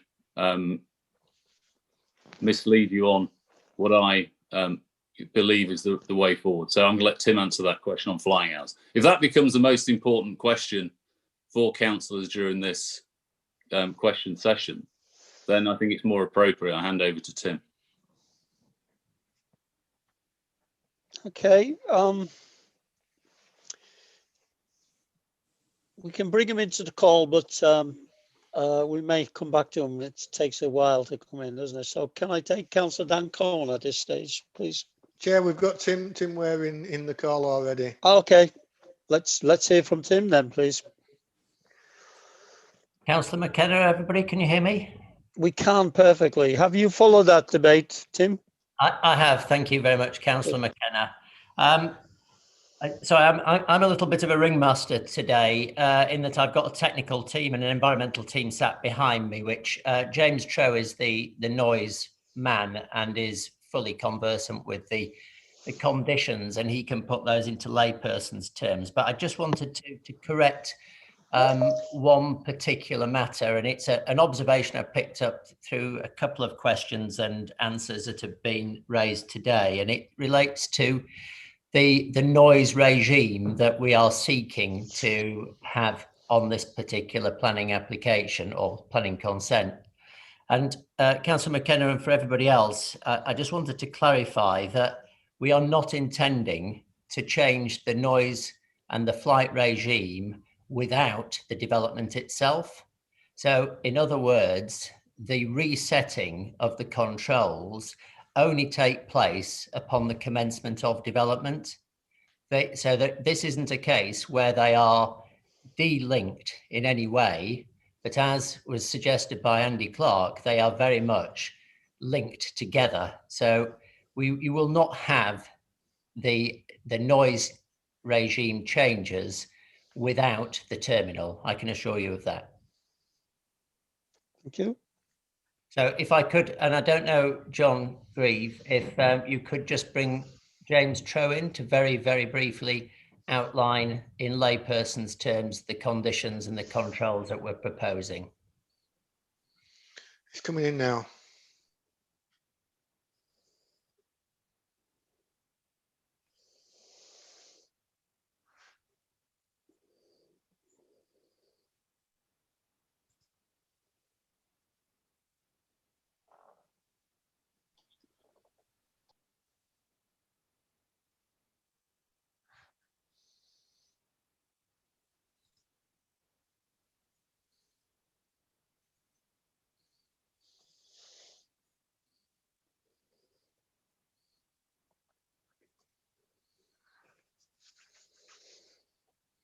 James, you're on mute. Sorry, I was trying to balance YouTube and coming into the call. As Tim says, the proposals are that we would not change the planning controls for the night flights or any of the flying restrictions until the development comes into effect. The way in which the new controls differ is that we are setting legally binding criterion around how much noise can be produced by the airport during the night and the day. So at night, where most of the interest is, the major change is that we need to fly a few more aircraft in the first hour of the normal day for an airport, which is between 6 and 7, as you've heard from several of the contributors. We're setting a limit on the amount of noise that can be produced at night in the form of an 8-hour nighttime contour. So that covers the same period as the current controls. And what it means is that we have to deliver on the noise impacts that we have assessed and reported in our ES. So when your officer's report says that the effects are acceptable, the conditions are set so that we cannot exceed the amount of noise that we are saying will occur with the development. And that's important because our forecasts include quieter aircraft, they include the numbers of aircraft, and they include how we believe that they will operate. And if any of that changes, we will have to still meet the noise exposure limits. We cannot exceed them. There was some mention earlier about the fact that noise during the day is an issue. What I would like to remind members is that our assessment shows that with or without this development, noise will reduce during the day.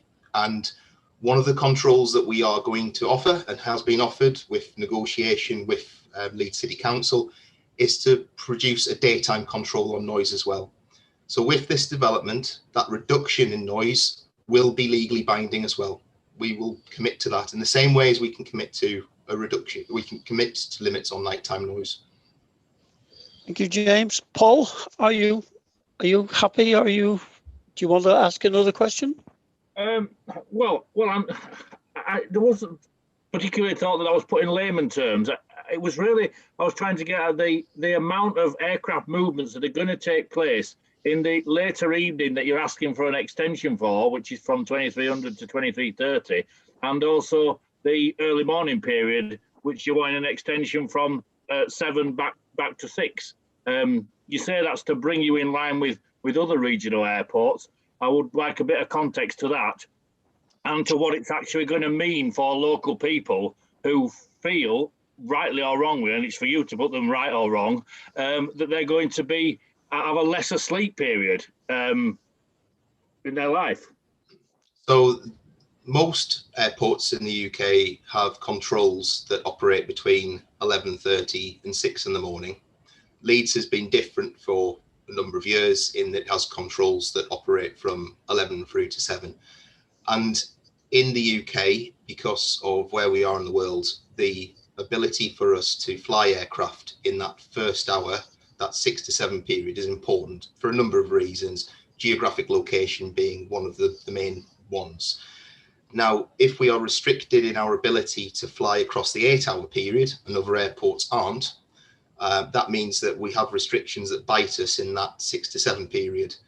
And at other airports, they are unrestricted in that 6 to 7 period, which means that they can fly as per the demand, whereas in the case at Leeds, there is a restriction on that hour that means that its competitiveness is undermined. Okay. Can I move on then? Councillor Corn, please.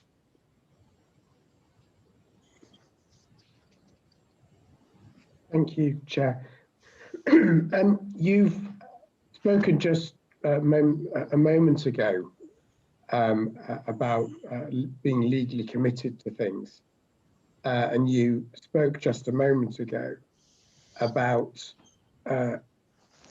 assurances that there will be no change whatsoever to flight numbers, to times, reduction of restrictions, expansion of flights, until such time as you'd built the new terminal.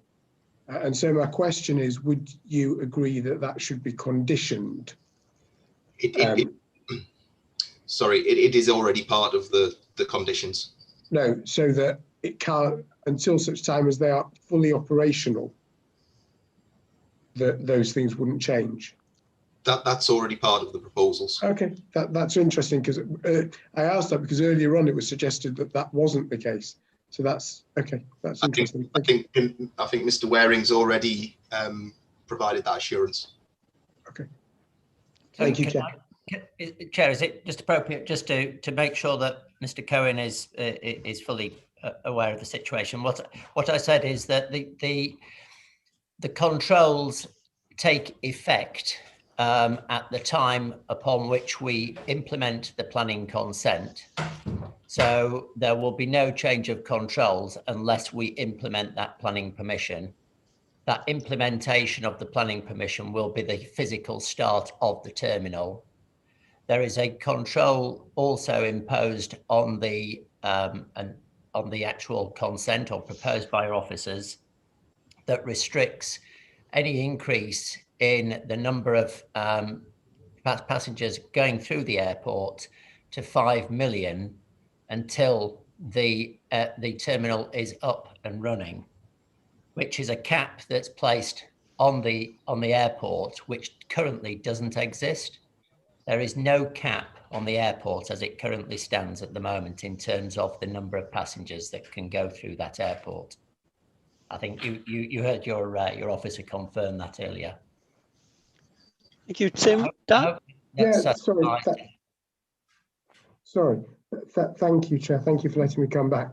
There might not be a legal cap, but there is a physical cap in terms of the number of people one can physically squeeze through a building. So, you know, the laws of physics do somewhat come into play. Members of this panel are very alive to the fact that it is very easy to start implementing an application and then not a right lot happens to it for many, many years. I'm thinking of some applications that Councillor Gruen will be well aware of in his ward, where we waited years for things to happen. And so you aren't conditioning to the extent that I am suggesting ought to be conditioned, because what I said was that would you agree to condition no changes whatsoever to flight numbers, times, restrictions until such time as the new terminal comes into effect?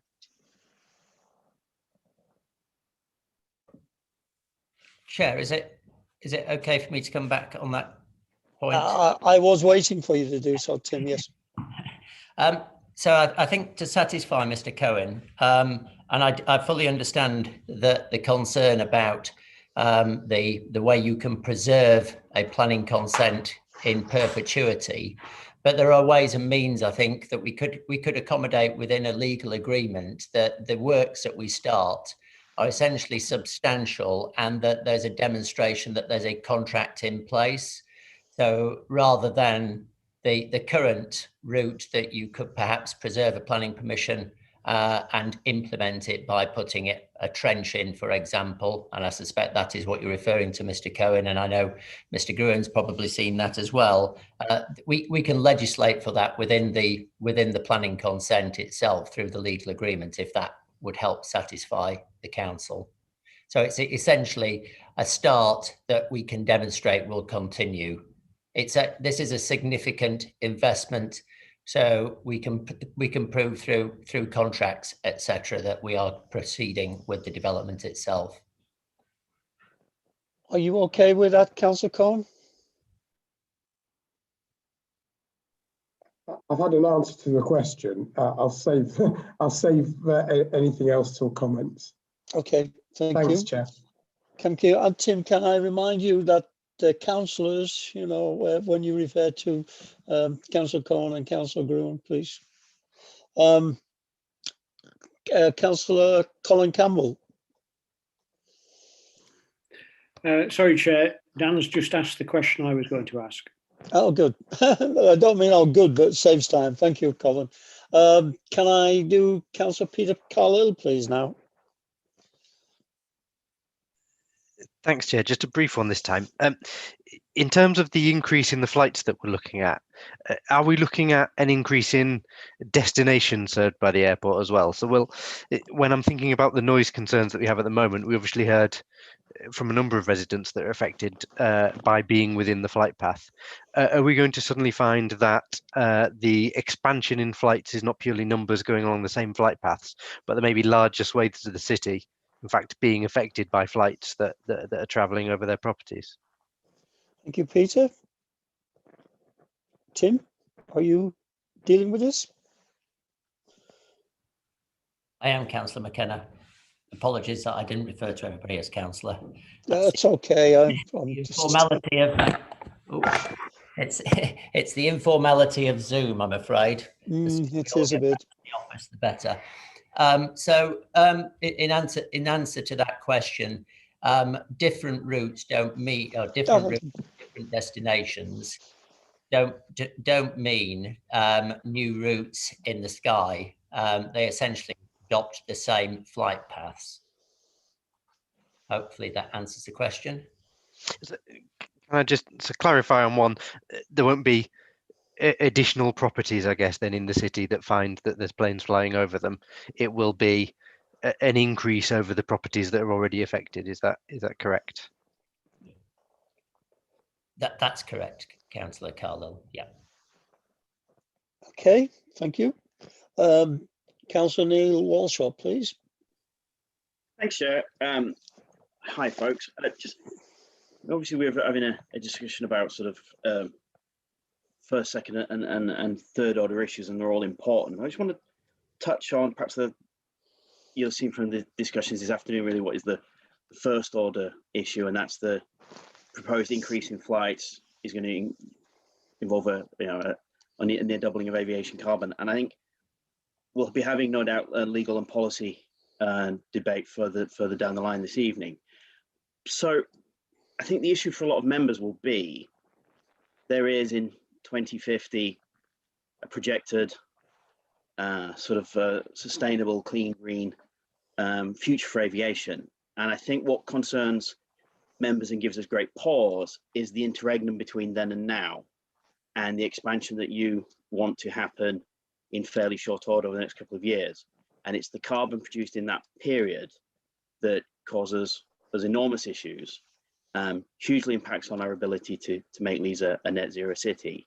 And what I'd like to hear from you is your thoughts on how that can be addressed, if it can be addressed, if it can't be addressed, how you see that panning out over that interregnum period between now and say 2050. But I would remind you that, we do have 10 years left to avert catastrophic climate change, and aviation is an important generator of carbon. It's one of the areas where carbon's growing, and the industry needs to address that as a matter of urgency. So how do you see LBA and its expansion fitting into that?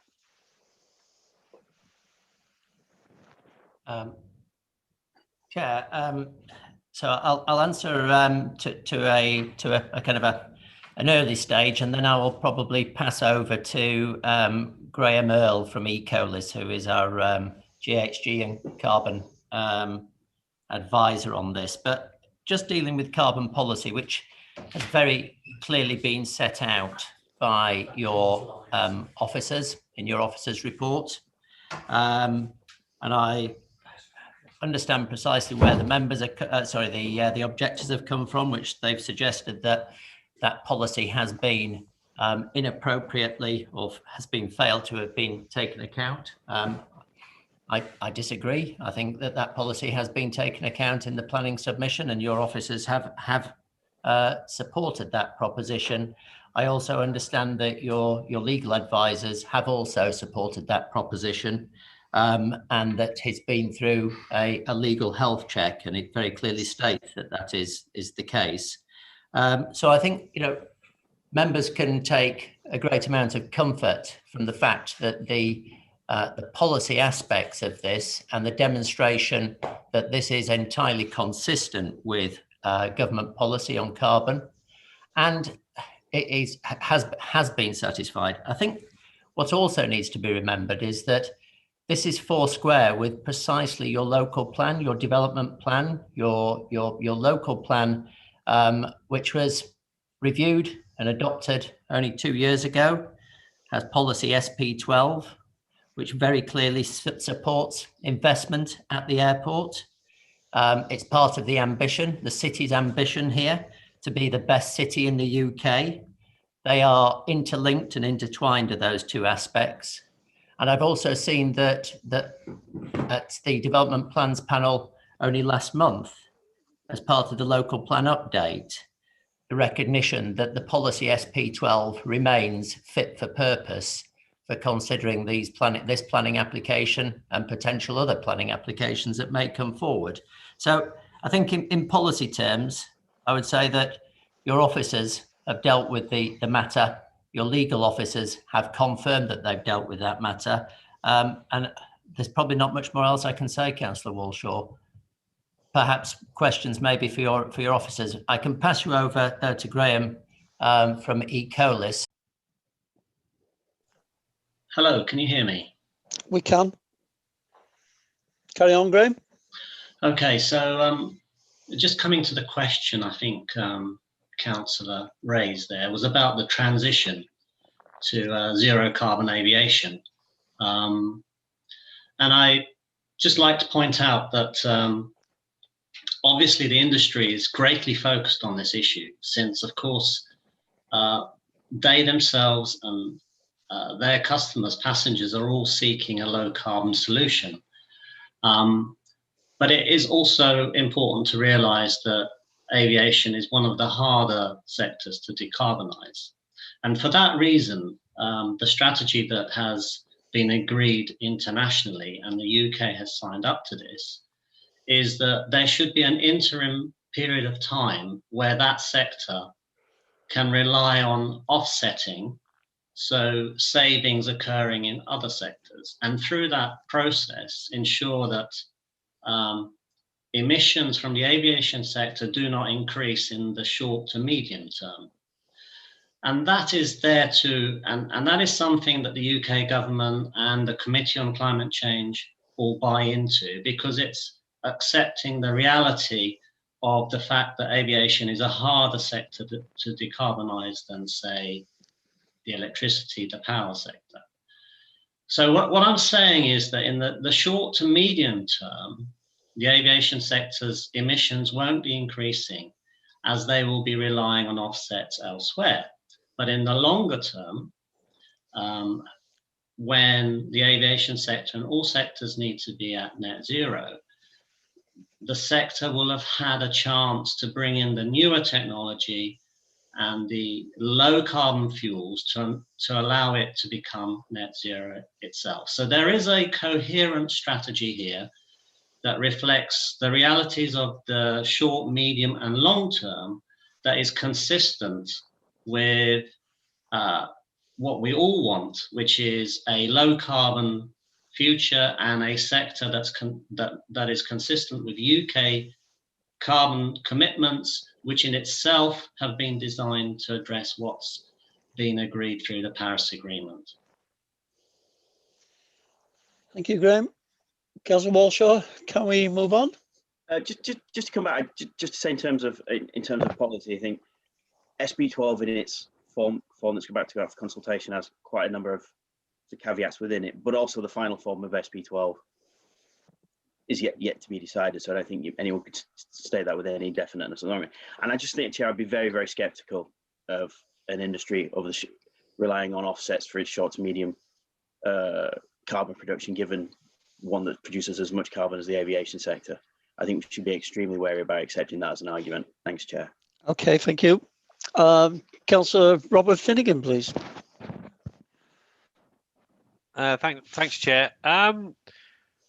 In terms of looking ahead and clean burn in the aviation industry, can somebody perhaps explain where we are with that? Because it's fine saying short term to medium term. What does that actually mean? At what point will the aviation industry have developed the clean burn that we're all looking for at this particular point? What is short term? What is medium term? When will they have resolved or addressed this issue to most people's satisfaction? Thanks, Chair. Thank you, Robert. Is that a question for Graham again? Think so, yeah. Yeah, I'm happy to answer that one. I think what you're referring to is low carbon fuels, and they already exist, and flights are already using them. So, from a technological perspective, there are no barriers really in terms of using these low carbon fuels that are made from low carbon sources. The barrier that does exist is producing enough of those fuels in a cost-effective way to meet that demand. And the projections are that demand, that supply, can be provided in the next 10 to 20 years to satisfy that demand. So it's a question of upscaling that supply of sustainable fuels over the next 10 to 15 years. But in that time, the aviation sector won't be standing still, because it will be taking on board newer, more fuel efficient aircraft and improving its operational efficiency. So it's a question of bringing all of these tools together to bring down the carbon footprint of that industry. I wouldn't discount the role of carbon offsetting. It's the agreed mechanism that's been agreed internationally across all countries and by the UK as an interim solution. Everybody accepts that this isn't the solution that's going to give us a low carbon world in the long term, but as far as those sectors, and aviation isn't the only sector that can benefit by investing in other sectors to reduce their own carbon footprint so that it can benefit from those. So I guess just coming back to your original question, low carbon fuels are already being implemented. The challenge is to bring them in greater supply, and that's about bringing in extra capacity in the UK and globally to produce these fuels at a price that is competitive with traditional fuels. And that is happening very rapidly. And all that the prognosis is that in the next 10 to 15 years, that will be a commonplace fuel to replace what is already being used. And alongside those, technological advances are being made around electric flights. Now, electric flights are not slated to be viable in terms of long haul travel anytime soon, but they are certainly there to take up that demand for short haul flights and domestic flights in the next 10 to 15 years. Thank you, Graham. Is that okay, Robert? Oh. Yeah, Councillor thanks, Garthwaite. Thank you, Robert. Councillor Garthwaite. Yes, thank you. I mean, it's very good news that in 10 to 15 years, we'll be seeing much lower carbon and hopefully less noise as well, and looking into all these things. But is this not an argument for delaying until these things are in place? Because in the meantime, all the bad effects that have been outlined previously today will still be coming into play. And with the noise, mitigation, as far as that goes, would happen much later on and still wouldn't deal with people who want to be outside, who with their windows open, walking in the park, etc. And also the consequences of noise on cardiovascular deaths, particularly as they seem to be concentrated between 6 and 7 in the morning, when the proposal is to have at least 12 more flights at that time. And let alone all the bad effects of ultra-particulates and everything from the fuel and that powers aircrafts at the moment. So would you not think that a delay would be the best way of dealing with this until we've caught up with technology and it's all a great deal safer? You again, Graham. Chair, could I just start this and maybe you certainly can. Tim or Graham may want to follow. I think we're, look, you all use the airport, I'm sure, or have used the airport within the last 24 months, certainly not in the last year. I'd like to get it open again. We are going to have to spend some capital on this this airport, in the short term, then that's to improve the current customer experience, but that's not a medium term or long term plan. So I think that delay is not a sensible optional solution strategically for the airport, strategically for the city, and strategically for the region.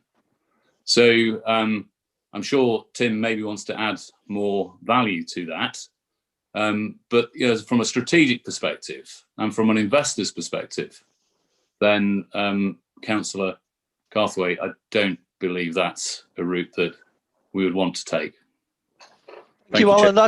That's a very decisive answer. I don't know, Tim, if you want to come in, but can you be brief on it? Because I am looking at the time and the clock. Yeah, I'm very appreciative of that, Chair, and it will be very brief. But I don't suggest that delay is necessary, because I don't believe that there are any adverse consequences of this development in environmental terms. And whilst we may have heard from the objectors, you have heard from your officers and you have heard from your experts who have advised you that the impacts of this development are all within acceptable limits. So I think that's just a very simple point. That's fine, thank you. And of course, in the next section, we have the ability to raise questions with our own officers. We have quite a few experts here sitting on the council as council advisors. We have been going 5 hours now. I think we do need a 10-minute break. Can we do that, John? Chairman and councillors, could I sign off now and thank you hugely for your attention this afternoon, and I'm sure I'll observe through YouTube your deliberations through the evening. But thank you very much for your time. I should have said, Andy, though, can you wait in the waiting room? We may need to call on you again if questions arise from members during the next part of it. But thank you for your contributions also. Chair, are we at the end of this session now? Of supporters? We are, yes. That's finished now. Okay, well, thank you for telling us. So we're having a 10-minute break now. Okay. So back at 18:45, please. Lovely.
Are we ready to resume?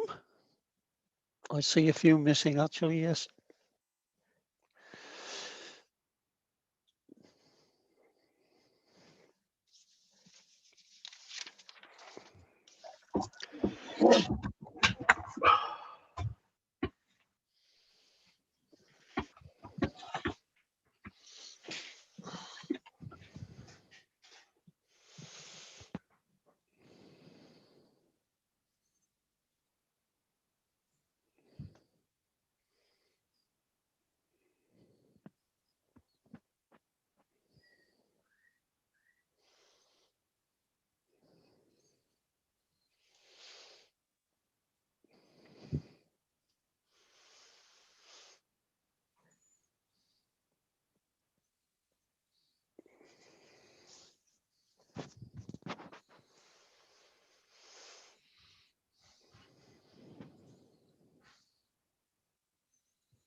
Are we all back around the table, John? I think Councillor Nash is missing at the moment. Oh, yes. I just see a picture, yes. A library. Chair, just while I've got you, we've put the LBA staff back in the waiting room. Good. We might need them, yes. It's we are edging towards quite a lot of technical problems.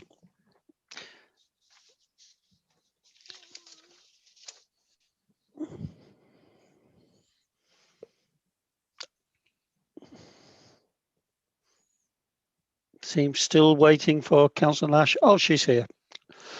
We can resume. Welcome back. It's taken some time, but I guess we always knew it would. We'll be going into the next session, putting questions to our own officers, Carol Cunningham. But I'd just like to remind members that we have quite a lot of experts here that you may want to address your question to.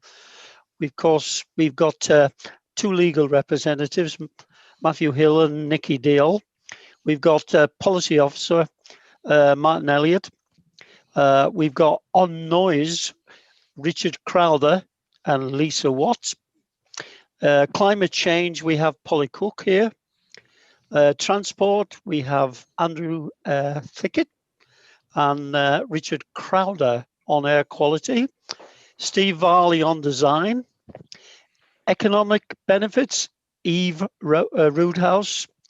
Lead planning officer Daljit Singh, David Feeney, Jonathan Carr, and for public health we have Anna Frierson and Jill Kelly. So if you have any questions relating to those, you can now put it as we open this session. Mr. Feeney, I believe you wanted to make a comment at this stage. Thank you, Chair. For some reason, my camera's been disabled. I've made John Grieve aware, but I can't toggle it back on again.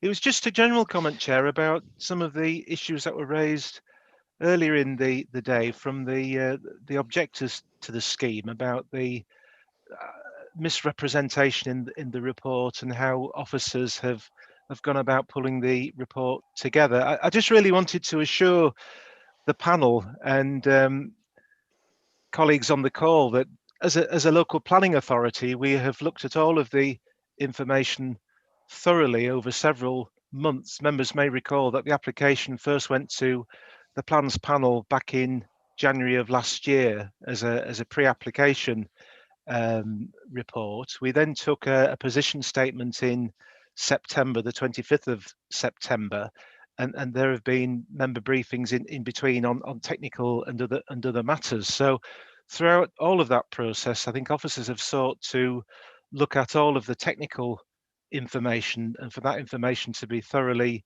considered, digested and synthesized into what we feel is a balanced and fair report which looks at all of the social, economic and environmental issues in the round. So that's the approach that we've taken.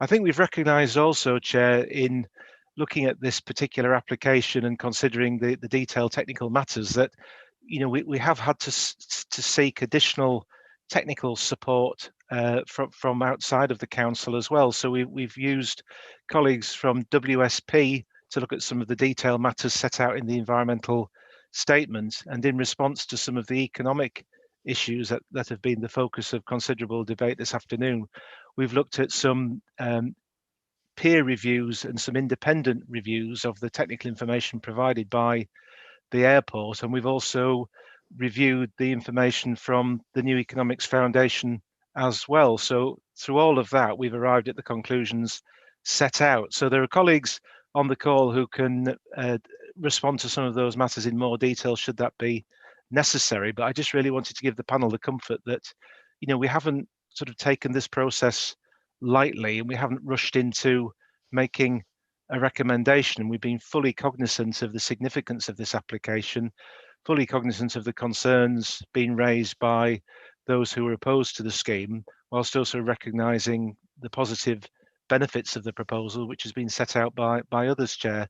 And I think, as the panel are more than familiar with, planning is about a balance. It's about taking all of those factors into account and coming up with a balanced view and dealing with those matters in relation to economic, environmental and and social in a joined up way. So that's been our starting point throughout, Chair, and that's the approach that we've systematically worked through in arriving at the report for today.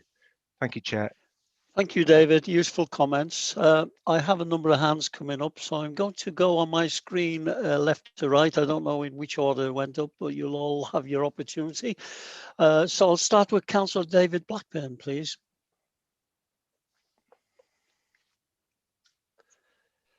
You muted, David. Good. I'm back on now. Yeah, it won't go first off. I've got a question. I don't know really who's the best person to answer this, and I know when we've had legal give us advice and stuff, that this has been mentioned, but this is on the weight that we have to give to climate change. I mean, I've got to say personally, I find it perverse if we can't do, but as was brought up by quite a lot of the objectors, it appears that Bristol and Southampton airports applications were turned down on the basis of climate change. All right, we have got to give it some weight, but it would appear from what they said in the papers that if we attempted to do that, we would lose at appeal. So can I have some guidance, please? Okay, well, we have Polly Cook here for climate change, and we have two legal officers, so I don't really mind who comes in and answers that. Chair, David Feeney speaking. I think Matthew Hills from our legal services team is going to start in responding to that. Thank you. Thank you, Chair. Thank you, Chair. Thank you, Councillor Blackburn, for your question. I'll start, if I may, with the Bristol and Stansted decisions that were made by the respective planning committees covering those airports. It is true to say that each of those airports were turned down by their committees on the basis of climate change. What's happened subsequently is that both airports have put in appeals to the Planning Inspectorate, and those appeals are currently going through the process. So I don't have a decision letter from the Planning Inspectorate in respect of either airport that I can point you to and say this is what the Inspectorate made of what those committees decided. So just moving on then to whether or not you can take climate change into account, it is a material consideration, and that's confirmed in the officer's report at paragraph 347. But what I would say in respect of the weight to give to it is that members must look at the whole story, I suppose, the complete picture. So that will include the concerns raised by the speakers and the objectors, and it will also include the central government policy line and the documents that have been produced in respect of that, which are also outlined earlier on in the report. And as the report makes clear, the central government line is that international aviation is to be dealt with at an international level, and it also identifies the current means by which that is expected to be dealt with. So, in summary, yes, material consideration, but as I say, in terms of the weight that you give it, that's entirely for each member to use their planning judgment and to analyse all of the aspects in respect of that in coming to a judgment on that weight. Thank you, Matthew. That's helpful, very helpful. Councillor Peter Groom. Yeah, thank you very much, and thank you for allowing the Chief Planning Officer to comment, because I did feel that we sat through 2 hours plus with very pejorative comments towards our officers, and I found some of those comments quite insulting, frankly, and I'm glad that Mr. Feeney's been able to respond to that. Now to my questions. Many colleagues might think that climate change is the only factor to consider here, and it is very important, but we haven't had a single word yet about the design of the building, the quality of the building, the visual impact of the building. And I would like Carol to come back, because I think she only spent a few moments on that as well. Do we have any long distance views of the building? And in terms of the quality, would officers consider that to be a pass, or would they consider it to be a genuinely iconic and quality building? And my second question, Chair, is about the contribution to the Parkway rail station, which is 1.5 million. Much has been made about modal transport change, and that can only happen if people transfer from car journeys to public transport. So I wonder if, again, officer could comment on the level of that contribution. How was 1.5 million set, and what is the 1.5 million supposed to achieve? Thank you. Thank you, Peter. Two very important questions there. Carol, can I bring you in first?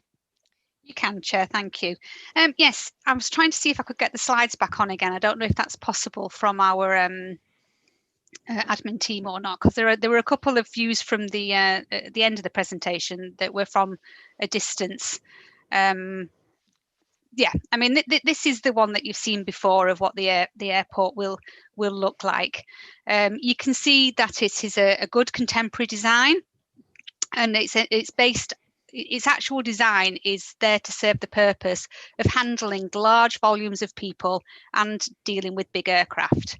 You know, it uses good quality materials. It's and officers are very pleased with how this building looks. If you consider how the new terminal looks, which has been developed very piecemeal over the years with bits added on here and there, I mean, this building has got to be, in design terms, largely better than what's there at the moment. And it's also been designed for the passenger experience, so that, you know, the people will be able to come from the public transport to the front there, straight into the terminal, be fully inside the terminal, and then go along the piers, and for the vast majority of the aircrafts, they'll link straight into the aeroplane. They won't necessarily have to go onto the tarmac. So it's fit for purpose, and yes, we're very happy with the design of it.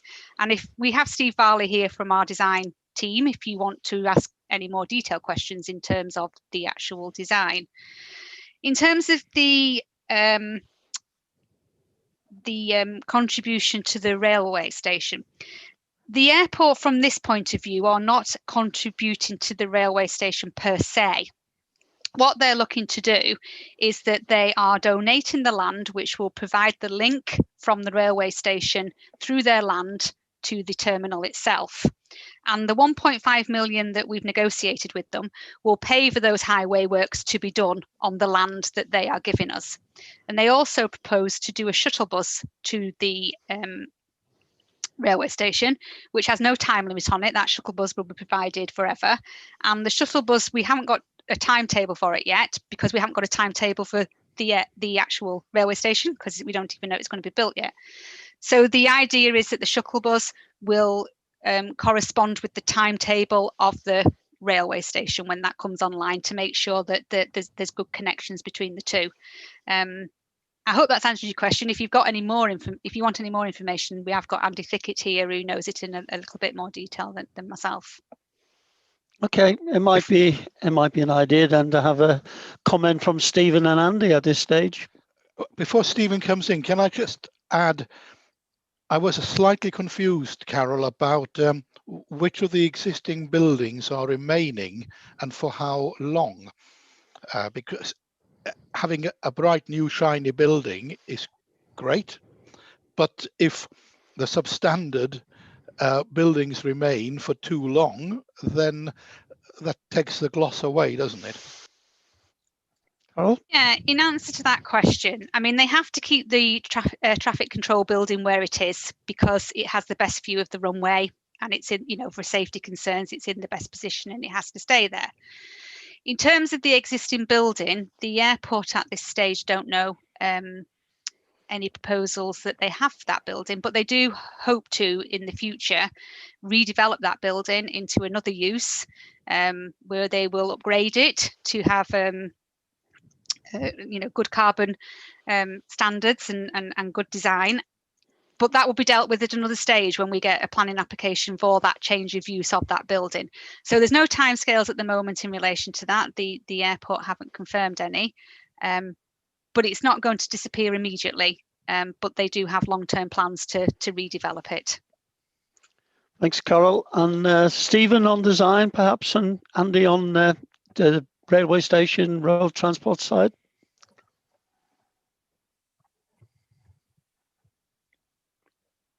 Yeah, thank you, Chair. I was just waiting for Stephen, but yeah, the thing being with the airport application is that they were very concerned that with the rail station there wasn't the certainty with it through the application process, and so that their justification around achieving the modal shift, which is to do as well with restricting the car parking, is all based around the shift to to buses, which obviously they've got much more control of, and can pursue through the wider contracts and the travel plan arrangements. So in order to achieve the modal shifts that they need, they're basing it on the shift to 10% passengers by buses, and so they're not reliant on the station to deliver that element of the mode share. But so on top of that, they're then offering effectively to provide the linkage to the station for additional benefit, if you like, going forward. But I'm aware that the airport and WICA are in discussions about delivery of the station and outside the planning process as well. Thank you, Andy. Is Steve on the call? You are, Stephen. Can you come in, please?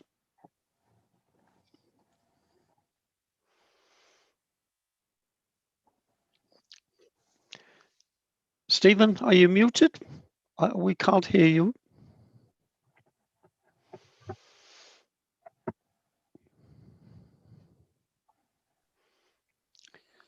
You're on mute, Steve.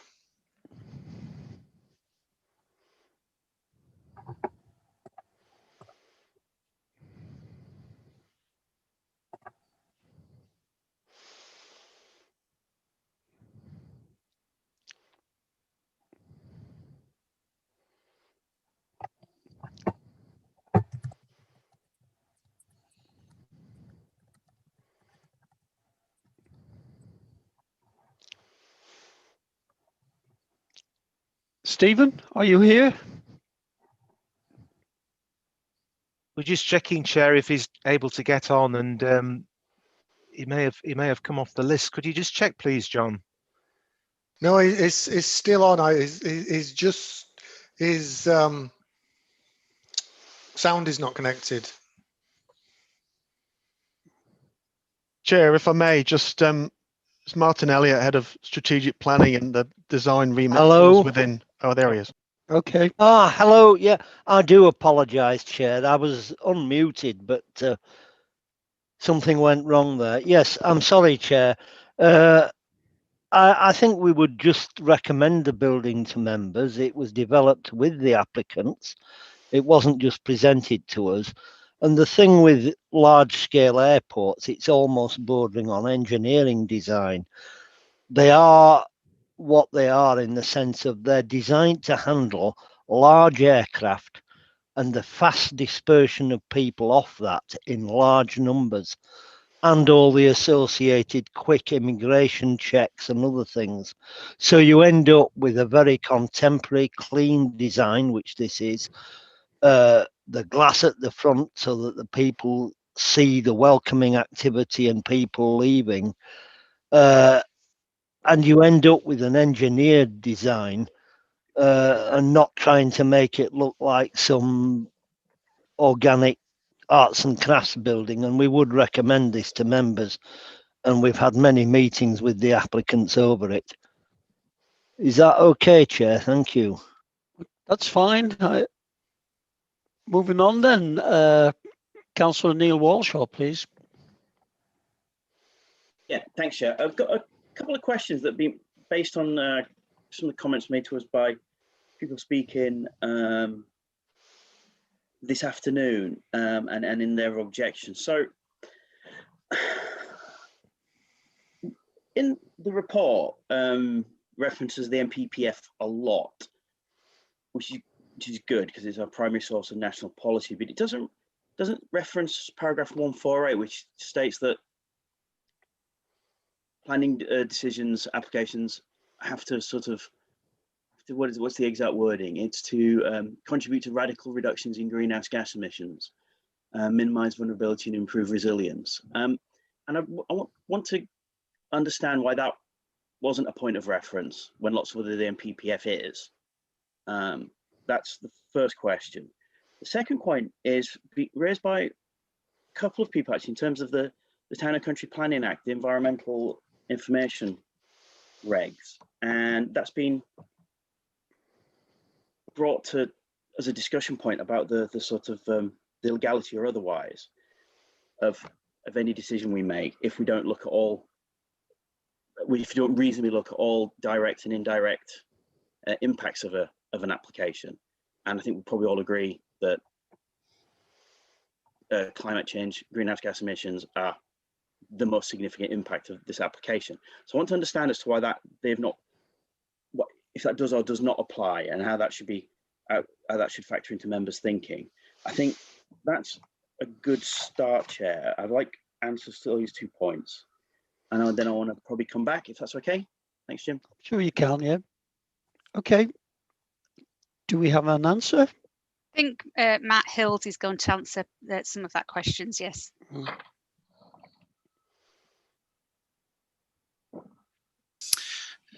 Thank you, Councillor Walshaw, for your questions.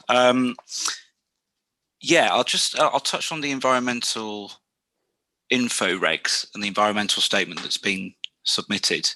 I know that you've heard today from some of the objectors that the environmental statement is substandard for various reasons. But I would seek to reassure you that that environmental statement has been it's been through our appointed Queen's Counsel and all the experts that you have on the call today.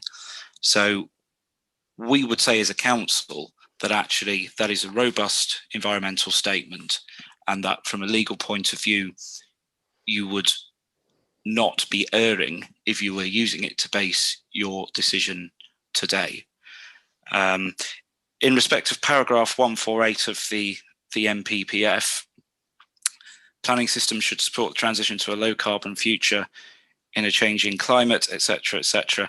I don't think we would disagree with that, but I think we would say that the officer's report demonstrates that that particular paragraph is complied with. I do take on board what you say, that perhaps it isn't explicitly referenced, but I think that the theme running through the report would satisfy that with that requirement.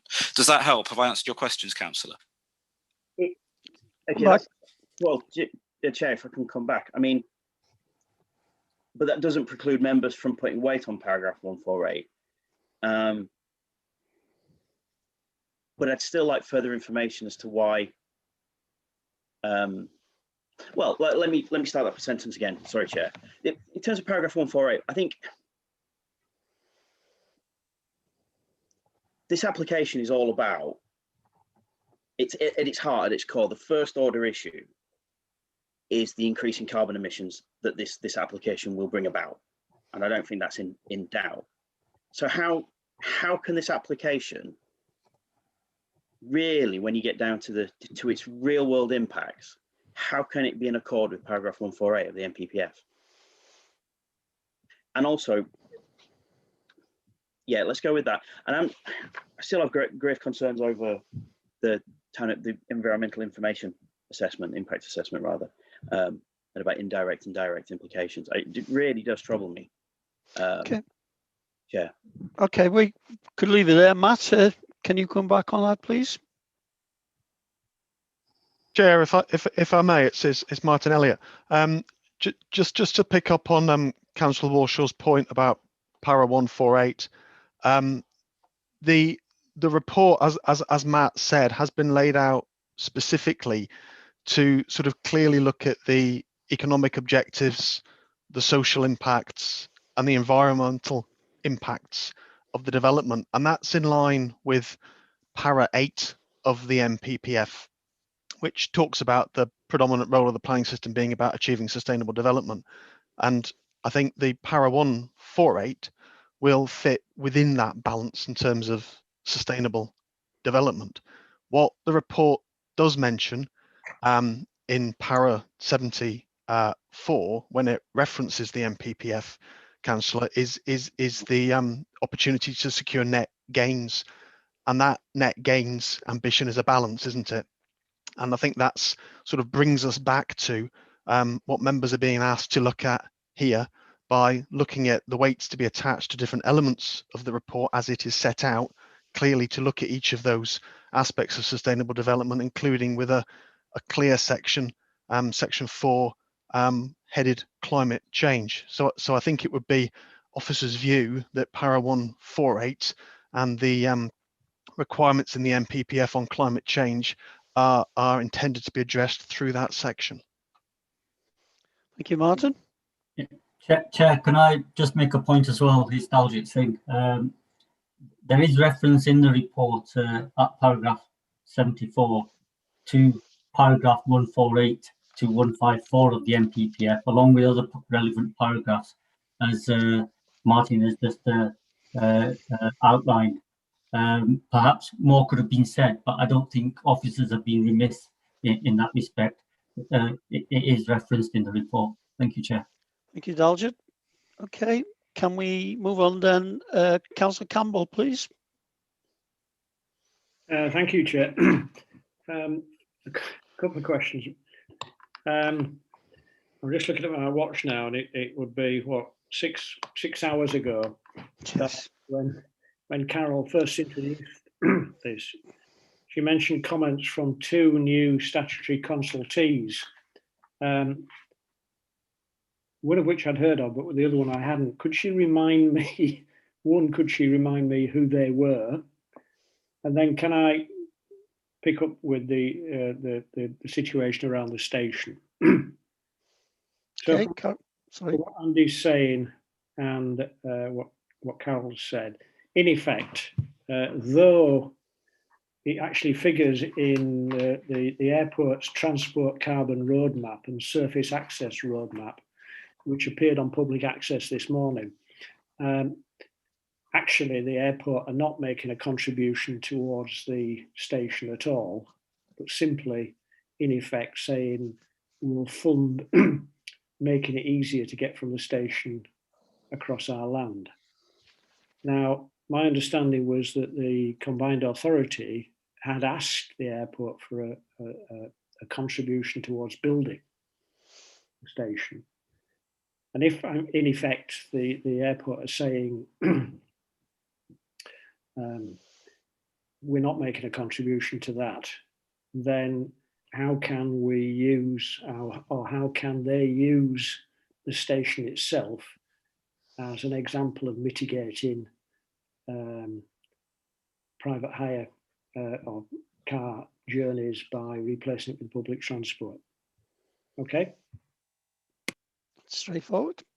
Thank Carol, you, you want Chair. to start us off? I can do, yes. I mean, going back to the 2 consultations, they weren't late consultations. They were consultations that have been on public access for quite a while. They just hadn't been included in the report.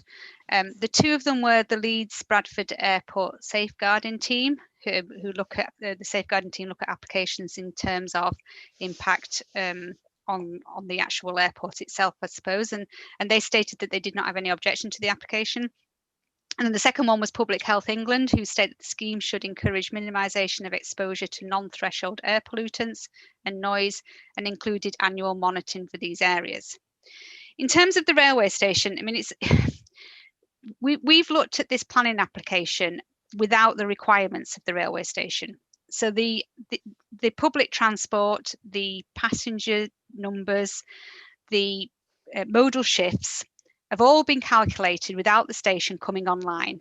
They use the public, mainly the bus services and the modernisation of the bus services to bring forward the modal shift to 10%. And we've based all the calculations in terms of the traffic impact, the carbon impact, have all been based on this modal shift to 10%. The railway station will, if it comes along in the future, bring another further 5% modal shift along, which will be an advantage and it will be a bonus to the scheme. But the calculations for everything that we've recommended today don't include that additional 5%. So the railway station has never been included in the scheme in front of you today. I mean, West Yorkshire WYAS are working with the airport separately from this to see if they can get funding for the actual airport railway station itself. We can only look at the elements that are in the red edge of the application and are in what we require as part of this application. And as part of this application, we've negotiated a deal where we can get the link if the railway station goes ahead from the airport to the railway station. And that's what we've done as officers. If the people who are building the railway station work with the airport to get more funding for the railway station, that's a separate matter away from this planning application. I hope that it's getting to a late hour now and I'm struggling a bit, but I hope that answers your question. Andy could add some more information onto that if you need it. Yeah, thanks, Carol.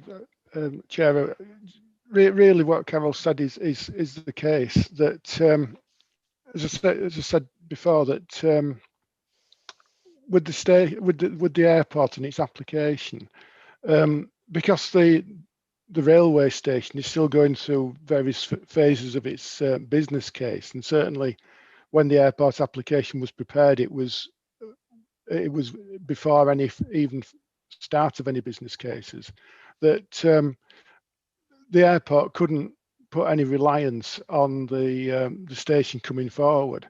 So the whole background to this planning application is purely based on the fact that the modal shift to bus will do what it needs to do to for this application, and then they are anticipating that with the station that they get a further 5% modal share towards rail use. And as Carol says, that WICA are creating a business case for the station, and will be having further discussions with the airport on whether they can bring any funding forward for it. Thanks, Andy. That's helpful. Colin, is that okay? Okay, moving on then, Councillor Robert Finnegan, please. Thanks, Chair. I don't know whether this is one for the legal team or for Polly or whatever at this particular point. Been a lot of discussion and debate about we're looking at this on a national basis. I'd like to understand our legal obligations under the Paris Agreement, so that I'm clearer about whether that's just a recommendation or whether that's a legal obligation upon us. And the thing that's I slightly worry at, if we were to say, okay, no expansion here at this particular point, and Manchester decides that it wants to expand or it wants to do more, it wants to take more flights or whatever at that particular stage. Overall, from a UK's point of view, we're no further forward in terms of combating climate change, but there are at least debatable advantages or losses, if you like, in terms of the economic argument. So I'm trying to understand two things. One is, what are our legal obligations, and is that a national legal obligation or is it just a recommendation? And the other issue is, if we were to signal our desperation to reach zero carbon by 2025, 2030, whatever it might actually be, what's to stop Manchester or any of the other regional airports saying, well, we'll take the extra? And overall, Leeds might be a bit clearer of carbon, but the UK won't. Thanks, Chair. Thank you, Robert. Yes, I don't mind if somebody from legal comes in, or Polly, whoever's most able to answer those questions. Yeah, perhaps if I deal with the Paris Agreement question first of all. Thank you, Councillor Finnegan, for the question. The Paris Agreement, the targets in the Paris Agreement have actually now been incorporated into domestic law. There was an amendment made to the targets in the 2008 Climate Change Act. So our domestic legislation is now in line with those targets. So that's somewhat superseded the argument, I suppose, about whether it's directly applicable. Again, as I say, the Climate Change Act, as with climate change in general, as I mentioned earlier in response to Councillor Blackburn, is a material consideration for you to take into account. But as I explained, the weight that you put on that will need to encompass the entirety of the picture. So balancing those emissions against the national and international measures to combat those. So I hope that makes that a little clearer for you. Thank you, Matt. Councillor Finnegan, is that okay? I get that, but the other bit that I'm trying to get an answer of, if we, if you like, say we stand still, we don't do anything more, we don't increase our carbon footprint, what's to stop East Midlands or Manchester stepping in and saying, right, the extra business we'll take? So overall, although we're making a very positive stand, the rest of the UK isn't, and we're in the same boat, but we don't get any economic benefit out of our virtuous position. If someone can answer that, that would be helpful. Chair, David Feeney speaking. Just to respond to Councillor Finnegan, I think that's part of the dilemma in terms of individual airports as sort of a standalone proposition, and the need for wider national and international provision to be made in terms of dealing with carbon at that level within the context of wider legislation. And I think this is the issue around this application, that we do need those provisions at the national and international level to deal with that, so that there is a level playing field for all airports, and that growth in relation to the overall carbon impact can be looked at within that context. Thank you, Chair. Thank you, David. Okay. Can I move on to Councillor Asghar Khan then, please? Thank you, Chair. I know we're encouraging people to use more public transport and railway to get to the airport and from airport. At the moment, Carol, there is a free 1 hour car park. Will that be retained? That's question one. And also, can you just explore a little bit about the landscaping around the airport? That will hopefully absorb some green gases. And thirdly, Eve, we heard already that the employment going to be sidelined from different part of Leeds. And I just want to hear from your point of view, will there be a new employment created? Thank you, Carol? Councillor. If I can answer the first two questions, I think, yes, the free 1 hour car parking will remain. We don't know in which location yet because they've not finalised the plans for the whole car parking arrangements, but they have promised to still provide the free 1 hour. In terms of the landscaping, we've got very broad plans for the landscaping at the moment. They're intending to plant a lot of trees in the car park. They're intending to plant a lot of trees in the 2 biodiversity areas that we showed you. I think there's about 445 trees will be planted overall. Obviously, they will take an element of time to grow up to be very effective for carbon, but they will, that number will have an impact from the beginning.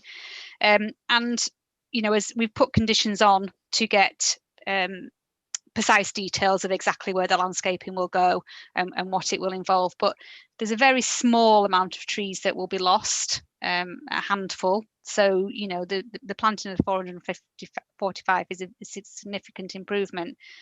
I think we've got Eve on the call here, who will be able to answer the questions about the employment side.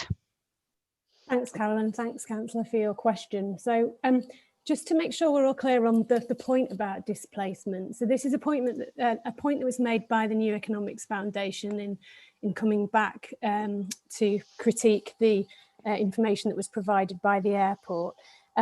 Actually, they suggest that the displacement would most likely affect jobs in Manchester, not jobs in Leeds.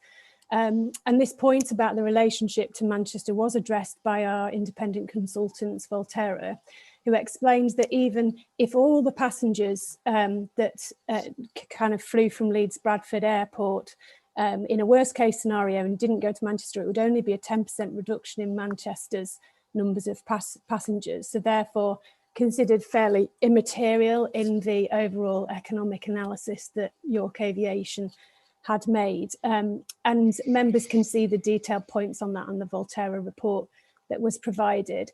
And just a secondary bit of context and information for members. We are in a situation now in Leeds where we've got 35,000 people claiming universal credit, an increase of 95% since March. So I think that the context of additional jobs being available will assist us in being able to address some of those unemployment issues that we will be facing as a city. Thanks, Steve. Moving on then, Councillor Peter Carlisle. Thanks, Chair. I've got a few points. So do you want me to rattle through? They're all bits of the report where I just wanted some clarification or further explanation. So am I right to do, I think there's about 7 points that I've got. Shall I do? You better do one at a time then. 7 is a lot to do in one go, isn't it? I might do a couple at a time if that's all right to get through. Okay. Okay. 1 point first. I mean, the people obviously brought up the public transport and modal shift figures at paragraph 145 of the report. That achievement of 10% with all the benefits that we've been told about in the service access strategy doesn't seem that ambitious to me. So I was just wondering if somebody could lay out why we've got the figure 10% and whether there was ever an opportunity to go further than that, because that doesn't seem that ambitious. Second point I was just going to make then is around that displacement, really, because at 178 it talks about some of the displacement from Manchester to Leeds, and it mentions obviously the different types of flights that are available.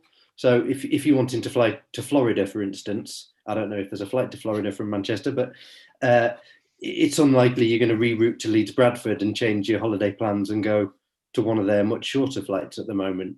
So did we do some assumption in that around the kind of flights that we think are going to be available? If I do those two, Chair, and then come back, if that's okay. Okay, I think Andy can certainly answer the first one. Carol could start it off, but we might need to bring some of the airport people back in for that. I don't know. Have we got the ability to answer from the people on the call? So Andy, I'll bring you in first. Yeah, thank you, Chair.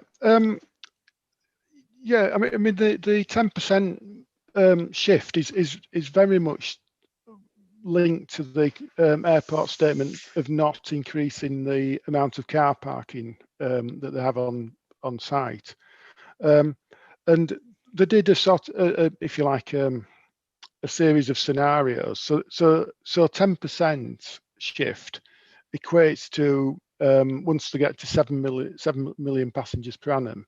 If they've got that 10% shift, it fits in with the amount of car parking that they've got on site. If they don't achieve that, then they'd need more car parking on site. So that's where the figure came from. And it is.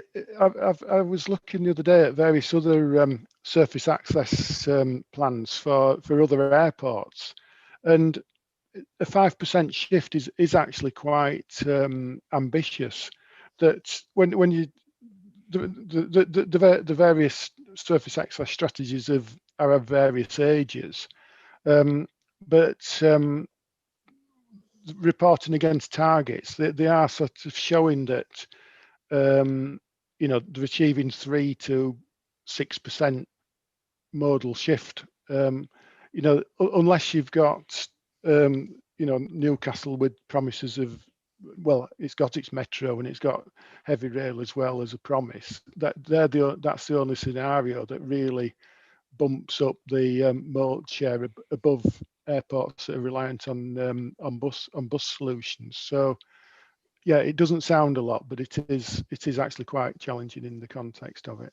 And similarly, from the employee's point of view, to get from a 20% moat share by bus, which is what they're achieving now anyway, up to a 30% is again quite ambitious in the context of what other airports seem to be achieving. So yeah, it fits with the car parking strategy, and in reality, it is, you know, a fairly ambitious target.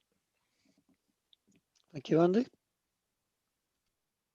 If I come back in on the displacement point, if I hopefully I've understood the councillor's question correctly, just in terms of going back to this sort of argument that was put forward in the NEF report around it, the sort of advice we received around that from our independent consultants was that yes, if you extended the area by which you did the assessment, which was again something that was put forward by NEF, then there might be some displacement in relation to Manchester. But because Manchester has these international flight links that Leeds Bradford does not, the impact would, you know, some people would still be going across to Manchester from our region to go and get those flights. When they did the analysis around looking at this, on balance, they felt that even if you took into account a bit more displacement, the economic arguments would still stand up. I hope, does that address the question, Councillor? Peter? Does. Thanks.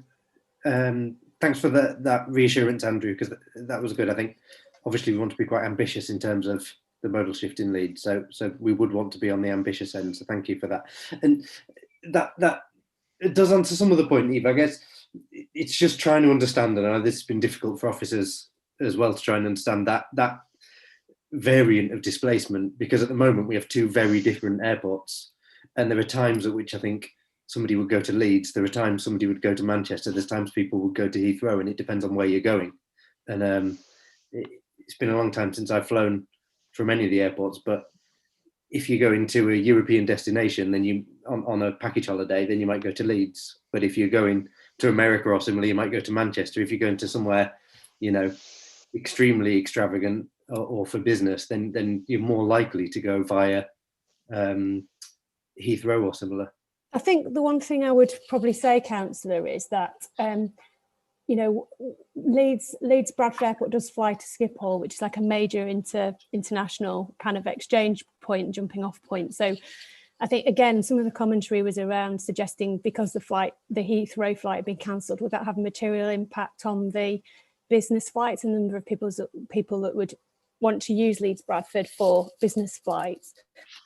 There's already been a commitment from KLM that they want to sort of work with the airport on the Schiphol link, which would then provide that link to a major hub to support people with international travel requirements in the future. So it's not necessarily as, I mean, I think people do make decisions for sure on which flights go from where. I think the airport have probably made clear their ambitions to be able to provide that international connectivity to grow some of that business passenger use, something that's probably clear from the information they've provided. Thanks, Steve. And your other questions, Peter? Okay, thank you. The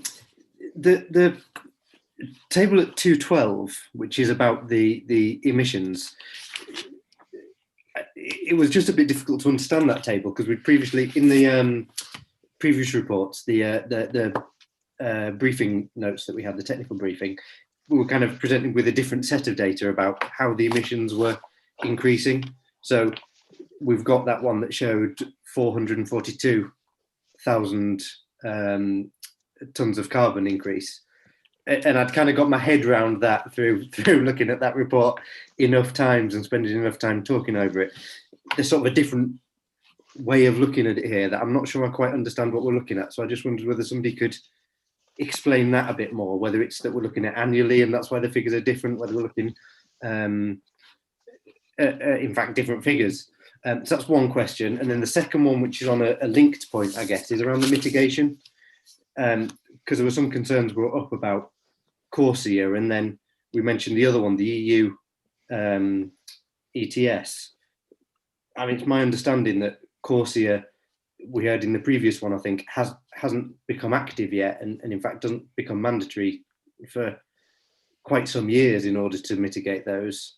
And the EU ETS, I think, since we left the EU, I don't believe we're currently a member, so I'm just a bit concerned that the mitigation for those national issues that we're looking at doesn't actually function at the moment. Okay, who would be best to answer those questions? Chair, I think Tom Wood would be probably best placed to answer that, if we can allow him. Thank you. We certainly can.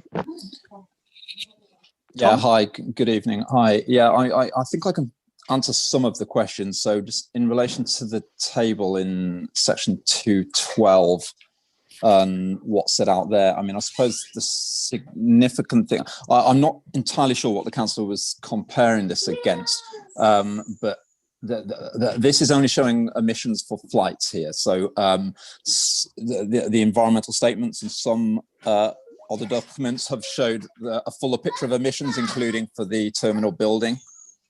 But this is just for flights, and then showing that breakdown between the domestic and international flights.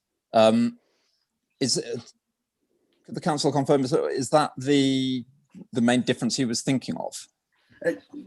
Well, I wasn't entirely sure what the difference was. So we had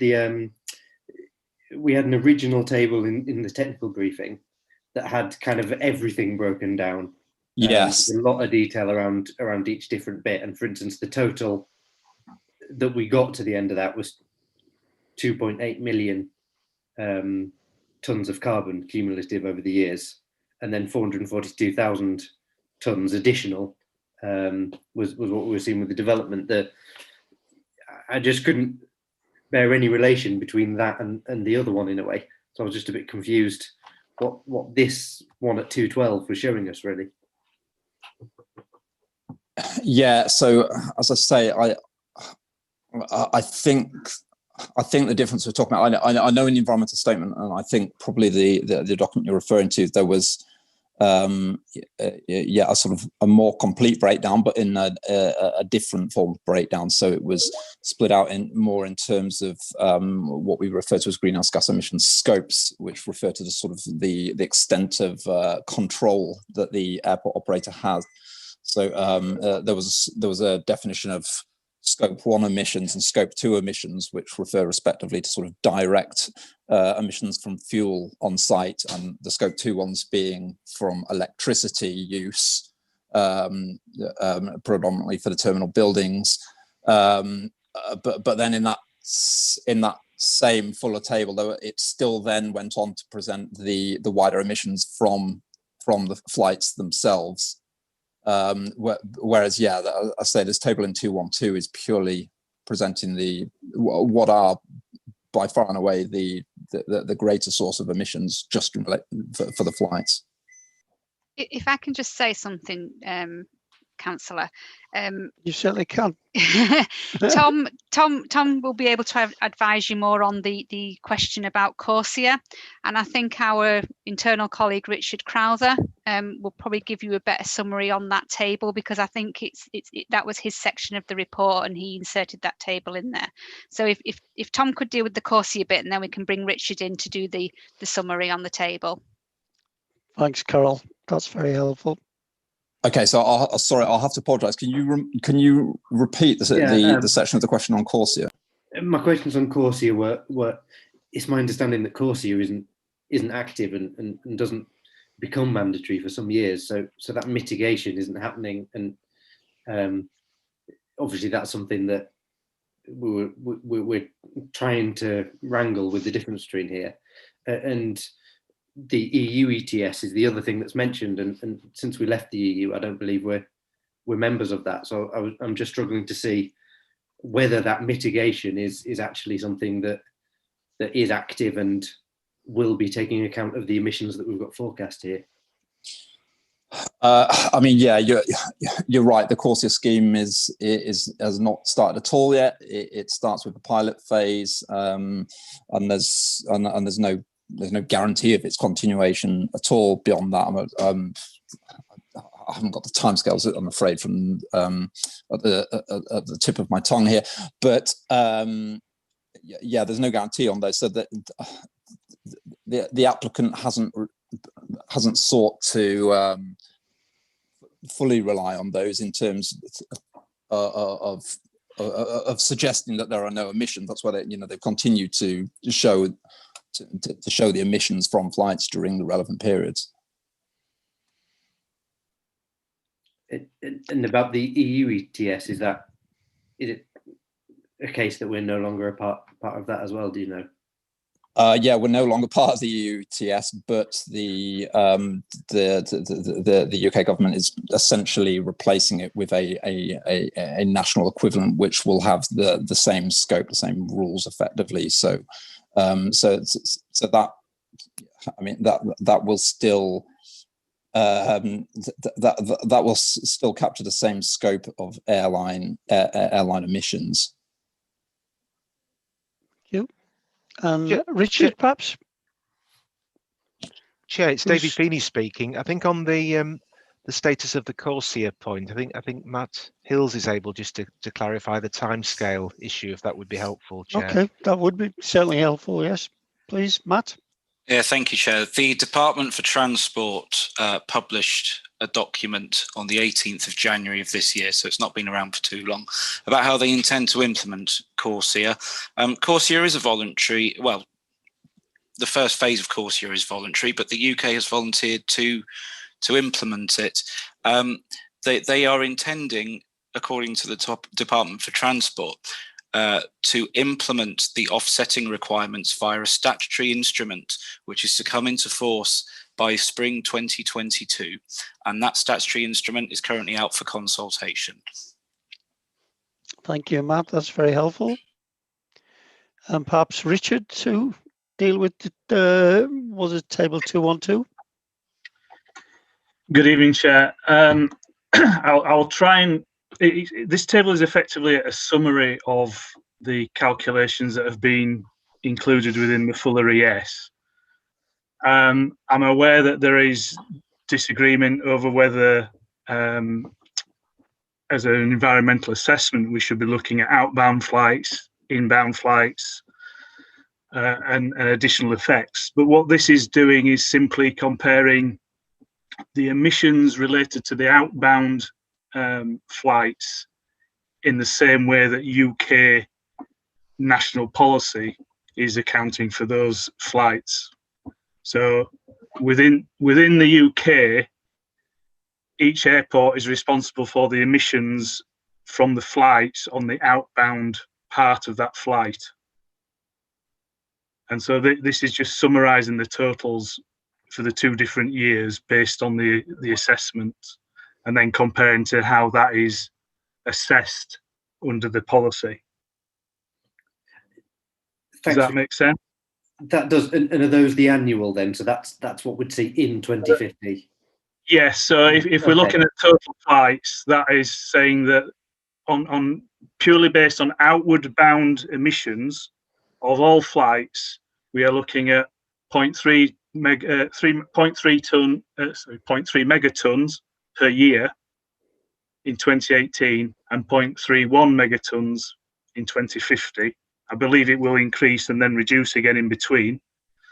And then the right-hand column is just comparing that to the figure which DFT has assigned to Leeds Bradford Airport within their national budget when calculating the emissions in the same way.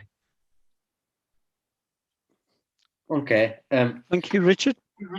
There was just a point there. Sorry, Chair. I don't want to labour too much, and I'll leave my other questions till after on this one, maybe to see if other people come in. So you say, Richard, it actually increases. So will we see it? Obviously, we're looking at 2030 at some, so it will be higher than those at a point. And this takes into account, does it, aircraft becoming more sustainable until 2050? I think it's a bit of an unknown, to be honest. It may increase before it gets lower again. For aircraft are forecast to get more efficient. So it is a slightly unknown, but obviously as more aircraft fly at Leeds Bradford, we would expect those emissions to increase. But the forecast by 2050 is to be more or less what it is now, which is consistent with policy. Okay, thank you for that, Richard. I will take you up on that, Peter, and I'll move on to somebody else and bring you back in. So it's some members have been waiting a long time to ask the questions. Can I bring in Councillor Dan Cohen, please? Thank you very much, Chair. Can I just begin by thanking officers, not least for staying with us till this incredibly late hour, but also I've sat on city plans for some years, and this is probably the most robust report I've ever seen us produce, not just in terms of the depth, but in terms of the number of people here to reinforce and speak to the various aspects. And I say that because this leads to my first question. I was really worried when I was listening to experts speaking in objection to this application, who were telling us in words of one syllable to my lay ear that this report was flawed and fundamentally so. One of the things we were told, and perhaps question one, can I have some assurance that this is accurate? One of the things we were told in the original report was that the national budget for emissions for Leeds Bradford Airport was pegged at a certain level, and that this development comes in below that budget. That was what we were told in the original presentation. The barrister that spoke initially said two things that essentially, I'll merge it, but essentially said there is no such budget, and so that's clearly a nonsense by definition. That was the essence of what I took from one of the comments. I've paraphrased because I didn't make an exact note. So question one is, who's accurate there? Because they are mutually exclusive. My experience of council officers, particularly with this report, is that it is the council officers who are accurate, but I would like some reassurance because that is fundamentally important. Thank you, Dan. Before, and I missed it, of the number of universal credit applicants increase. I think it was I couldn't catch whether it was 85 or 95,000 new jobs that we're going to be needing to find in the region. I would really welcome that. And Councillor Finnegan made a point that didn't, to me, seem to be answered. And so perhaps if I could rephrase the question, that if we refuse this, there's nothing to stop another regional airport simply soaking up the extra flights and extra demand that we're going to leave in the market. And therefore we don't get the economic benefits and there's no national carbon gain. I have one other question, Chair, that's a slightly longer one. Do you want me to ask that now or shush? Well, we'll deal with the first two and then I'll bring you back. Okay, David, do you want to start this off regarding the report? I think Carol was going to talk about the percentage figure, Chair. I think the position is, in terms of the report, is that there's a national position in terms of the carbon budget, and I think the point that was being made was about the percentage of emissions at Leeds Bradford Airport and what that represents in terms of the total carbon budget. So Chair, if I may, sorry, Mr. Feeney is preempting. He's assuming I'm asking the question that I asked yesterday in email. I'm not asking that question. I didn't specifically. I asked very specifically about something that was said in the presentation about a national budget of carbon. And the barrister that spoke said no such budget existed. That was my first question. In other words, who is right? Is our officer report correct? Or is what the barrister said in the very first presentation we heard correct? Because they're mutually exclusive. Thanks. Okay, I don't mind who answered it, but who answered that one? Carol or David? But I'll answer it, Chair. I'm speaking to the team of officers who are behind us, who've helped write this report. And what we're saying is that it's not strictly a budget, but it's the Department of Transport's 2017 forecasts, which have been assumed. And these are used by all the national airports, and Leeds Bradford Airport being one of those. And they have assigned in this DFT, Department of Transport 2017 forecast, they have assigned 0.4 million tonnes of carbon by 2050. And with this development, as we've said before, it will produce 0.31 million tonnes of carbon before. So it's the only thing that we have to go off. You know, there are no other national guidance that talk about how much carbon Leeds Bradford Airport is allowed to produce. So, you know, it gives you an indication of how the Department of Transport is looking at it nationally, I suppose, and how they see Leeds Bradford Airport expansion fitting into that. Thank you, that's useful. And obviously we have discussed it before, and we other airports can pick up the slack. Maybe Eve, you might want to come in on that again. I don't know. Yeah, that's fine. So Councillor Cohen, just to sort of clarify what I said earlier, apologies if I said it a bit quickly. What I was trying to just get across was that we've currently got 35,000 people claiming universal credit. That is a 95% increase since March of last year. Sorry, so that's what I said. And we also know we've got just over 40,000 people in the city on furlough at the moment, according to the ONS. So that was the point about unemployment. And then just briefly, the other thing to just clarify is that earlier on, we heard an argument about outbound tourism. I think that the argument that was made suggested that I think if people didn't go out from Leeds Bradford, they'd stay in Leeds and our region and spend their money here, which isn't really probably what would happen. I think people would, if they were planning to have a holiday outside the UK, they would probably choose to fly from somewhere else. And our independent consultants also gave some quite clear advice that it's never been accounted for in any other assessment previously in terms of outbound tourism, and the methodology is quite weak around this in terms of including it. So The consultants we used also have worked on several kind of different airport destinations. So it's just worth bearing in mind that advice we also received from Volterra. Thank you, Eve. Back to you, Dan. Thank you. My closing two questions. Mr. Feeney, you're going to like this one because you're ready to come in now. Could you just confirm, because it would be helpful, that, because one of the things that's come through very clear to me, at least, notwithstanding that Councillor Walsall starts all of his phrases with, "I'm sure we all agree that." Well, let's not assume. We know that aircraft emissions on international flights are absolutely a consideration and have to be a consideration.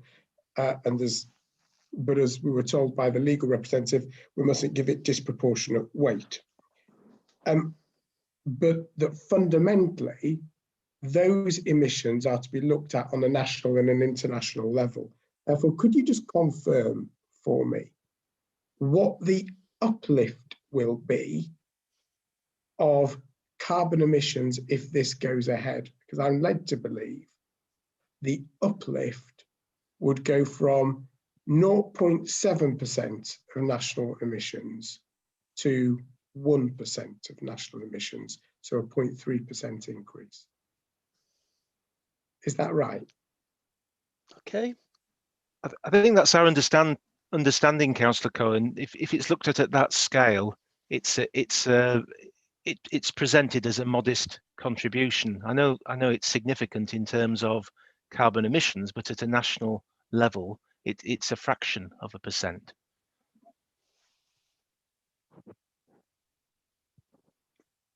Okay.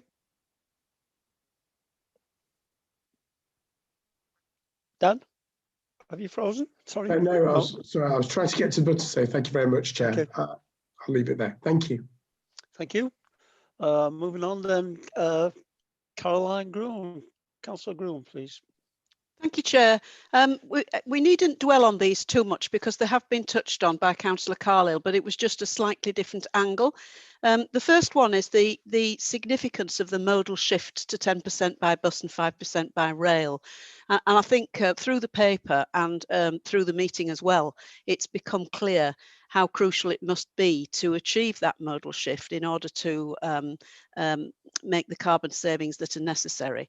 And Peter ironically said he thought that sounded quite a low target.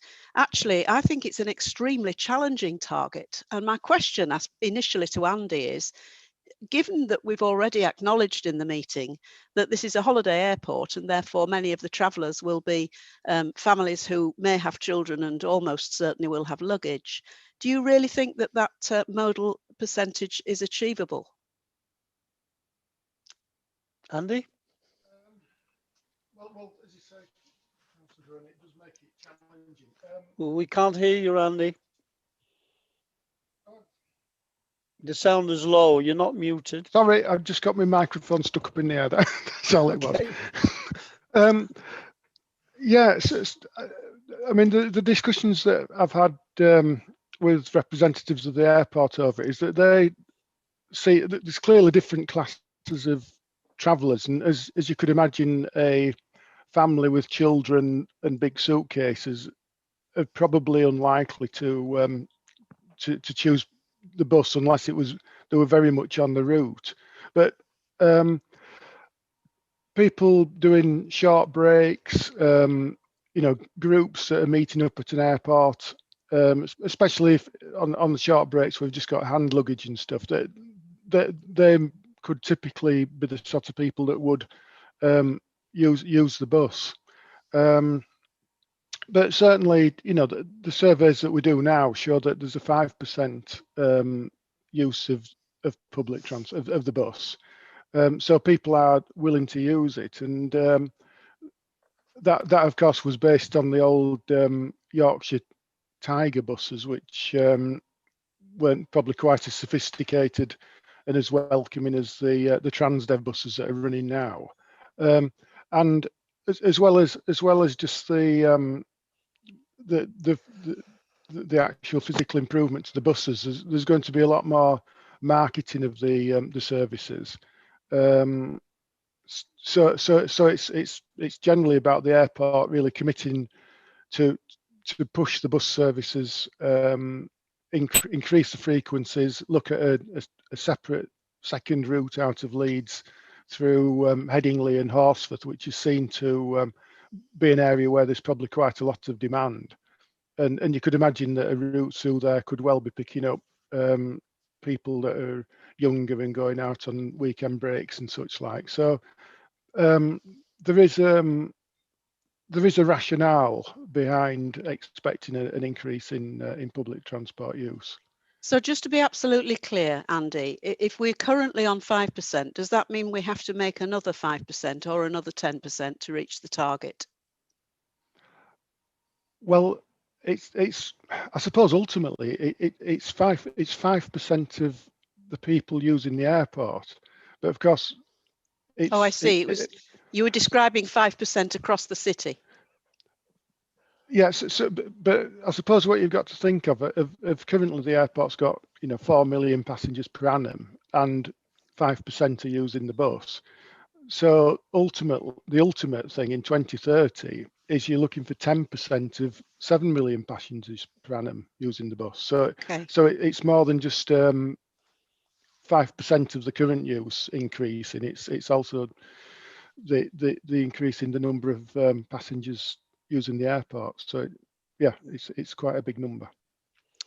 So the second point that's already been touched on is this notion of displacement. And again, Councillor Carlile said that which airport you use probably depends to a large extent on which destination you're going to, which I'm sure is true.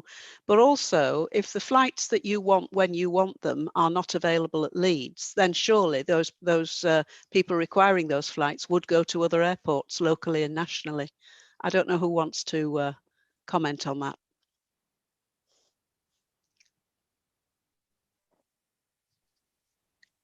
Councillor Gruen, it's David Feeney speaking, Councillor Gruen. I think that's likely to be the case. It's issues around demand, but other colleagues might want to comment on the demand issue. Perhaps Eve.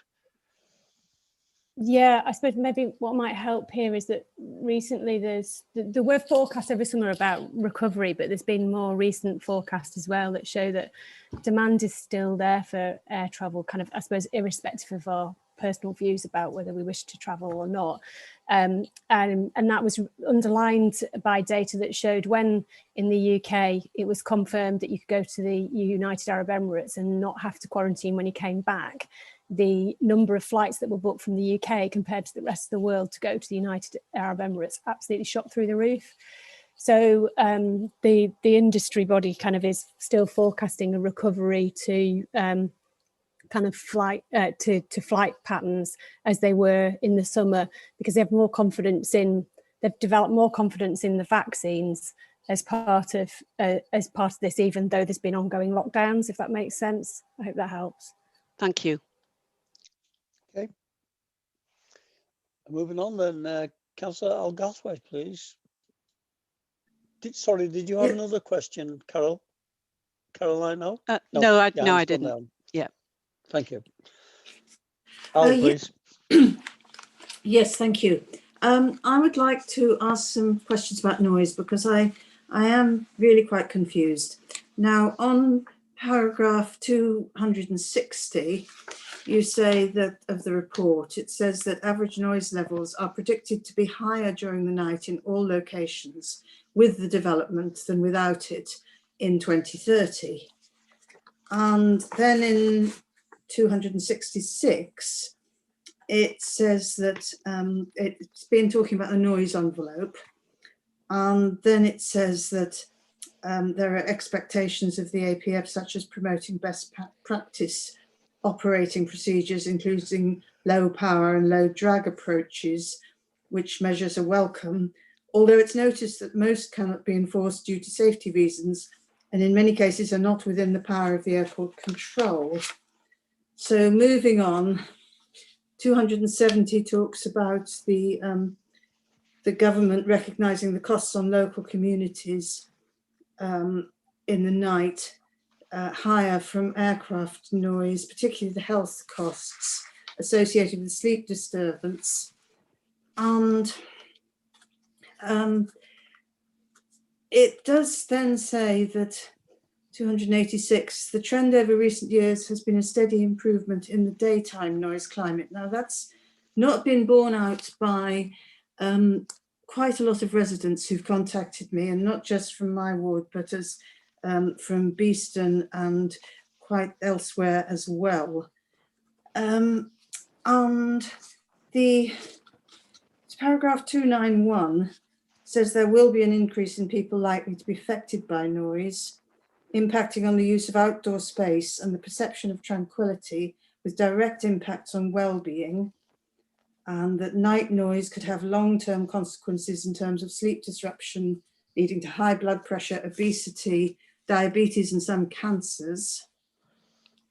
But then you go on to say about the mitigation by insulation of houses, and that will be an appropriate method of seeking to ensure adverse impact. But it seems to me that a lot of people do wish to have their windows open, I'm among them, and we've heard about that today, and that people want to sit in their gardens, they want to go out into the parks, and indeed we really promote that as an increase in well-being, exercise, and health. So surely it seems to me a bit contradictory to say that, well, all these things are likely to happen, but insulating houses so people can stay in them all the time with the windows shut is fine, and that's enough, because that's really not how it seems to me. Could you go into this a bit, please? Okay, we do have some noise experts, Richard Crowther and Lisa Watt from WSP. Maybe they could start it off, or if Carol wants to chip in. I think I'll probably start with that, Chair. There was quite a few points raised there, so I apologise if I've missed any as I've tried to scribble them down. First of all, with regards to the trend in noise, obviously we are aware that it is an airport and noise is an issue, but we do run the noise monitoring system at present, and it is a fact that noise levels have reduced over time. The airport, or I should say the aircraft operating from Leeds Bradford Airport, have as a collective reduced their overall noise levels, but we clearly cannot expect aircraft not to make any noise at all. In terms of the assessment of this application, where we have identified significant impact from the noise levels predicted, then we have assessed that it is a suitable mitigation to provide noise insulation for those properties. And again, there is nothing we can do through physical mitigation to prevent noise levels outside of the home. But the forecast is that aircraft will continue to get quieter, and so the overall noise level will improve, and that is being should this be approved, that would be conditioned through the requirement to meet noise contours, which will be monitored and forecast. Thank you, Richard. Councillor Garthwaite, does that answer your question? I think it goes back to what I said some time ago, really, which is that a delay would be better than rushing into it now with all the bad effects on health and well-being. It's my opinion. Okay, well, that might be best said in comments. Thank you. Yes, yes. Councillor Neil Walshaw, please. Thanks, Chair. Gosh, not for nothing, we're known as a details council. So many questions. That's excellent. Just quick one, really. Then is the Climate Change Committee, the government's advisory body on this brought out its sixth carbon budget, I think in December just gone, and that I don't think, is that reflected in the report? Is that reflected in the writing of the report? Because that suggests there can be no net expansion of aviation. That's their guidance to government, and it does say net, so obviously that could come from differing sources and reductions in sources as well. And I'm just wondering what is the comment on that? Thanks. Okay, Carol, perhaps. No, Matt's going to come in on a legal point on this one. Okay.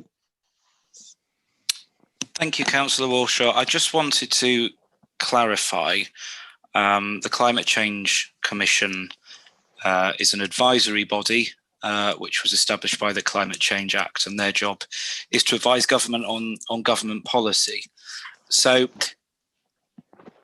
whilst they say in their latest report that there should be no net expansion of airports, for that to come into law, that would need to be formally adopted by the government. As such, it's not an absolute dictatorial, you must do this or you must do that. But you could, of course, factor it into your balancing weight exercise when deciding how much weight to give to the climate change issue. I think that's probably about as far as you could take that. Okay.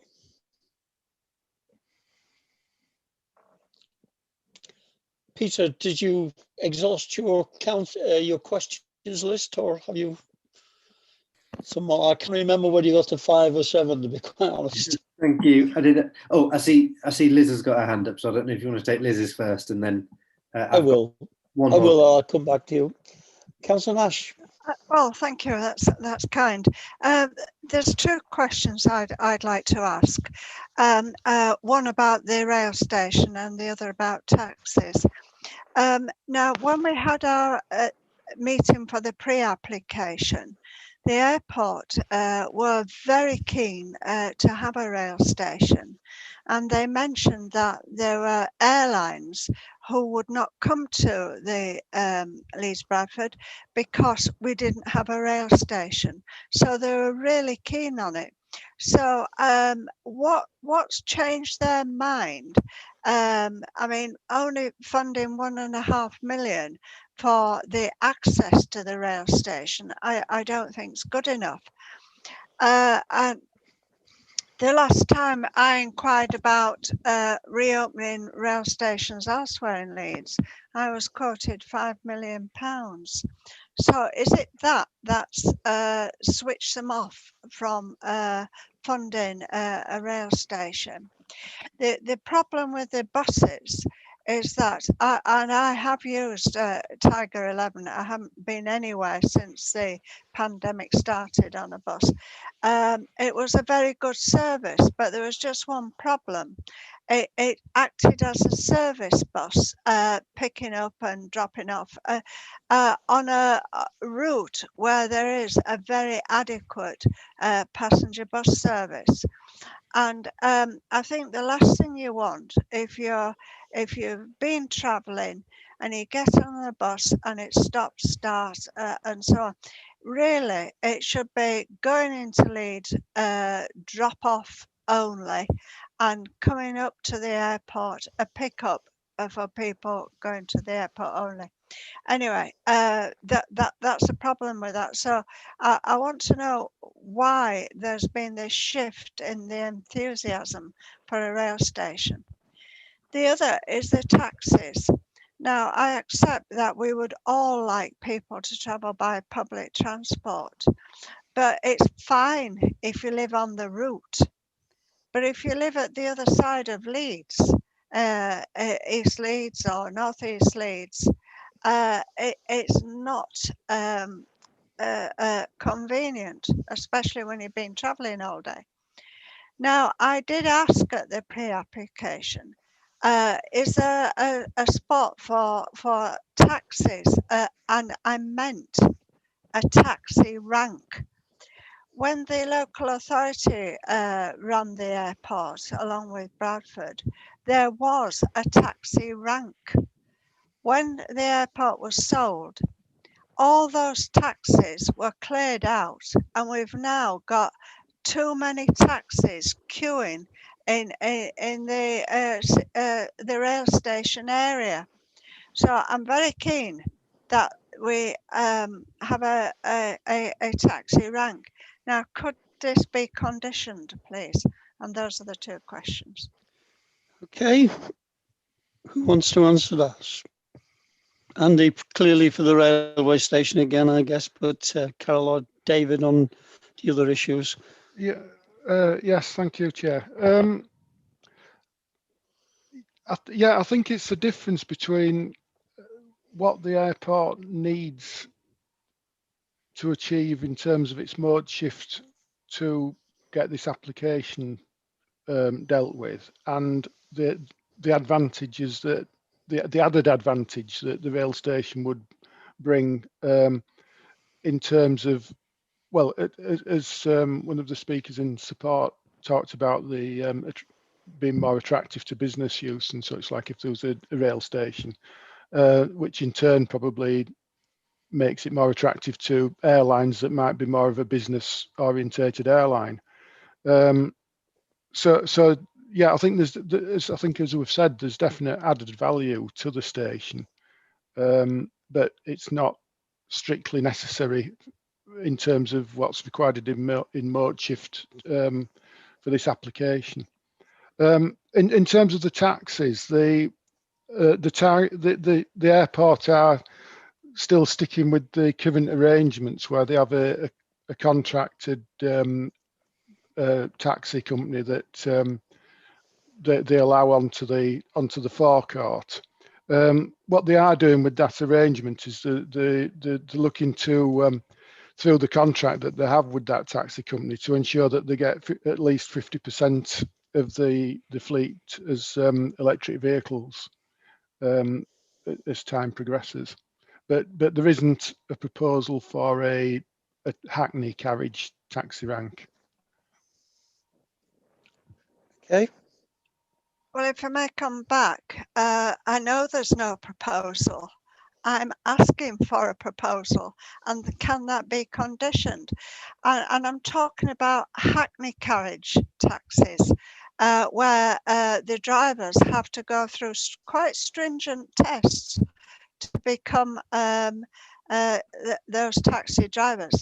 At the moment, it is a private hire company, and I don't wish to cast any aspersions against them. But when I once flew back to Leeds Bradford, there was a huge queue for a ticket to be able to get one of these private hire taxis, instead of being able to walk out of the airport and just getting into a taxi. You couldn't do that, and I don't think that's acceptable. So my question was, can we condition it? Can we? David? Carol? I think we'd have to look at. I think we'd have to look at whether we considered that condition met the conditions tests. So, is it something that is reasonable to ask for the development? Is it something that's necessary to ask for the development? And is it something that is enforceable? It may be difficult for us to, as officers, to recommend that it would meet the tests of conditions. But it's something that you can put forward and consider as members if you wish to. Okay. I'm also being pointed out there might also be a security issue for access rights going right up to the terminal building as well. Okay, I think that's as far as we can take that one, Liz. Back to it. Can I remind members that we have been doing this now for 7 hours? Can we keep our questions and our comments as short as possible? By all means, make them, but I think we're all flagging a bit now. Peter, did you have a question outstanding? I've got one. I'll just keep it to one, Chair, noting your comments. A few of the people that were objectors to it had a couple of issues around the health and the air quality concerns around what they called, I think, ultrafine particles. Now, I hadn't heard of them before today, but what what I guess got me was there were comments about that motorway city of the 70s, and that's something I work quite hard on trying to reverse the policy that I don't think we'd have known at the time it was that dangerous. And I'm just a little bit worried whether those factors that seems to be quite new evidence coming out have been taken into account in the health sections of this report. Okay, we do have officers from Public Health here, Anna Friesen and Jill Kelly. I don't know. Can you help on this one? Hi, it's Anna here. I'm going to keep my camera off because it's been going very Dalek, the sound. I mean, we do not profess to be experts on airports and emissions. So the work we've done has certainly established that there will be health impacts from air quality and emissions due to the airport expansion. I can't remember the expert's name earlier, but she described them very well. So I would just make the point that yes, that there will be impacts on people's health. Okay. Chair, if I can just kind of add in as well, looking at some of the papers that were presented by both experts earlier, they are basically saying that there are effects from ultrafine particles, particularly on people with asthma and other long-term respiratory conditions in particular. The thing is that nobody really knows yet what those levels are, and I think Public Health England also raised that in their report, that no one actually knows the long-term health effects. There is no level beyond which you can say, yes, this is, it has more of a significant effect here. We just simply don't have that kind of level of science yet. Okay, Peter, I think that's the only answers we're going to get. That is, yeah. Thank you. I appreciate there are a lot of thanks to all the officers that have commented, because I know there are a lot of incredibly difficult issues in this report that everyone's had to do their homework on, officers and then members have tried to understand as best they can. So thank you, Chair. Thank you, Peter. There is a hand. Richard, did you want to come in? Richard Crowder? Yes, Chair. I just thought it's worth saying that we can't really comment on the specific report that was referenced earlier by Dr. Cameron. I've not read it, and it's quite recent stuff. So whilst we appreciate that there is a health impact, we as officers have had to assess the impact based on the guidance and policy that is in place now. And the work or the findings that have been referred to they've not been around long enough to impact on the guidance and the law that we need to use to assess the relevant impacts. So we have advised the outcome of the ES according to the policies that are in place now. Thank you, Richard. Moving on then, we're into comments from members. So hands I can see, starting with you, Dan. Sorry, this is a slightly different comment. Is it possible, I'm conscious we've been going for some time, that we can just take 5 minutes before we move into comments? Okay, I think I was hesitating to offer that, but yes, let's have 5 minutes. Okay. Back at 1:30, please.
I believe we're just waiting for Councillor Garthwaite. I think everybody else is back on the call. Sorry, I forgot to put my camera back on. Okay, oh, good. If we can resume then, as I say, time is pressing. This meeting has actually been longer than any council meeting, any full council meeting we've had for many a year. I do remember longer ones, but it's gone back a long time. So we are into comments. So can I urge you again to make your comments as full as you wish, but please be mindful of the time now. Comments from members? Are there no comments? Hands are gone up. Councillor Campbell.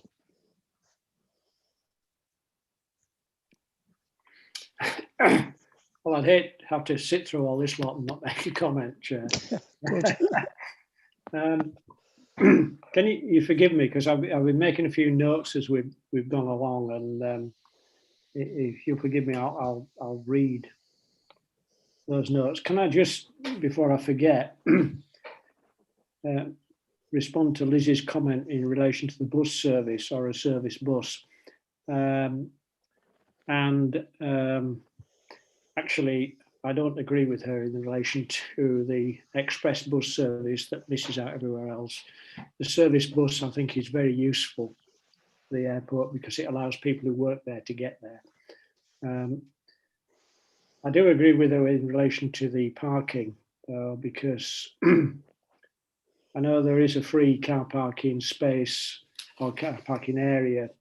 It's intended to retain that, but actually it is a bit of a problem for private hire vehicles because they are limited in the number of times they can visit. So in our area, for example, in Ockley or Yeadon, if you're the local private hire company, you can only actually access the site once an hour. So I think actually, if there's a condition we can put on, if we agree this, there's a condition we can put on which actually effectively allows private hire vehicles and hackney carriages to drop off without any restriction. I think that would be useful. Can I start, Chair, with the principle of a new terminal building? I mean, notwithstanding our greenbelt policy, it seems to me that the council's policy in the core strategy and national policy would seem to indicate that, in principle, if the airport, like any other business, wished to replace their existing building with a new one, it was more efficient for them and their customers. And in planning terms, we should allow that. Now, if that was the case, that's the case, I think.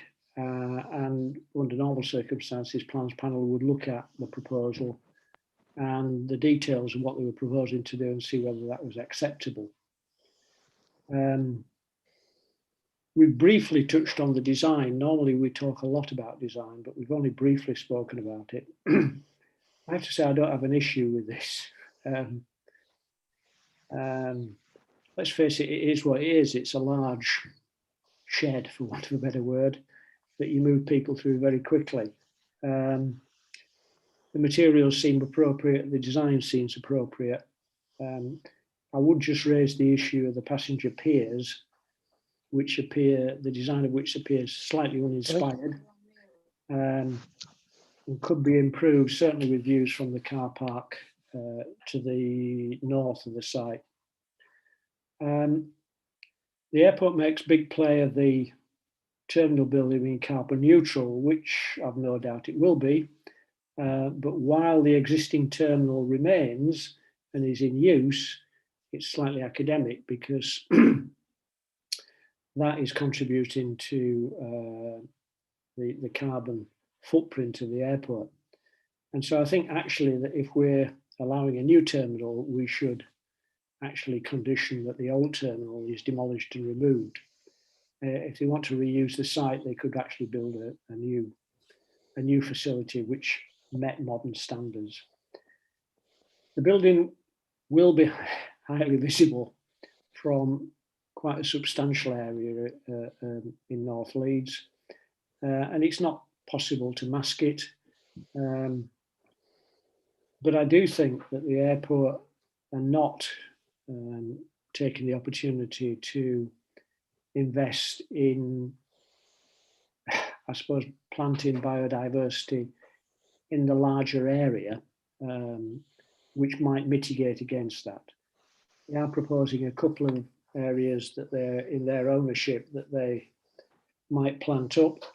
I think actually that they could do better in that respect, in that they could make those effectively into local nature reserves with an element of public access.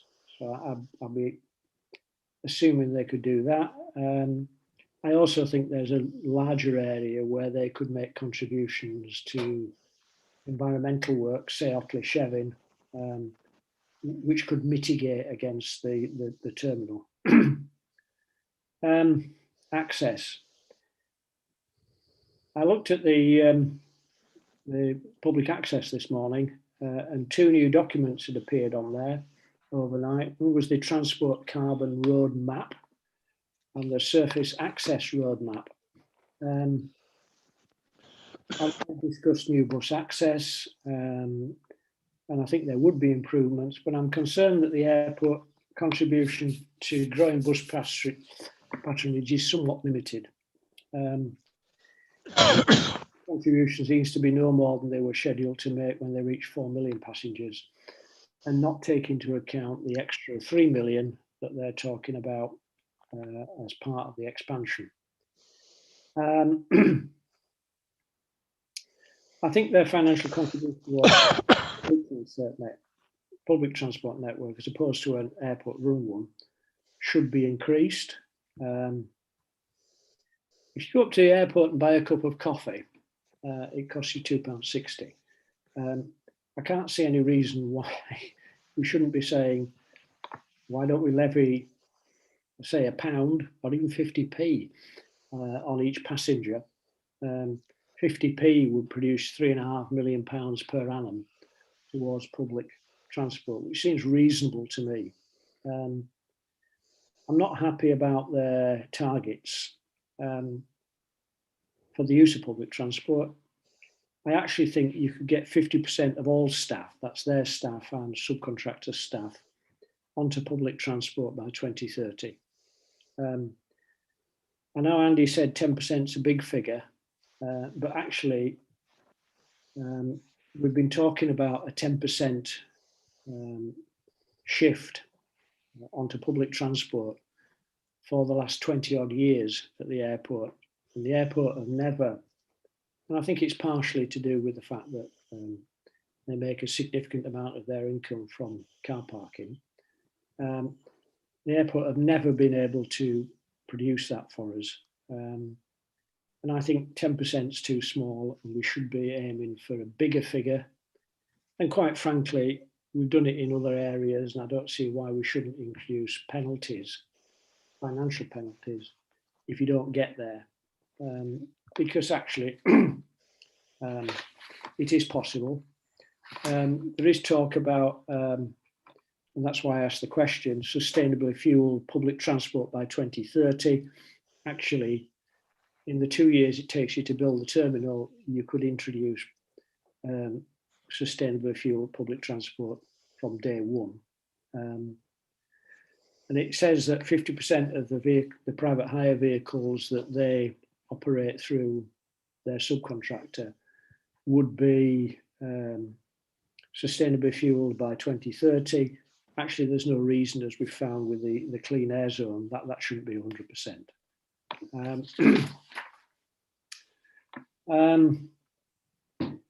Not all journeys are going to be by public transport, obviously. 3 million extra passengers is a significant number of car journeys, and the airport needs to fund works to the highway network over and above what those they propose, which seems to be work they've committed to in earlier applications. And it seems to me that the wider highway network, say the Daly Arms Junction, the Ring Road, needs to be looked at as well. And I think the airport also needs to commit to funding carbon reduction in other areas to compensate for those produced by vehicle emissions. Car parking is a significant source of income for them, but from a resident highway point of view, there should be a condition, as I've said, which includes at a reasonable distance from the terminal a free pickup and drop-off point to stop people effectively doing that on the neighbouring highway. Nobody's mentioned it, but I would raise the cycle path. I see no reason why they shouldn't create a cycle path from Harrogate Road all the way up to the airport terminal building.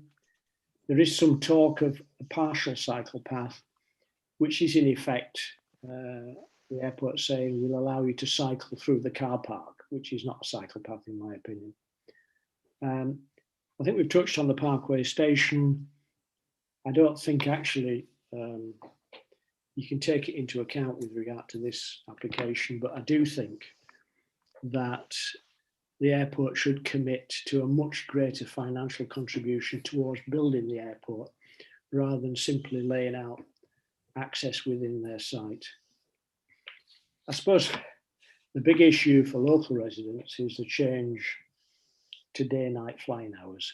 In effect, we're being asked to agree a new day-night regime, so I don't think that what can fly during nighttime periods is at the moment relevant. What can fly at nighttime periods at the moment is relevant. I think the airport actually make a valid argument that changing the nighttime hours effectively to finish at 6 a.m. So they were allowed to follow the practice on European airports of allowing particularly low-cost airlines this 3 rotation. I think they've made a case for that. And at the moment, actually, the airport, under normal circumstances, is doing that by using their nighttime quota. Given that this happens, it seems logic to me to regularise that. But unfortunately, the airport don't seem to have offered any concessions to those people affected by the noise and disturbance associated with nighttime flights. And in fact, they're even proposing to increase the number of flights during the somewhat truncated nighttime period. I mean, the argument is that the totality of noise is lower with new aircraft, but it's slightly disingenuous because each aircraft movement is in itself noisy and will wake people up. Given other airports have a flight-free period, except in emergencies, obviously, I also think that I don't see any reason why this shouldn't happen at Yeadon. I also think that if it is agreed to change the nighttime hours, we could and should produce a conditions limit on the type of aircraft that could fly between 6 and 7, and maybe the 11:30 slot, to include those that currently have the lowest noise profile. And I think that would need to be an extra condition.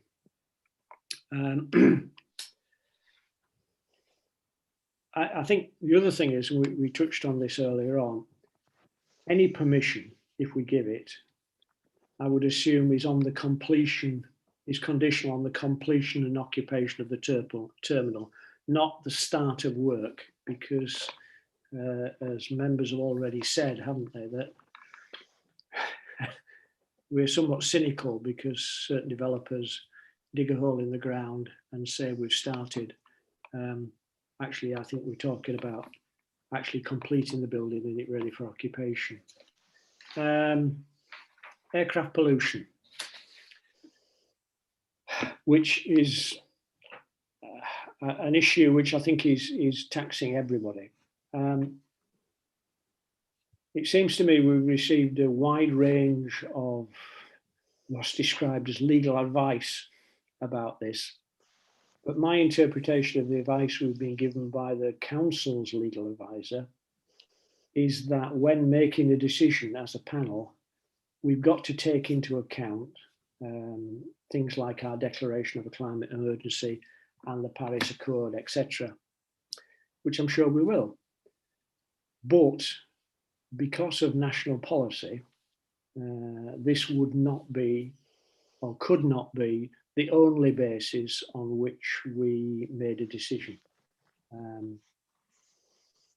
That said, if we are to take into account the impact of aircraft pollution, then I think the airport should also do so in relation to the totality of the pollution it creates. Now we're asking the rest of the city to cut emissions. So it seemed to me that we should require a binding commitment from the airport to reduce theirs in line with everybody else. I could go through all the comments and the detailed application and tell you that I think there are a number of issues in relation to most of those that I feel are not acceptable. But that would take another hour, and I'm sure you don't really want to listen to me for another hour. We don't have that call, no. I think in simple terms, from my point of view, replacing the terminal building seems acceptable because the current building is not fit for purpose.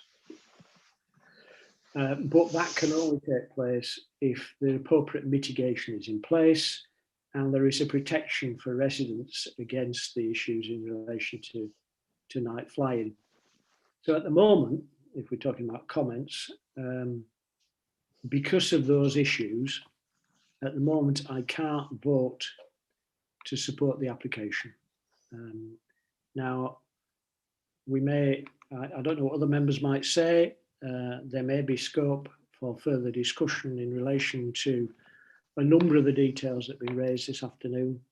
But as I say, at the moment, I can't support what the airport are proposing to do in relation to traffic, noise, nighttime flights, and I suppose in the long-term pollution issues. All right, thank you, Chair. Thank you, Colin. Quite a list. I'm sure it's all captured. We'll see where we are after the votes for how much of it we need to discuss further. I'll go from left to right. David Blackburn, please. Quicker than I thought. I'm not going to comment about the terminal building because as far as I'm concerned, the terminal building as a entity, I think I've no problem with. But the fact is, what I have a problem with is what lots of objectors this morning were talking about, and it is the effects of people living under the flight path. Before I go into that though, can we look at the climate change situation? I've got to say, I find the whole thing regarding that as being perverse.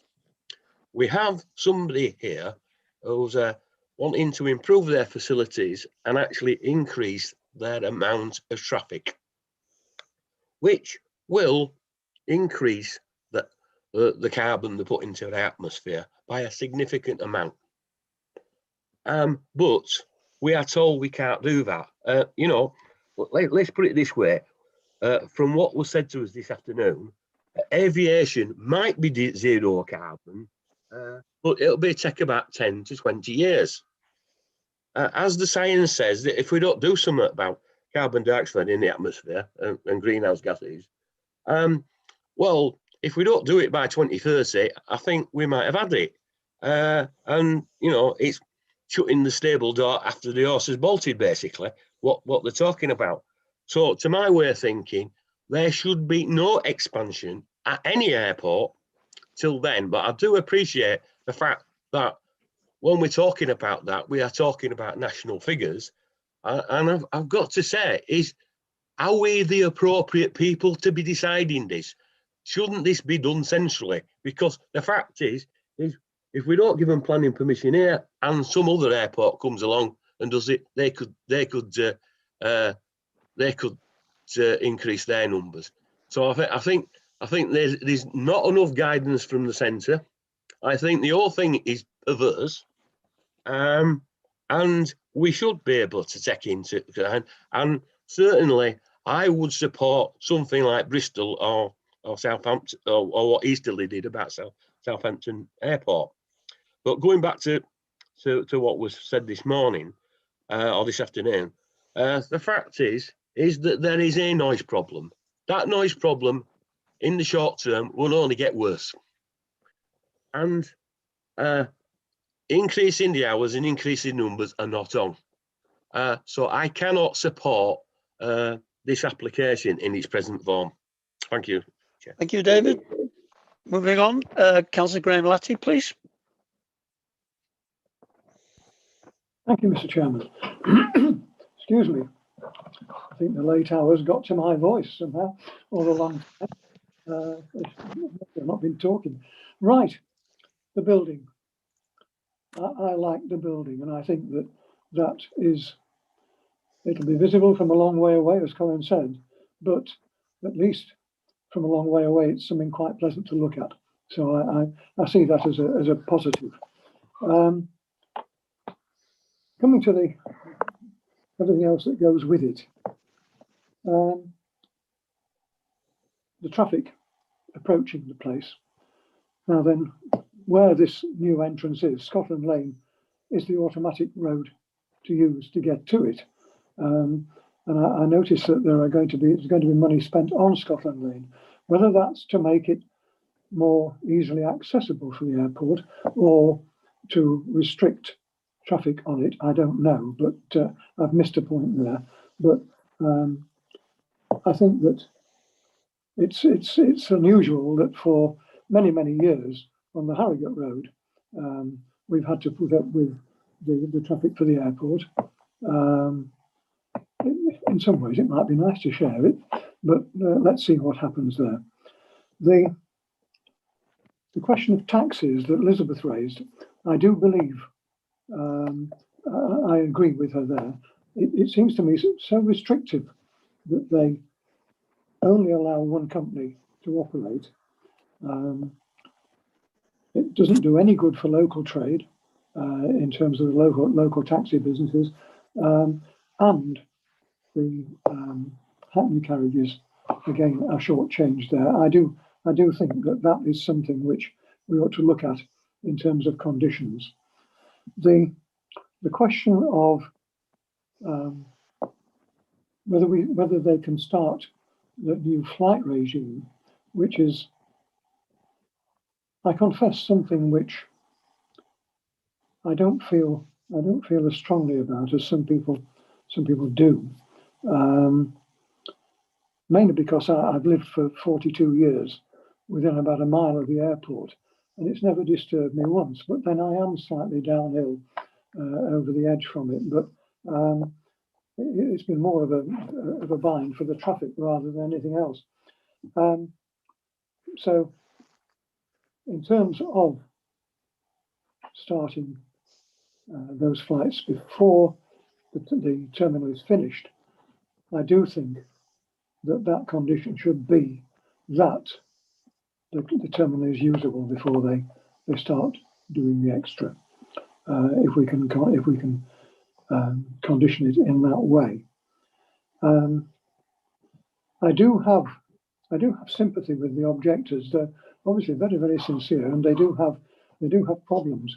But I can't help looking at the airport as something which, I say, well, I've grown up with. It's been there a long time. It's grown over the years. Without it, Leeds slips back a division.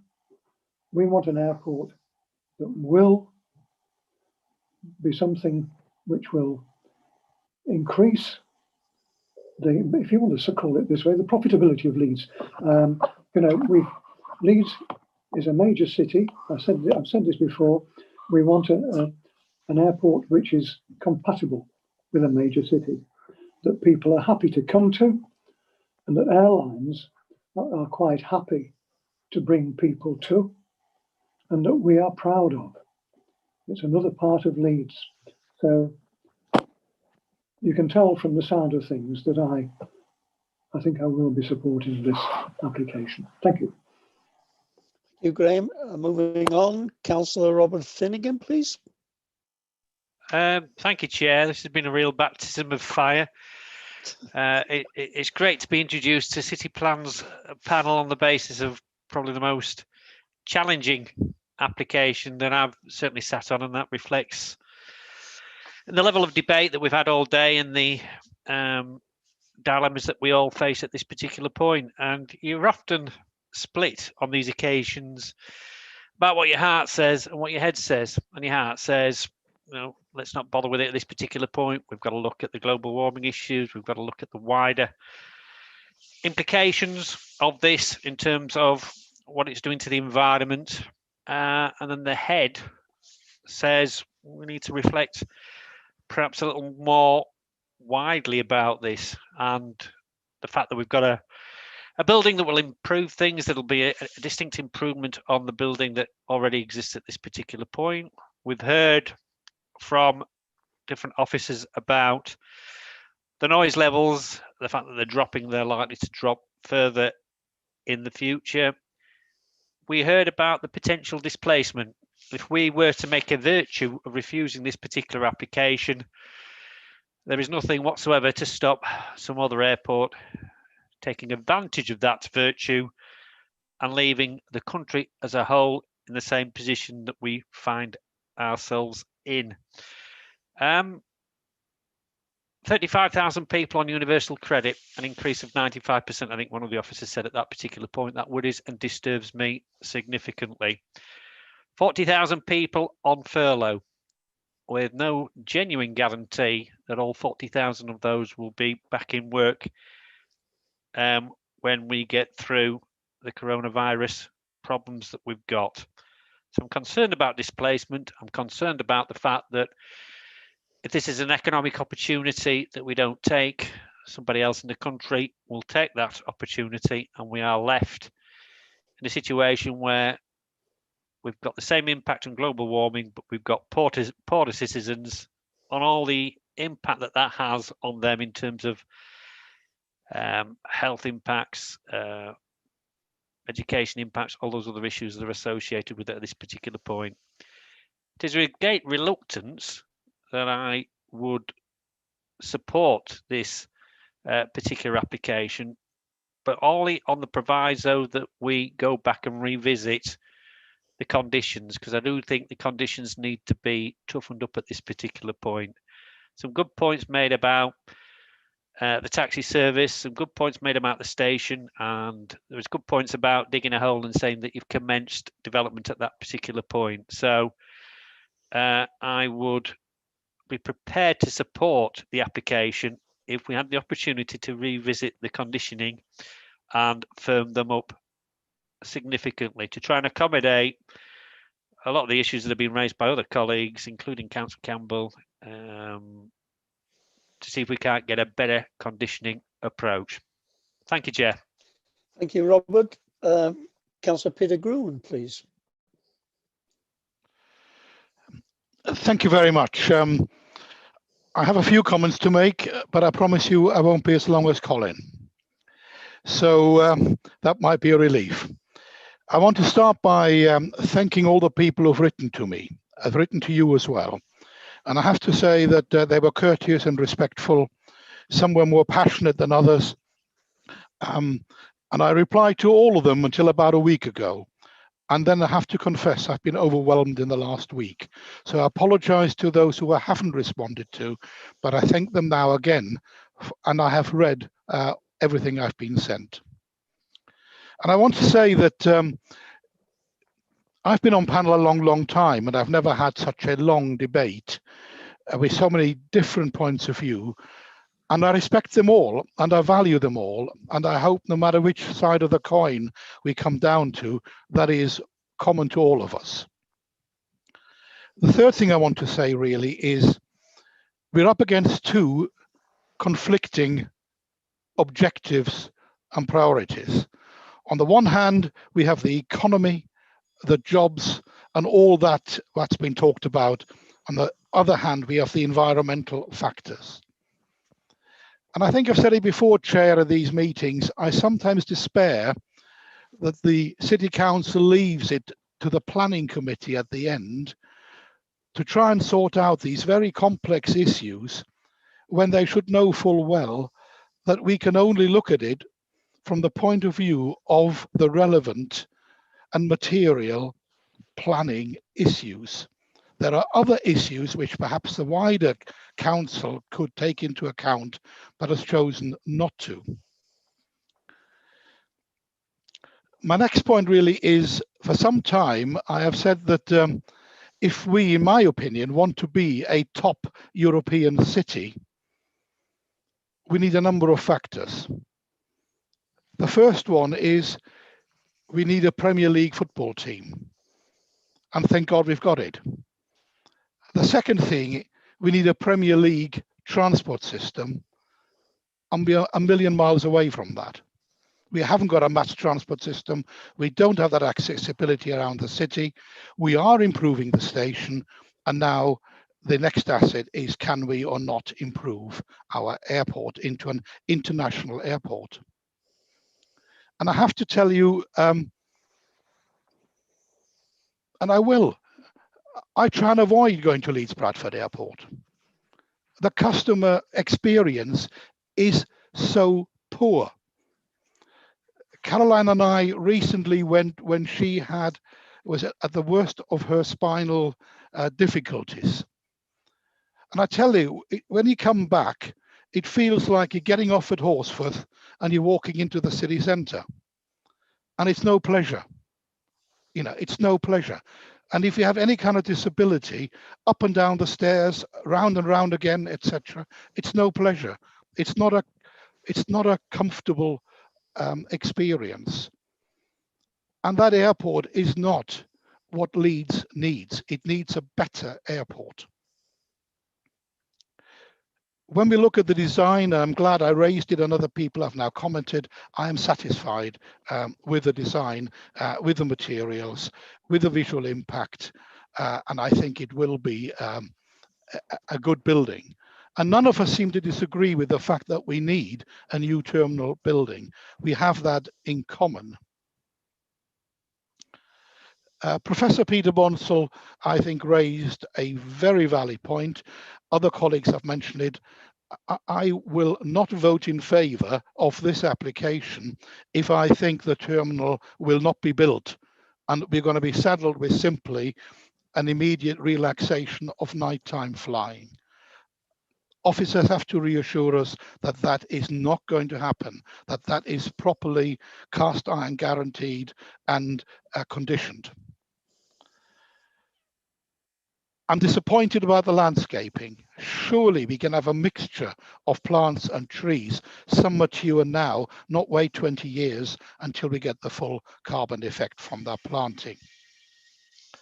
I raised the question about public transport contribution, and again, colleagues have commented on that. And it goes to the heart of what Councillor Finnegan was saying. I think some of these conditions are not yet quite where we want them to be. And I think for the scale of this development, to contribute 1.5 million is not sufficient. If you have anything about us, I've made the point, colleagues, about some of the city centre developments. We seem to be able to not get a contribution in for proper public transport in the city centre. We're about to make the same mistake again and not get a sufficiently high contribution for public transport. I agree with the comments about the taxi service, and I would want to see that conditioned if it could be.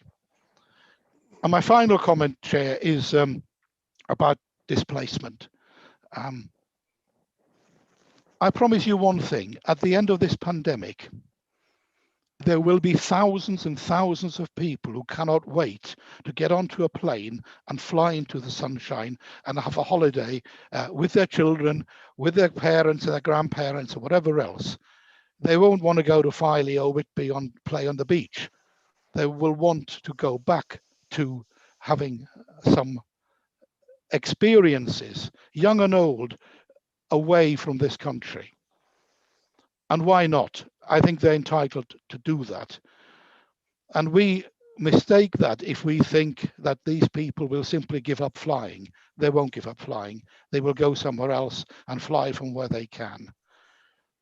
So in summary, I am on the same line as Councillor Finnegan.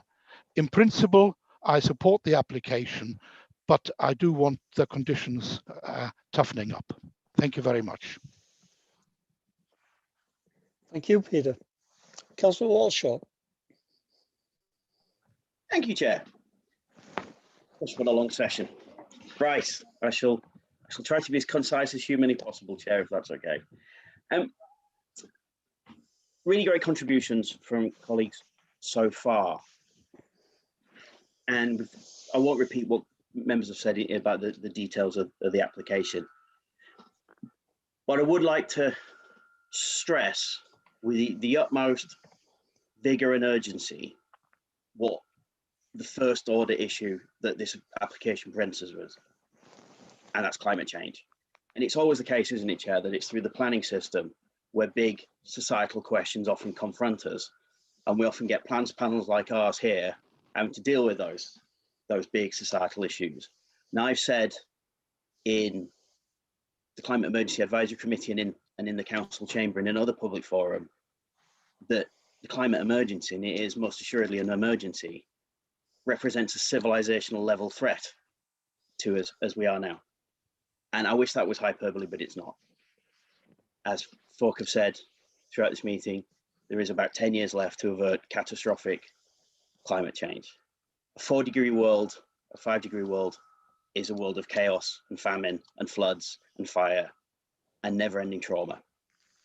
And again, that's also not hyperbole, and I wish it was, but it isn't. And so this application really is about that growth in carbon emissions. Everything else is second order. So that really, to my mind, as a City Council for Leeds, as someone entrusted to think about the future, that should be at the forefront of my mind, and it is.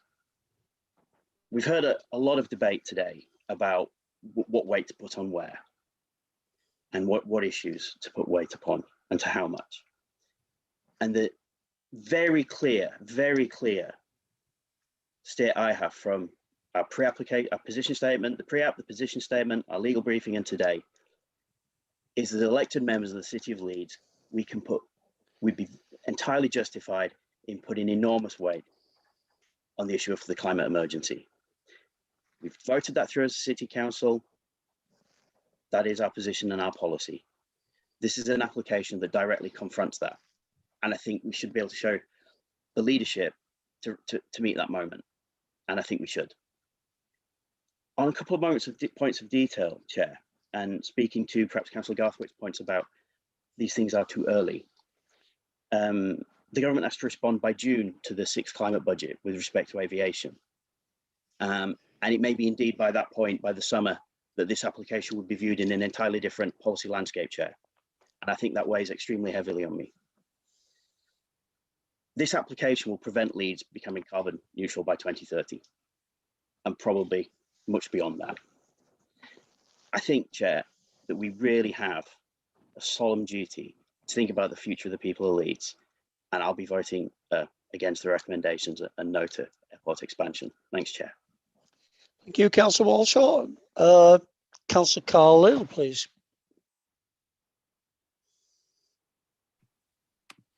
Thanks, Chair.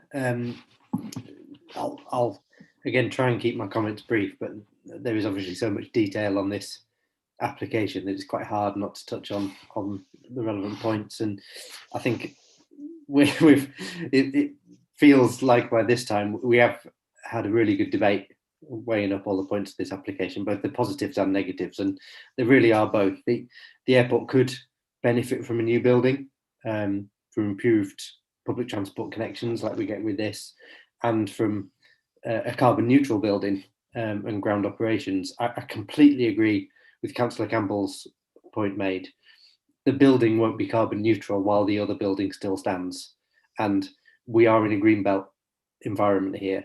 So while the airport building and replacement of it in a slightly different location may be acceptable within the green belt to replace, if the existing building still stands, that will be that will negate the carbon impact of the new building completely, and it would have to be proven to be extremely special circumstances for us to give that over to something else. So I would support the fact that that building should be demolished as soon as the airport no longer have need for it. I take the point about the air traffic control that needs to be there, but it is clear that, as Neil pointed out, really, that the issue of climate change in that application, both from the surface and from the air, should be taken into account, and we should weigh that up in our decisions. And members may have different view of that, really, but for me, looking at the sheer scale of the climate impact of that does make this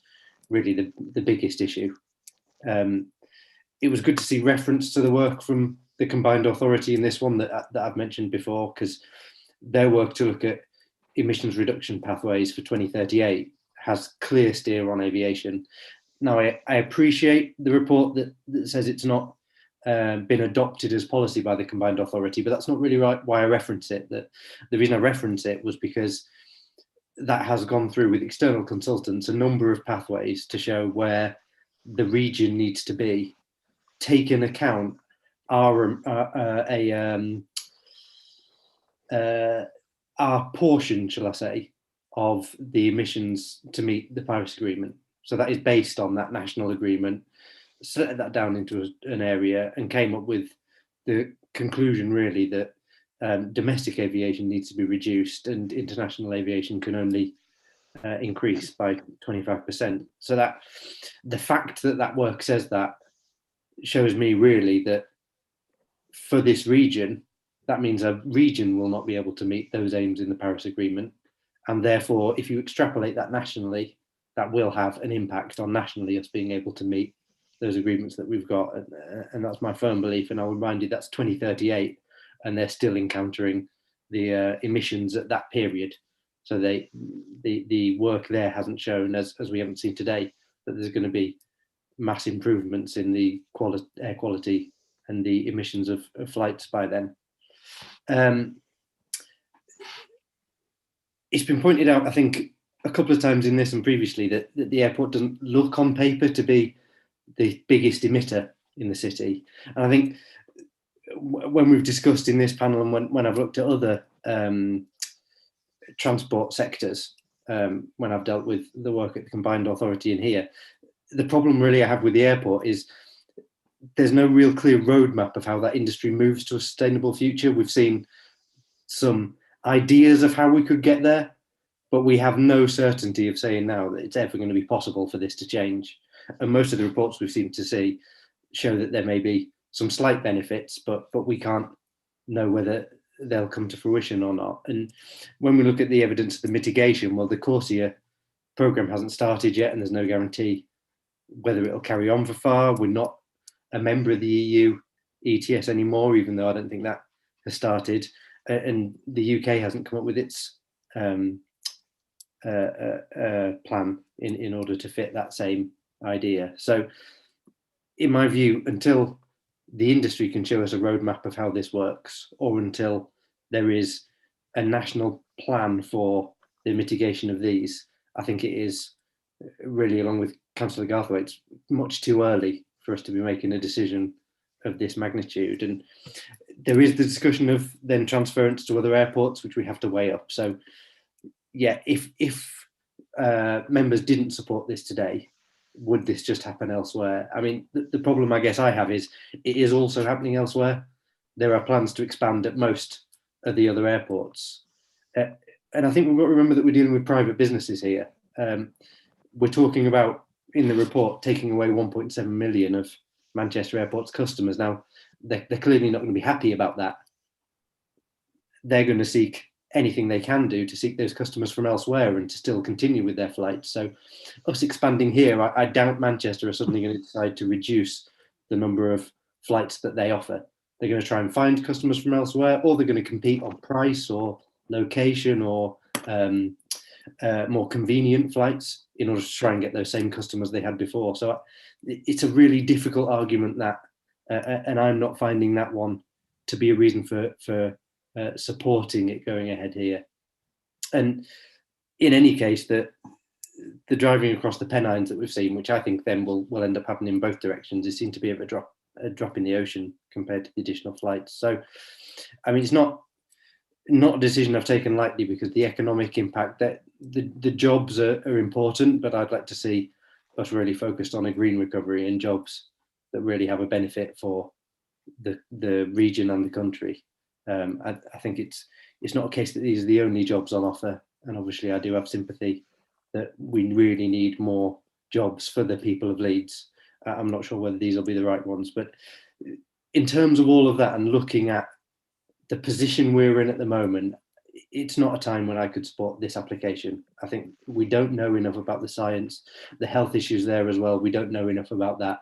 It's an ever-changing landscape. And so I'm not going to be able to support this, Chair, I must say. Thank you, Peter.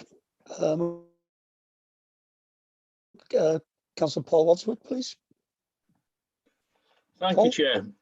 I'll be as brief as possible. I think we all accept that the building is exceptional, both in its look and its usage. And it is in the green belt, and we have policies to cover the green belt, but I think we accept it's an acceptable use. The carbon offset, I have to say, it is a difficult one, because it does have to be off-site. I think some members have said there should be more trees on-site. The airport can't actually deliver that on-site, because trees attract birds, and the airport go to quite extensive lengths to actually detract birds from getting close to the airport, because obviously they are an airport safety issue. And so it has to be off-site, but I think there is more they could do off-site. I take Colin's point with regards to the number of trees that they are planting. They could do a lot more with that, and I think that is a condition that we could tighten up with them and encourage them, or compel them to actually deliver more trees off-site to cover for what they are carbon offsetting. There ultimately is going to be more flying in the late evening and the early morning, and that's going to initially mean more flights and some disruption. Having said that, I am suffering from sleep deprivation, having had the police helicopter flying around at 4 AM this morning. So I do appreciate what sleep deprivation does to you when you have to go through a meeting like this. However, I think you've got to be careful what you wish for, because things like the police helicopter are very noisy and they're there for a short period of time. Aircraft landing and taking off through the night can be noisy, but ultimately, if you're left as we are, we could be left with noisier aircraft coming in less frequently, and not get the quieter aircraft, because the actual extending flying hours will encourage airlines to send their newer aircraft and their quieter aircraft. So I think with noise, we have to be a little bit careful what we wish for. We might get more movements, but we might well get quieter aircraft. And I think that is something that we probably have to accept, although I'm with Colin, and I've been with Colin for quite a long time with regards to the period of a quiet time of 4 or 5 hours in the real middle of the night. And we have discussed that, Colin and I, in the past, and we've discussed it with the airport. They are not very keen to do that, but I think it's something that we could look at conditioning with the airport with regards to that. The displacement really is traffic going across to Manchester, particularly for people flying to the Far East, and that is something that we certainly have a lot of pent-up demand for. If you remember, we had PIA that used to fly to Islamabad twice a week with a large aircraft, which could carry a lot of passengers, and it was always very well used with that aircraft. For local people. It wasn't people coming from far and wide. It was a lot of local people using that service, and that clearly is something that would avoid them now having to go to Manchester or to London to get that flight. So there is some advantages in that, and that displacement could be stopped from going to Manchester. The modal shift from people using their own car to public transport, I think we've got a bit of a red herring there regarding emissions. We've not got it regarding congestion, but you've got to remember in 10 years' time, a lot more of us will be driving electric vehicles and not committing any emissions. We'll still be taking up road space, but we won't be committing emissions because we'll be on electric vehicles because there will be no petrol or diesel sold by that time. So that is an issue. But I'm also with Colin with regards to highway improvements. I don't think there is enough. I think the Darnley Arms and the Horsforth Roundabout are something that we could condition them to do. So all that in the round, I'm quite with Robert Finnegan on the fact that I wouldn't be in any way wanting to refuse it. I'm not sure it's quite there for approval, but maybe officers think it could be approved and tighten up the conditions. Maybe they think they need to take it back and discuss those conditions with the airport again and bring it back. Not for as lengthy debate as we've had, but for that. So, Chair, those are my comments. Thank you, Paul. Moving on again, Councillor Al Garthwaite, please. Yes, thank you. Well, I think the terminal is a good building. I don't have an objection to the terminal as such. I think people have worked hard on the design and to make it as good as it can be. And I like the idea of the station in any case, which I think has a lot to recommend it quite apart from a proximity to the airport. However, I've said my piece about noise several times, and I agree with what others have said. I'm not going to go into that again. I'm reminded somewhat of the situation of asbestos. Asbestos was a product that did what it set out to do, and it did it quite effectively. And it provided many jobs in its production and installation. But it was also a killer. It killed the workers, it killed the installers, it killed people who had to live with it, and it killed the primary school children who played in that Armley school and played with the asbestos, throwing it about as it fell like snow upon them. And when in their 30s, 40s and 50s, they started dying of mesothelioma, they had a very long fight to get any sort of compensation. So we stopped. Asbestos is now seen as extremely dangerous and is not used anymore. We found another way of doing the same thing, and those different products resulted in jobs. So I don't want to be part of making a decision that is going to cause illnesses and deaths in the next 10, 20 years. I think that it is too soon to be doing what is suggested. I'm not against air travel in principle if it was to be non-carbon producing, and I think Councillor Walshaw set out all the dangers of climate change. I'm not going to go into them again. But just for now, the effect on people, the effect on biodiversity, the effect on all our lives, I just think it's not right. I didn't become a councillor in order to do harm. And my thinking is that to agree with this at this stage would be to do harm. So I'm against it. Thank you, Al. Councillor Caroline Groom, please. Thank you, Chair. I won't repeat anything that anybody else has said, but as Councillor Campbell said, it would be a shame to go through a debate of this length without making a comment. To my mind, we have visited in the debate three main things this afternoon. Firstly, the accuracy of the officer's report as against the accuracy of some of the objectives that the objectors asserted on the economic model, the business case, carbon emissions, road traffic infrastructure, new or transferred jobs, and the effectiveness of mitigations and mitigative measures. And I think I've heard sufficiently from our officers and their methodology, and this isn't the first time we've visited that report, that I have confidence that the report that has been put before us today is accurate and that we can rely upon that to inform ourselves and make our decisions.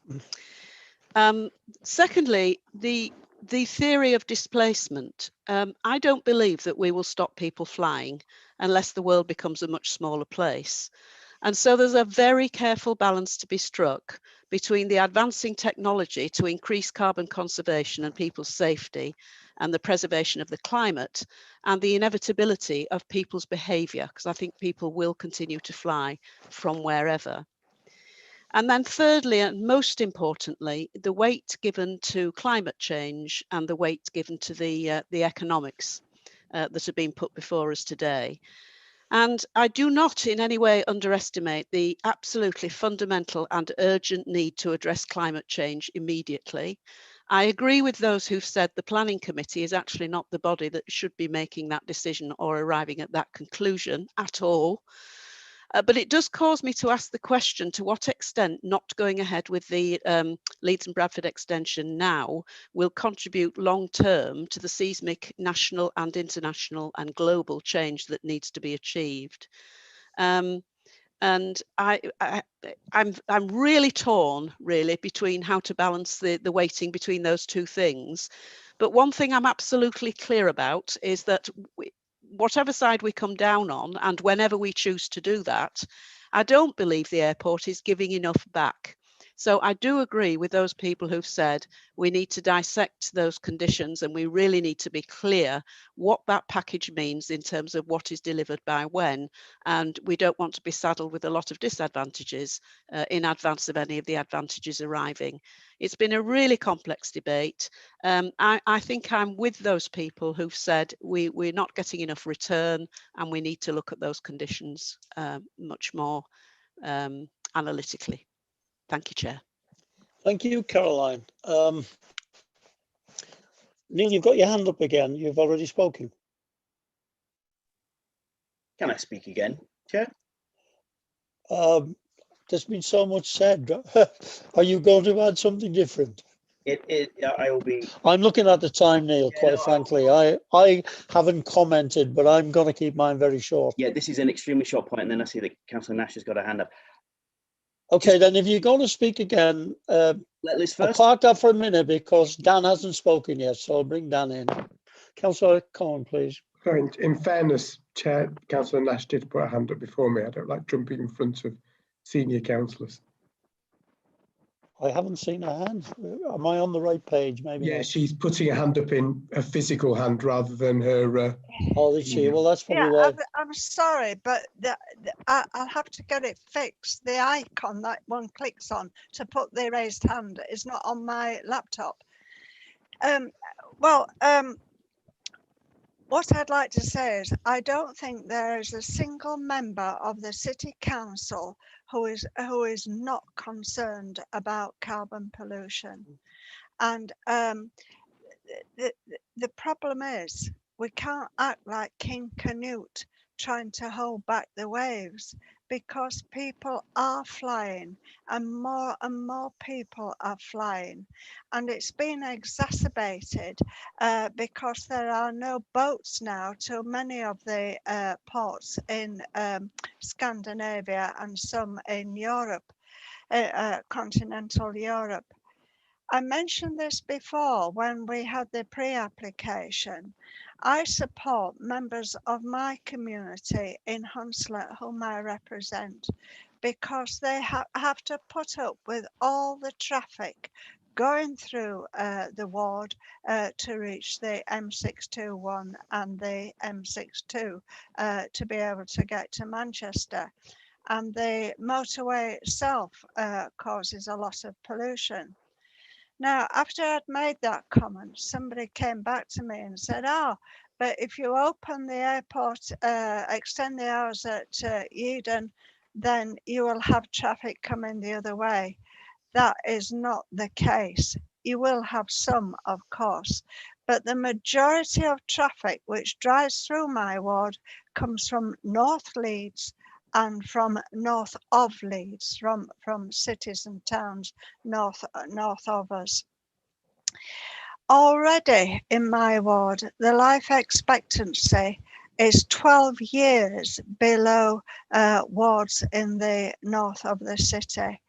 And undoubtedly, a lot of that has been caused by traffic pollution, and that is something that I wish to curb. I think it is absolutely outrageous that it was suggested that the terminal building may not be quite ready for occupation before our flying hours are extended. And I think it's absolutely essential that that new terminal is ready for occupation before there are any extension of hours, and the old terminal be demolished. It's no good having a new terminal if you're going to have an old building which is letting out carbon into the atmosphere. What may I suggest that, I mean, obviously time's getting on, it's gone 9:30, that we come to a decision. I hope it's the right decision, in that I will be voting for the new terminal building and the extension of hours. That we do have another meeting to just only discuss what conditions that we wish to put down. I don't want another long debate about giving permission. I think that should be done tonight or otherwise. But I do think we need to discuss conditions that should be laid down. And that's it. Thank you, Chair. Sorry. Thank you, Councillor Nash. I'll bring you in now, Dan. Councillor Cohen. Thank you. So I'm quite fine with Dan. Sorry. Thank you very much indeed, Chair. Huge number of comments. And while on the one hand, I do want to be brief, and I will be as brief as I can, equally, like Councillor Campbell, I've made notes, and I do want to speak to those, because I think some really important things have been said this evening, and I think it would be wrong for me not to pass comment on it. I want to actually join with something that Councillor Gruen opened up with, which was to thank the many people who have written to me and to us over the past few weeks on both sides, actually. I think, I hope, I replied to everybody, including emails that were arriving at 1, 2 o'clock in the morning, because that's just me. But I think I replied to everybody. And the point I made over and over was that as a plans panel, we are obliged to consider only planning matters. And we may well want to, on a personal, heartfelt basis, want to bring in all sorts. And with respect to Councillor Walshaw, I take the point, you know, he's the chair of our climate emergency board. His stated position to airport expansion is well known across council. I'll confess, I was surprised that Councillor Walshaw was on this today, because I think, depending on the ultimate decision, I think it does not help an ultimate appeal that somebody has given strong views. I don't want to say any stronger than that, but I was surprised. I'll move on. I think this report that we have had from officers today is probably the most robust, strongly evidenced report I have ever seen while I've been on plans panel, and I include North and East when I used to sit on there. The array of experts that officers have brought today, I thought was superb, and I want to really place on record my thanks for what has been a superb, Mr. Feeney, a superb job by your officer corps in making sure that every element, whatever our view, that every element, every question we have had today had a strong, robust argument. My firm belief is that Leeds is a Premier League city. And I believe a Premier League city needs a Premier League airport. And with much love and respect to Leeds Bradford, that it ain't. at the moment. There is no doubt in my mind that the environmental impact of this proposal is a significant planning consideration. However, that does need to be broken down, because while we've got to look at the environmental impact, I think it's equally fair to say that the airborne aircraft emissions, particularly the international flight airborne aircraft emissions, are really something that, based on what we've been told, are best dealt with at a national level. That's not just from our officer report, that's from the technical report and the independent, obviously the independent, and the QC who advised us. That was the advice we were being given very clearly. It is noteworthy, as planning officer told us, that at a national level, this proposal will produce less emissions than Leeds Bradford Airport is ticketed for. Whether you call it a budget, whether you call it a plan, whatever name you give it, it's pegged in at a level and it's coming in below. I find that significant. I'm equally persuaded that while this development may well make it far more challenging to comply with the various obligations regarding carbon emissions, those local targets, national, regional targets, statutory obligations, other obligations. Paris was mentioned, although of course that's now incorporated into national legislation. Of itself, while it makes it more difficult, it does not make it impossible.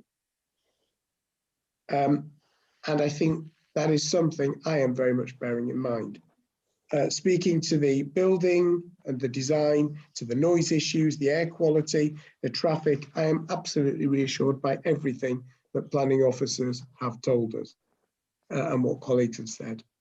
My view as a leisure traveller, and indeed somebody whose work involved travelling around the world to visit and access factories, to set up trading partnerships, to go to trade fairs, to do ethical and quality audits, I am certain that when normality returns, and please God, normality will return, that flying too will jet off at a pace. Those who believe otherwise, I believe, are misdirecting themselves fundamentally. I believe they are not taking account of human nature. If we fail to approve today's application, the only thing that will happen is that North and West Yorkshire passengers will go elsewhere for their flights. All that will happen is that Leeds and the wider area will suffer detriment in terms of connectivity, in terms of economic growth, and in terms of jobs, with absolutely no national level carbon saving. And I'll say that again, no national level carbon saving. The only losers will be our local region. Finally, there is the very substantial inclusive economic growth and development that, as Eve's pointed out, as a city and a region we need. In the post-COVID world, we are going to need the jobs that this is going to bring.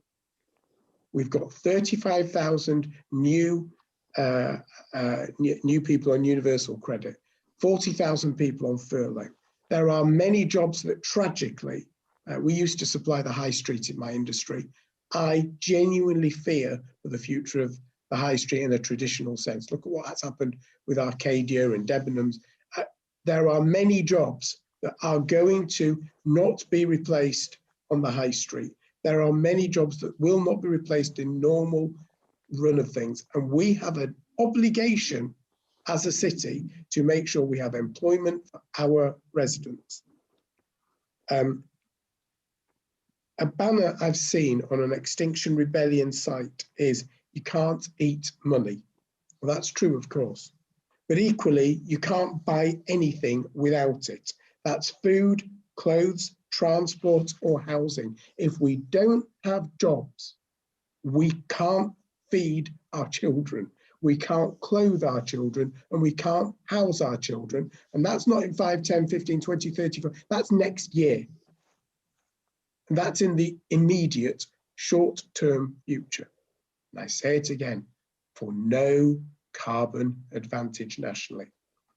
Finally, if we fail to apply correctly planning law, be that predetermination or anything else, this decision will be overturned at appeal with very significant costs. As I've said from the outset, this is the most robust planning report I have ever seen. We will be quoted word for word at an appeal, everything that planning report says, and we will have not a single bat to deal with those balls. That's 25 years as a lawyer tells me that unequivocally. In addition, if the appeal is lost, we lose the ability to apply the planning conditions that may well be desirable. And therefore, I finally turn to the final point. I would want to see this application approved for all the reasons I have given. However, I absolutely agree with Councillor Gruen, and I absolutely agree with Councillor Wadsworth and Councillor Finnegan and Councillor Nash. I do not believe the conditions before us go far enough. And therefore, while I am content to approve, I am not content to approve with the current conditions and would want to bring that element and that element alone back to take into account the points we have made today. Chair, thank you for your indulgence. And thank you, Dan. Thank you. Councillor Khan, please. Thank you, Chair. I know we've been discussing this over more than 9 hours. And I'm going to be very, very brief because a lot has been already said by my colleagues. And if we want to be the best city in Europe and the rest of the world, we need to have a good infrastructure, transport infrastructure. And the Leeds and Bradford Airport will be one of the best transport hub, and it will create more jobs and it will bring investment and create more economy for the City of Leeds. And the ward I represent Birmingham Richmond Hill ward, and people on university credits, it's one of the highest in the City of Leeds. And when I look around and seeing the investment that we're going to bring in this City of Leeds, it will see benefits.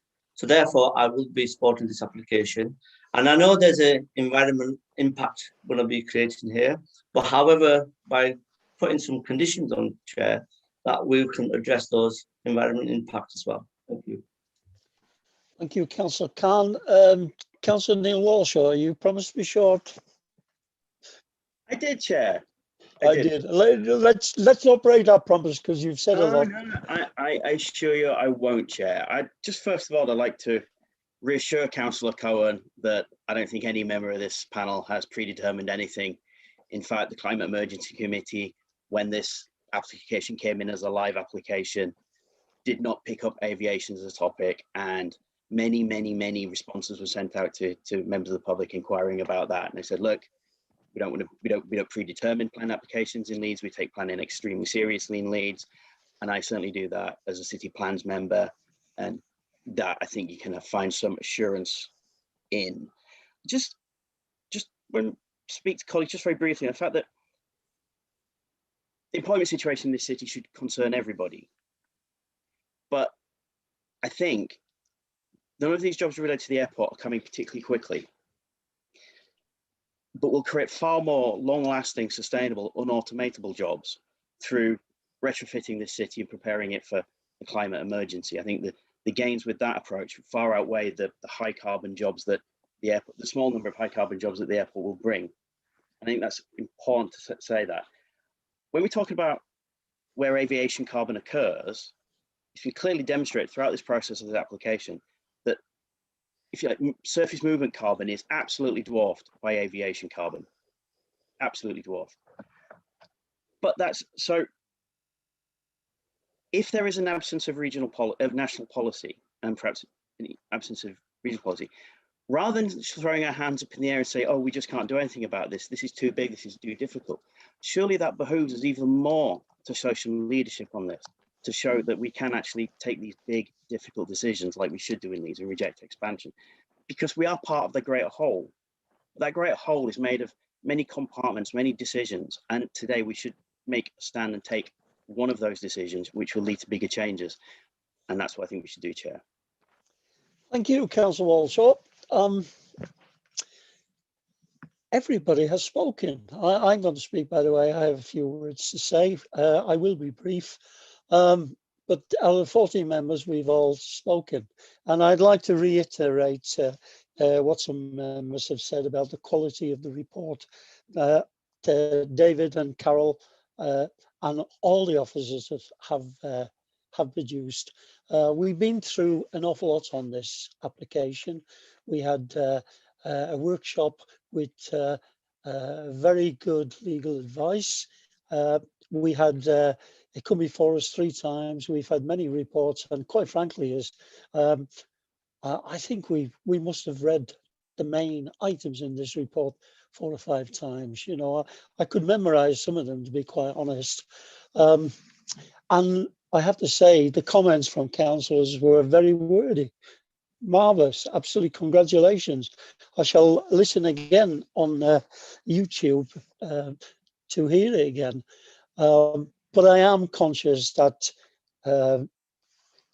although I don't seriously disagree with anything that members have said, I am inclined to think that the comments made by Councillor Groon, the 2 councillors Groon, Dan, Councillor Nash, Councillor Khan, and I'm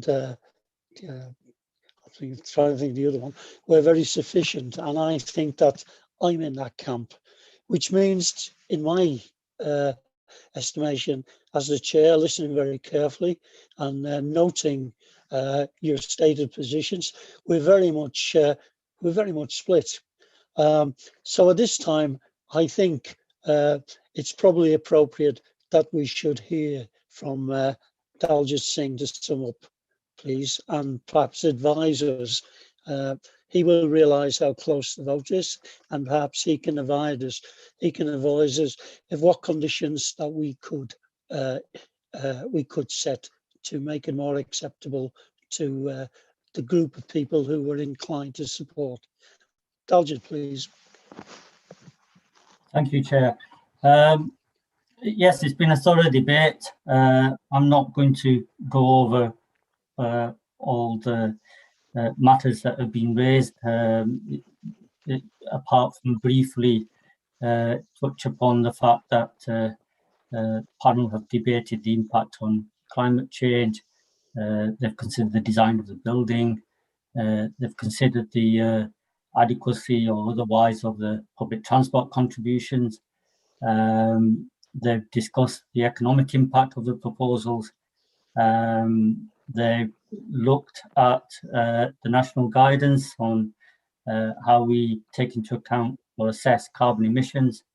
They've looked in detail and considered the details of the impact of noise and the proposed changes to the flight time regime. We've considered the air quality impact. And I think you're quite right, Chair. It's clear that there are some members who are clearly, after consideration and weighing up the different aspects, not minded to support, whereas there are others who are minded to support, but they clearly want the conditions and obligations that we put before you to be revisited. Again, I'm not going to go through them all, but they seem to focus on the linking the relaxation of the flight time regime to the operation of the terminal building, new terminal building. They focus around the public transport improvements. There's some mention about the highway improvements and the landscaping improvement, and as well as the conditions around taxi access. The option to members is twofold. You can agree to support the report recommendation subject to a change to the conditions along the lines that have been discussed. And I would suggest that in this case, the members agree that officers have delegated powers to discuss those changes, proposed changes with the applicant side, and then we can either bring that back to you, Chair, for agreement, and if that's not adequate, we can then bring back a limited report just on that aspect to Plans Panel. Thank you, Chair. Okay, thank you, Daljit. I'd prefer it if it did come back, even if it's a limited report, should we be in that position after we voted.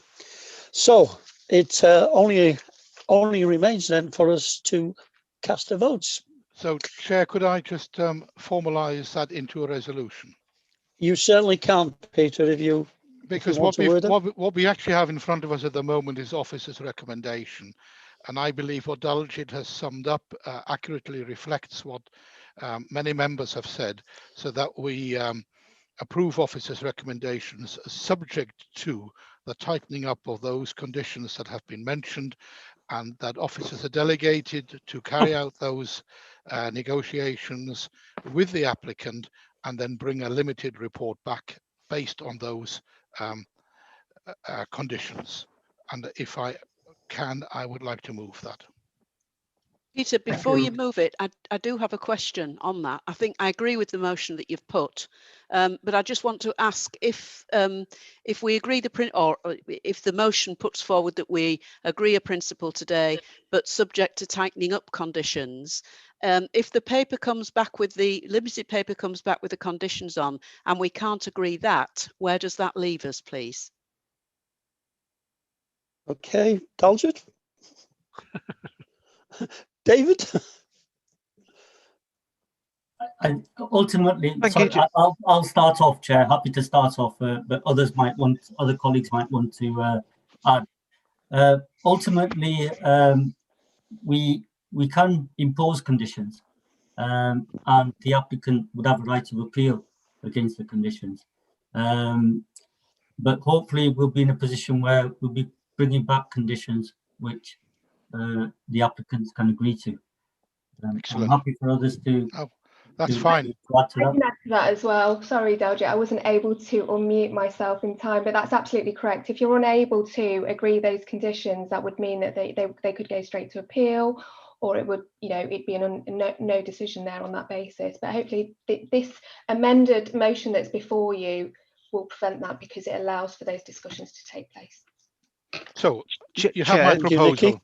Sorry, Councillor. Yes. Chair, just to quickly come in, I think members have given us a clear steer on the issues around conditions, so that's something that we can work with the applicant. So I'd just like to make that comment. Thank you. Okay. I seconded, Chair. All right, that's good. So I think we can move to the vote now. And I'll read it out in alphabetical order. You have the choice to vote in favour, vote against, or abstain. Councillor Blackburn, how do you wish to vote? Against the recommendations. Thank you. Councillor Campbell, how do you wish to vote? You've got me in a difficult position here, Chair. I certainly have, haven't I, Colin? I have to say to you, Chair, that if we're not prepared to look at the night flying proposals as part of this review of the conditions, then I have to vote against. Okay. I'm quite happy with the rest of it, by the way. We'll put that down as against. I don't think we can start the debate again. Councillor Carlile? I'm against the recommendation, Chair. Councillor Cohen? I'll be the first vote in favour, Chair. Thank you. Councillor Finnegan? For the amended resolution in the name of Councillor Gruen. Thank you. Councillor Garthwaite? Against, Chair. Councillor Caroline Gruen? You're muted, Caroline. You're on mute, Sorry, Caroline. Chair. Oh, there Something you go. something popped up and obliterated the mute sign. Oh, happened to I me, that. I am for the amended resolution by Peter Gruen. Thank you. Thank you. Councillor Gruen. In favour. Councillor Khan. In favour, Chair. Councillor Latti. In favour. Councillor Nash. In favour. Councillor Wadsworth. Favour, Chair. Councillor Walshaw. Against, Chair. Thank you. And my vote is Chair. I'm in favour of the amended resolution also. John, could you tell us the count on that one, please?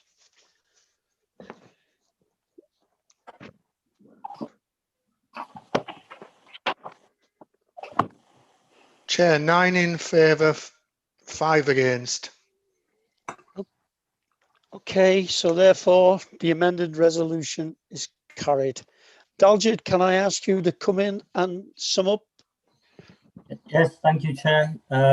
So the panel has decided to amend the officer's recommendation, which is to approve the application subject to the conditions in the report. The way they'd like that to be amended is they're in favour in principle of the proposals, subject to officers going back to the applicant and renegotiating the conditions on the matters that have been raised by the panel, and then to bring a limited report back to panel just on the outcome of those discussions.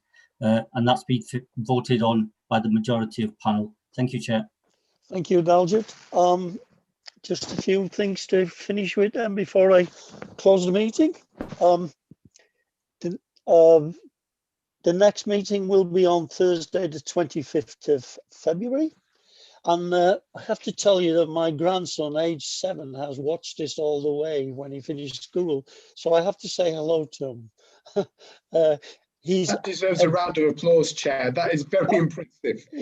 Well, he'd love it. He'd love it because he has watched it from the time he finished school at 3:10. His mum works in the health service and his dad is in food distribution.